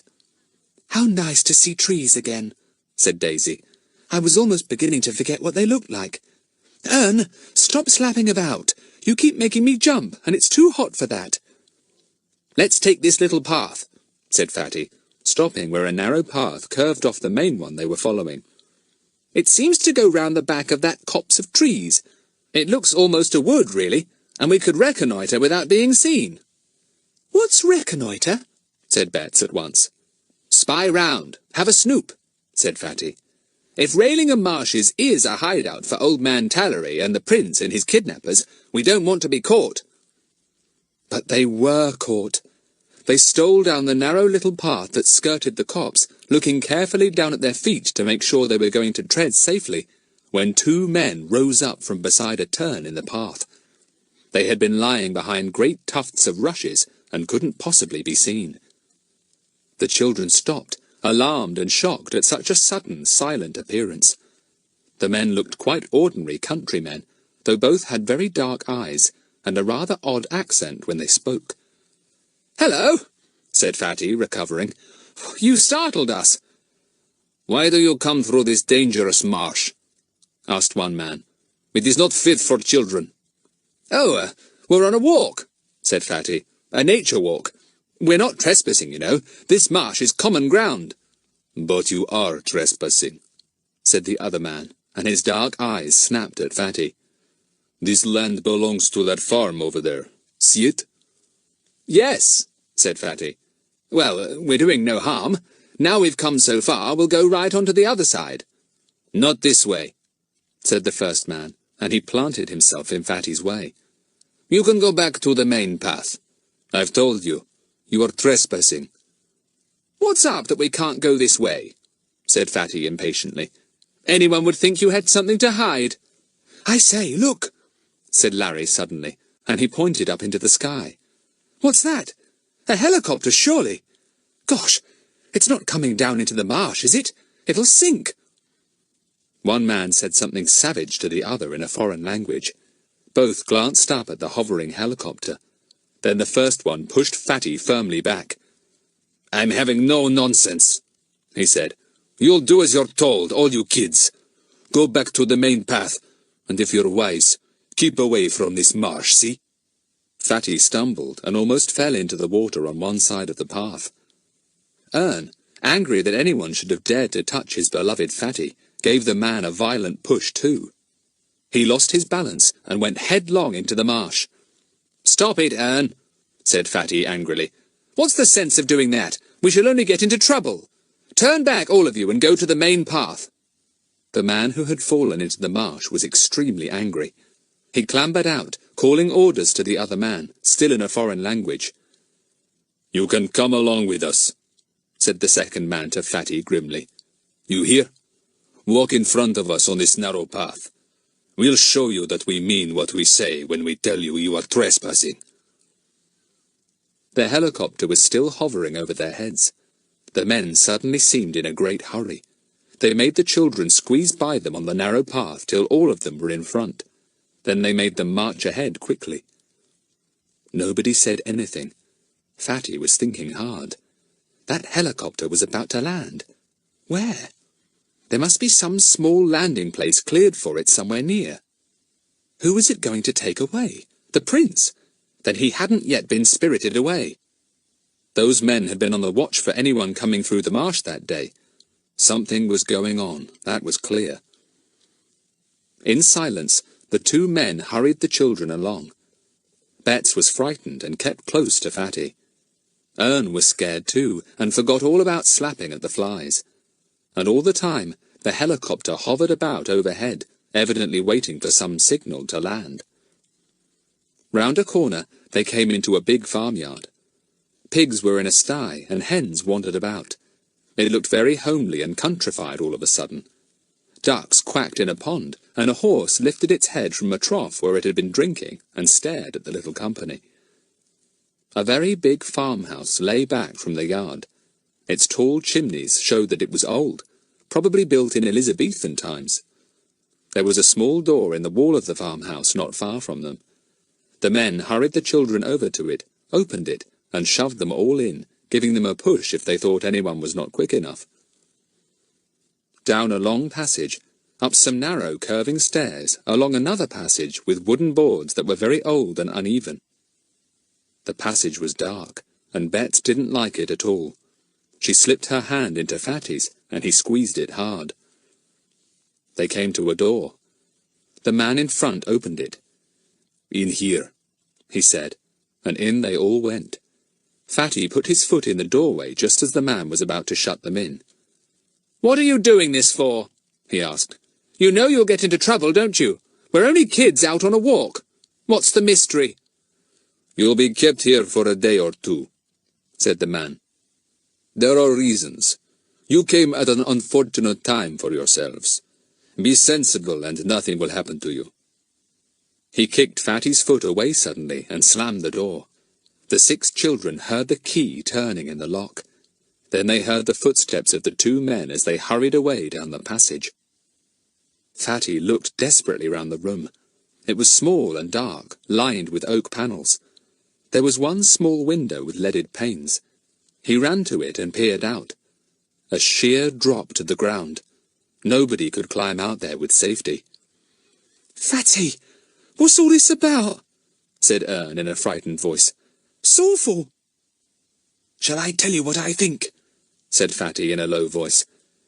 "I think Prince Bongawah was taken here and hidden when he was kidnapped from his car, and I think he's been kept prisoner here till arrangements could be made to spirit him away somehow. And that's what that helicopter is arriving for. It will land somewhere here, the prince will be hurried aboard, and nobody will ever hear of him again." Bets shivered. "I don't like you saying that," she said. "Fatty, what are we going to do? Don't you think they'll hurt us?" "No," said Fatty. "I think we're a nuisance, but I think they really do believe we're only 6 kids out hiking. They've no idea we're hunting for old Mr Goon, or that we know anything is going on here." "But what are we going to do?" said Bets again. "I don't like this place. I want to get out." "I can hear the helicopter again," said Pip. "It sounds nearer. It must be coming down." "Do you suppose Mr Goon is a prisoner too?" said Larry. "We haven't seen or heard a sign of him. Perhaps he didn't come to Ralingham Marshes after all." "Perhaps he didn't," said Fatty. He went over to the door and tried it. It was locked. He looked at the door. It was old, but very stout and strong. Nobody could possibly break it down. "Do your trick of getting out through a locked door, Fatty," said Daisy suddenly. "There's a good space under the door. I believe you could manage it beautifully." "That's just what I was thinking," said Fatty. "The only thing is, I need a newspaper or some big sheet of paper, and I haven't brought a newspaper with me today. Very careless of me." "I've got a comic," said Ern unexpectedly. "Would that do? What are you going to do, Fatty?" "Get through this locked door," said Fatty, much to Ern's amazement. Ern fished in his pocket and brought out a crumpled and messy comic, which he handed to Fatty. "Good work," said Fatty, pleased. He took the comic and opened out the middle double sheet. He slid it carefully under the door, leaving only a small corner his side. Ern watched, puzzled. How was that going to open a locked door? Fatty took a small leather case from his pocket and opened it. In it were a number of curious small tools and a little roll of wire. Fatty took out the wire and straightened it. He inserted it into the keyhole and began delicately to work at the key. He prodded and pushed and jiggled it, until suddenly he gave a sharp push, and the key slid out of the keyhole on the other side of the door and fell with a thud down on the floor. Ern stared open-mouthed. He couldn't for the life of him make out what Fatty was doing. But the others knew. They had seen Fatty doing his locked door trick before. "Hope it's fallen onto the paper," said Fatty, and bent down to draw the sheet of paper back under the bottom of the door. Carefully he pulled it, very carefully. More and more of the comic appeared. And oh joy! At last the key appeared too under the door, on the second half of the double sheet. There it was, on their side of the door. Fatty had managed to get it. Ern gasped. His eyes almost fell out of his head. "Caw, you are a one," he said to Fatty. "You're a genius, that's what you are." "Be quiet, Ern," said Fatty. "We'd all better go out. There's such a crowd of us, we'd be sure to be spotted. What I propose to do is this. Get out by myself and have a really good look round. If there's a telephone, I shall immediately use that to get on to the Chief Inspector and warn him to send men here at once." "Oh, yes," said Betts, delighted at the idea of rescue. "Then I shall snoop round to see if I can find the Prince, though I'm afraid I won't be in time to stop the helicopter from going off with him if they mean to take off again at once," said Fatty. "What about Mr Goon?" asked Larry. "Will you look for him?" "Well, I'll certainly keep a lookout for him," said Fatty. "But at the moment, the most important thing is to get in touch with the Chief, and also see if I can hold up the Prince's flight. Now, all you have to do is keep quiet and wait. I'll have to lock you in again, I'm afraid, in case someone comes along and finds the door unlocked. But you know how to get out if you want to, Larry, don't you? So you'll be all right."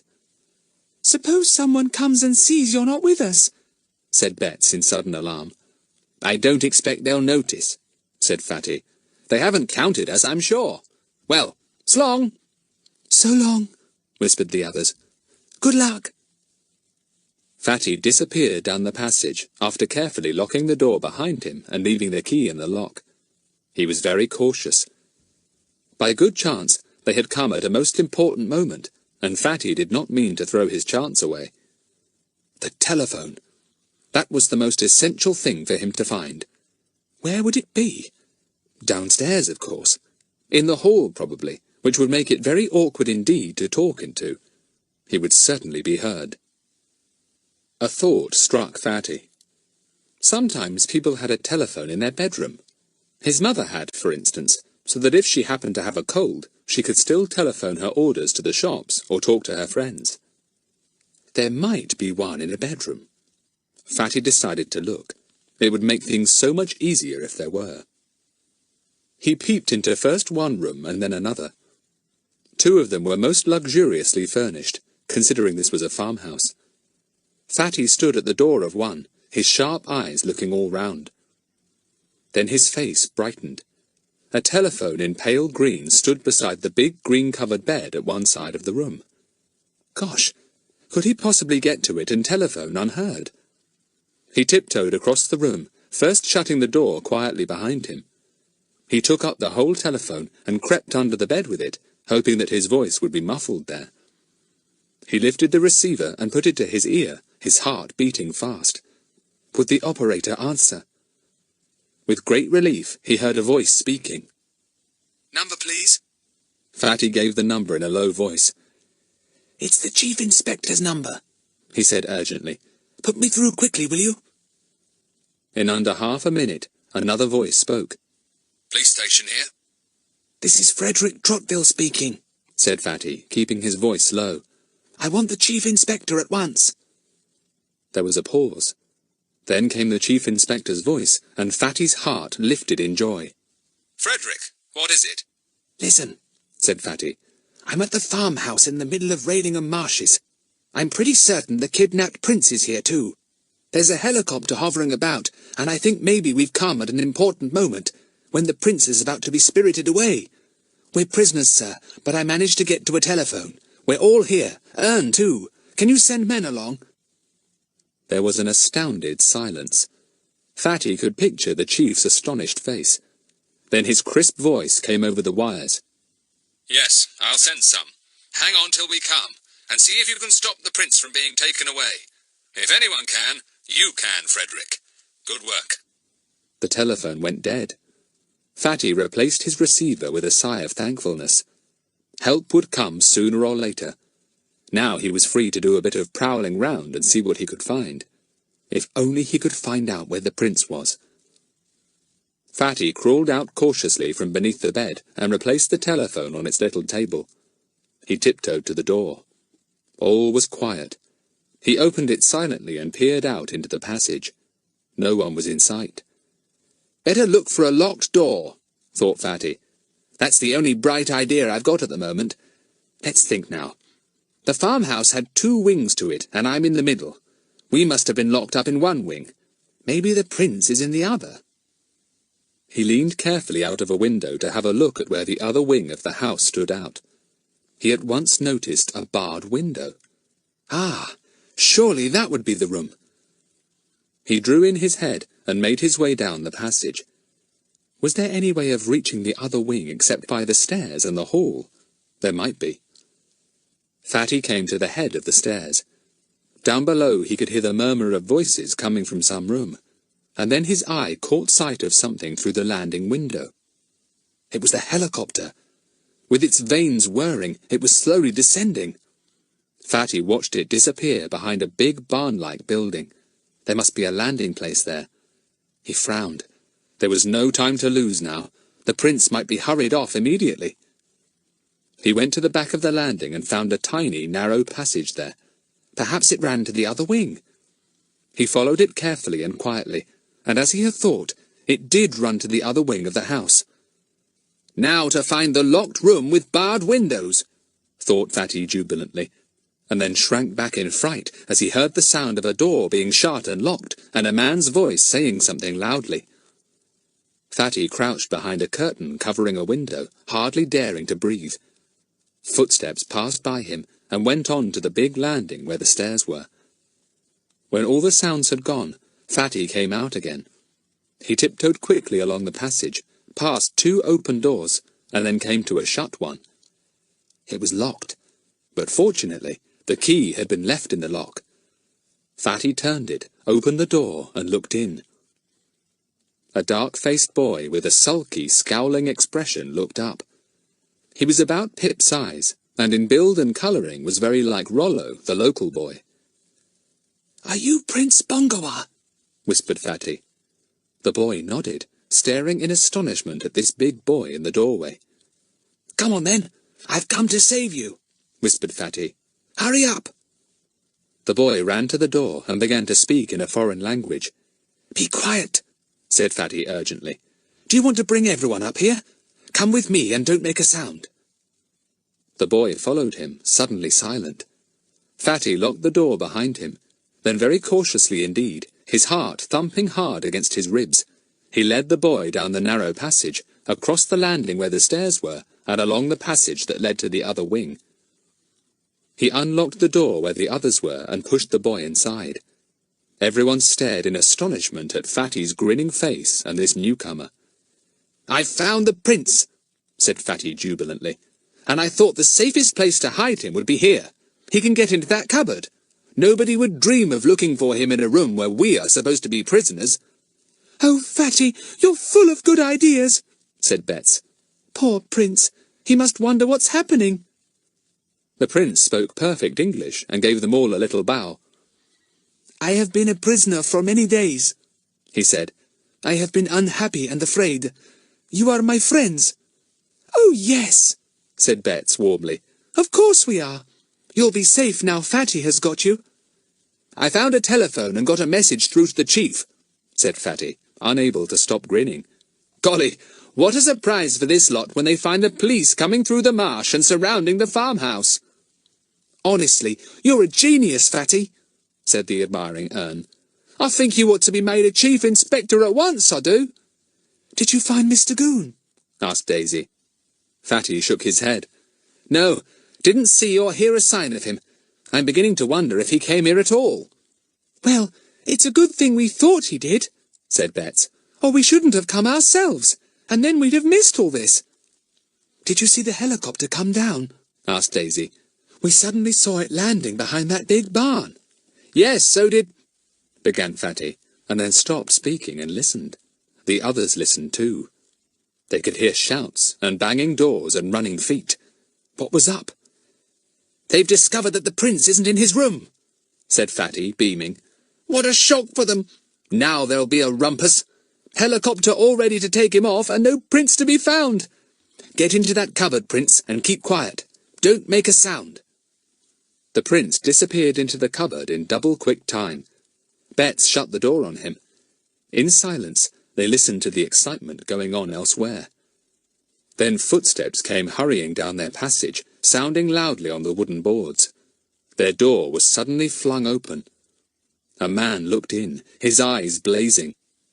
"He might be here," he shouted. "These kids may have got him with them somehow. Search the room." Chapter 25. A very exciting finish. That was a real shock to everyone. Bets went pale. Only Fatty didn't turn a hair. "What's up?" he said. "Who do you think we've got here? You shut 6 of us up, goodness knows why, and there are 6 still here." The man shouted something at Fatty in such a savage voice that Fatty decided not to say anything more. 3 other men crowded into the room and began to look everywhere. In less than a minute, the cupboard was opened, and the prince was discovered. The first man pounced on him and shook him. He screamed something at him in a foreign language, and the boy cowered in fright. He was dragged out into the passage. Fatty followed, protesting. "I say, look here! I say, you know—" The first man turned on him, his hand lifted. But before he could strike Fatty, a loud voice shouted down the passage. "The police! The police are coming! Tom's just seen them coming over the marsh! Someone split on us!" Then there was such a babel of noise and excitement that it was impossible for anyone to be heard. Fatty took the opportunity of pulling the prince back into the room, pushing all the other children in too, slipping the key from the outside of the door to the inside, and locking them all in. As he turned the key, he grinned round at the 6 frightened faces. "Cheer up! No one can get at us. We're locked in again, but the key's our side, all right." Bets was crying. "Oh, Fatty, I didn't like that man. Are we safe now? Can they break the door down?" "They won't bother to try," said Fatty. "They'll be too anxious to save their own skins. We can just sit here and listen to the fun, and come out when everything is quiet." "There goes the helicopter again," said Pip suddenly, and sure enough it was rising quickly over the barn. Evidently it had been warned to go. "But it didn't take me with it," said the prince exultantly, and went off into a stream of what sounded like gibberish to the children. Not much of the excitement could be seen from the window. 2 policemen suddenly appeared and made a rush for the house. One man suddenly ran helter-skelter across the farmyard and disappeared, followed immediately by a burly policeman. Yells and shouts and thumps and crashes could be heard every now and again. "I'm rather sorry to be out of the fun," said Fatty regretfully. "Well, I'm not," said Ern, who was looking extremely scared. "Fun? Not my idea of fun. It's terrible." After about half an hour, silence reigned. Had all the men been rounded up? Fatty and the others listened. Then they heard a most stentorian voice. "Frederick! Where are you? Frederick!" "The Chief Inspector!" said Fatty thankfully, and ran to unlock the door and open it. He too yelled at the top of his voice. "Here, sir! We're all safe and sound!" He turned back to the others. "Come on," he said. "It must be safe now. Come on, Ern. Your leg's too wobbly to walk." "Bit," said poor Ern, staggering after the others. The Chief Inspector met them all at the top of the stairs. He ran a swift eye over the lot. "All of you here?" he said. "Who's this?" He pointed to the prince. "Prince Bongawah, sir," said Fatty. "I got him all right. Did you catch everyone, sir?" "I think so," said the Chief Inspector.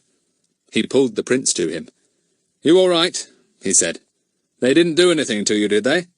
"No, sir," said the prince. "It was my uncle who kidnapped me. I was—" "We'll hear your story later, son," said the Chief Inspector. "Well, Frederick, that was a spot of good work on your part. Though how in the world you managed to smell out this place and get here on your own and find the prince and telephone me in the middle of everything, I don't know. And taking the whole of the find-outers with you, too. Except Buster. Where's he?" "Had to leave him behind, sir," said Fatty regretfully. "I was afraid he'd fall into the marsh and drown. Pity he's out of the fun, though. He does love a scrap. We've got some police cars on the edge of the marsh, said the Chief Inspector. At present, 2 of them are taking some of the men to the police station, but they'll be back soon, and then I'll take you home. Let's have a wander round the place then, sir, said Fatty. It seems odd to have a farm in the middle of a marsh. They all went thankfully into the open air. A frightened woman peeped from a doorway at them. "Who's she?" asked Fatty, surprised. "The housekeeper," said the Chief Inspector. "We left her for the present, as someone's got to feed the hens and the pigs and ducks."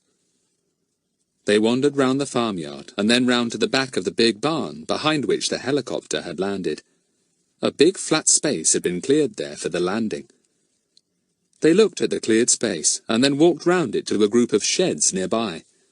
They talked cheerfully as they went, all of them feeling very happy to think that everything was over. A sudden noise made them stop. "What was that?" said Larry. "It sounded as if it came from that shed. Is there some animal locked in there? A bull, perhaps?" The noise came again. A loud banging noise, then a series of thuds. The door of the shed shook. "Better look out," said the Chief Inspector. "Sounds rather like a bull in a temper."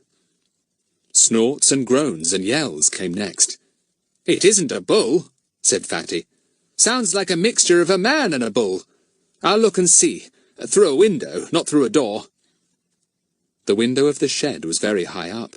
Fatty ran a ladder up against the wall of the shed, went up it and peered through the window. He came down again, grinning. "Friend of yours, sir," he said cheerfully, and unbolted the door from the outside. It burst open, and out came a big, dirty, perspiring, maddened creature, his fists up and hair standing on end. "Goon?" said the Chief Inspector, almost falling backwards in his amazement. "Goon! What on earth? Is it really you? Goon!" Yes, it was Mr. Goon, and a sorry sight he looked. He was filthy dirty, very angry, and looked as if he had been sitting down in all the messes he could.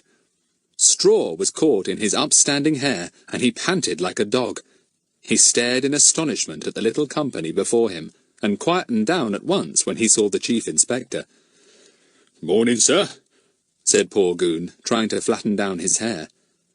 "Where did you disappear to without leaving any message as to your whereabouts?" asked the Chief Inspector. "We've been hunting for you everywhere."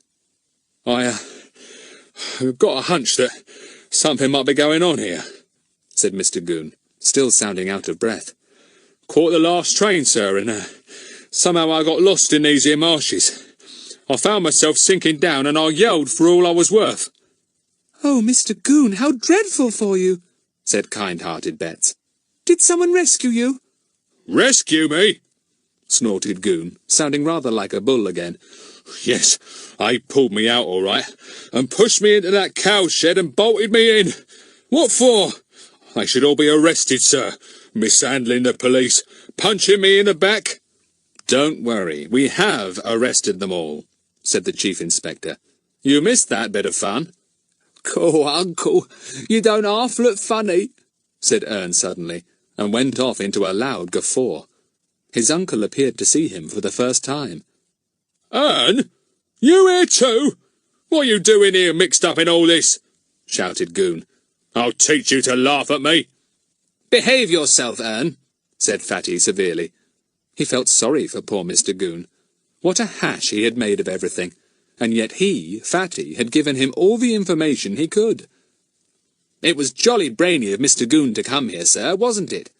he said innocently to the Chief Inspector. "I mean, he got here even before we did. It was just bad luck he fell in the marsh. He might have cleared the whole job up himself if he hadn't done that." Mr. Goon looked gratified. He also felt suddenly very kindly towards Fatty. He wasn't such a toad of a boy after all. The Chief Inspector looked at Fatty. "Brains are good. Courage is excellent. Resourcefulness is rare," he said. "But generosity crowns everything, Frederick. One of these days I'll be proud of you." Fatty actually blushed. Mr. Goon had heard all this, but hadn't understood what the Chief Inspector meant at all. He came towards them, brushing down his clothes. So, it's all over, is it? He said. What happened, sir? You'd better go and wash, said the Chief Inspector, looking at him. You've no idea what you look like, Goon, and if you've been shut up all night, you'll be hungry and thirsty. Ask the woman at the farmhouse for something to eat and drink.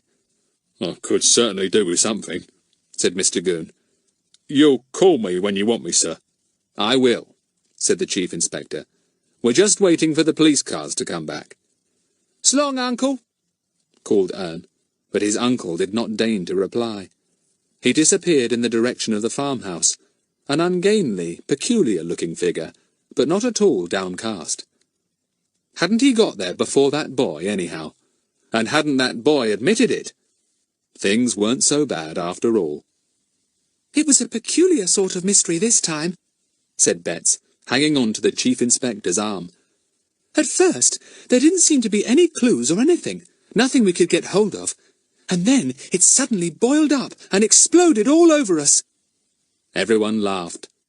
"Betts quite enjoyed this mystery," said Fatty. "Didn't you, Betts?" "I did too." "So did I," said Ern, thoroughly agreeing. "Not half. Spitty young Sid and Percey weren't in at the finish." "Yes, Spitty," agreed everyone, chuckling, and the Chief Inspector smiled. "Well, let me see. When do you have your next holidays?" he said. "At Christmas time." "Right. Here's to the next mystery, then. And may it all end as well as this."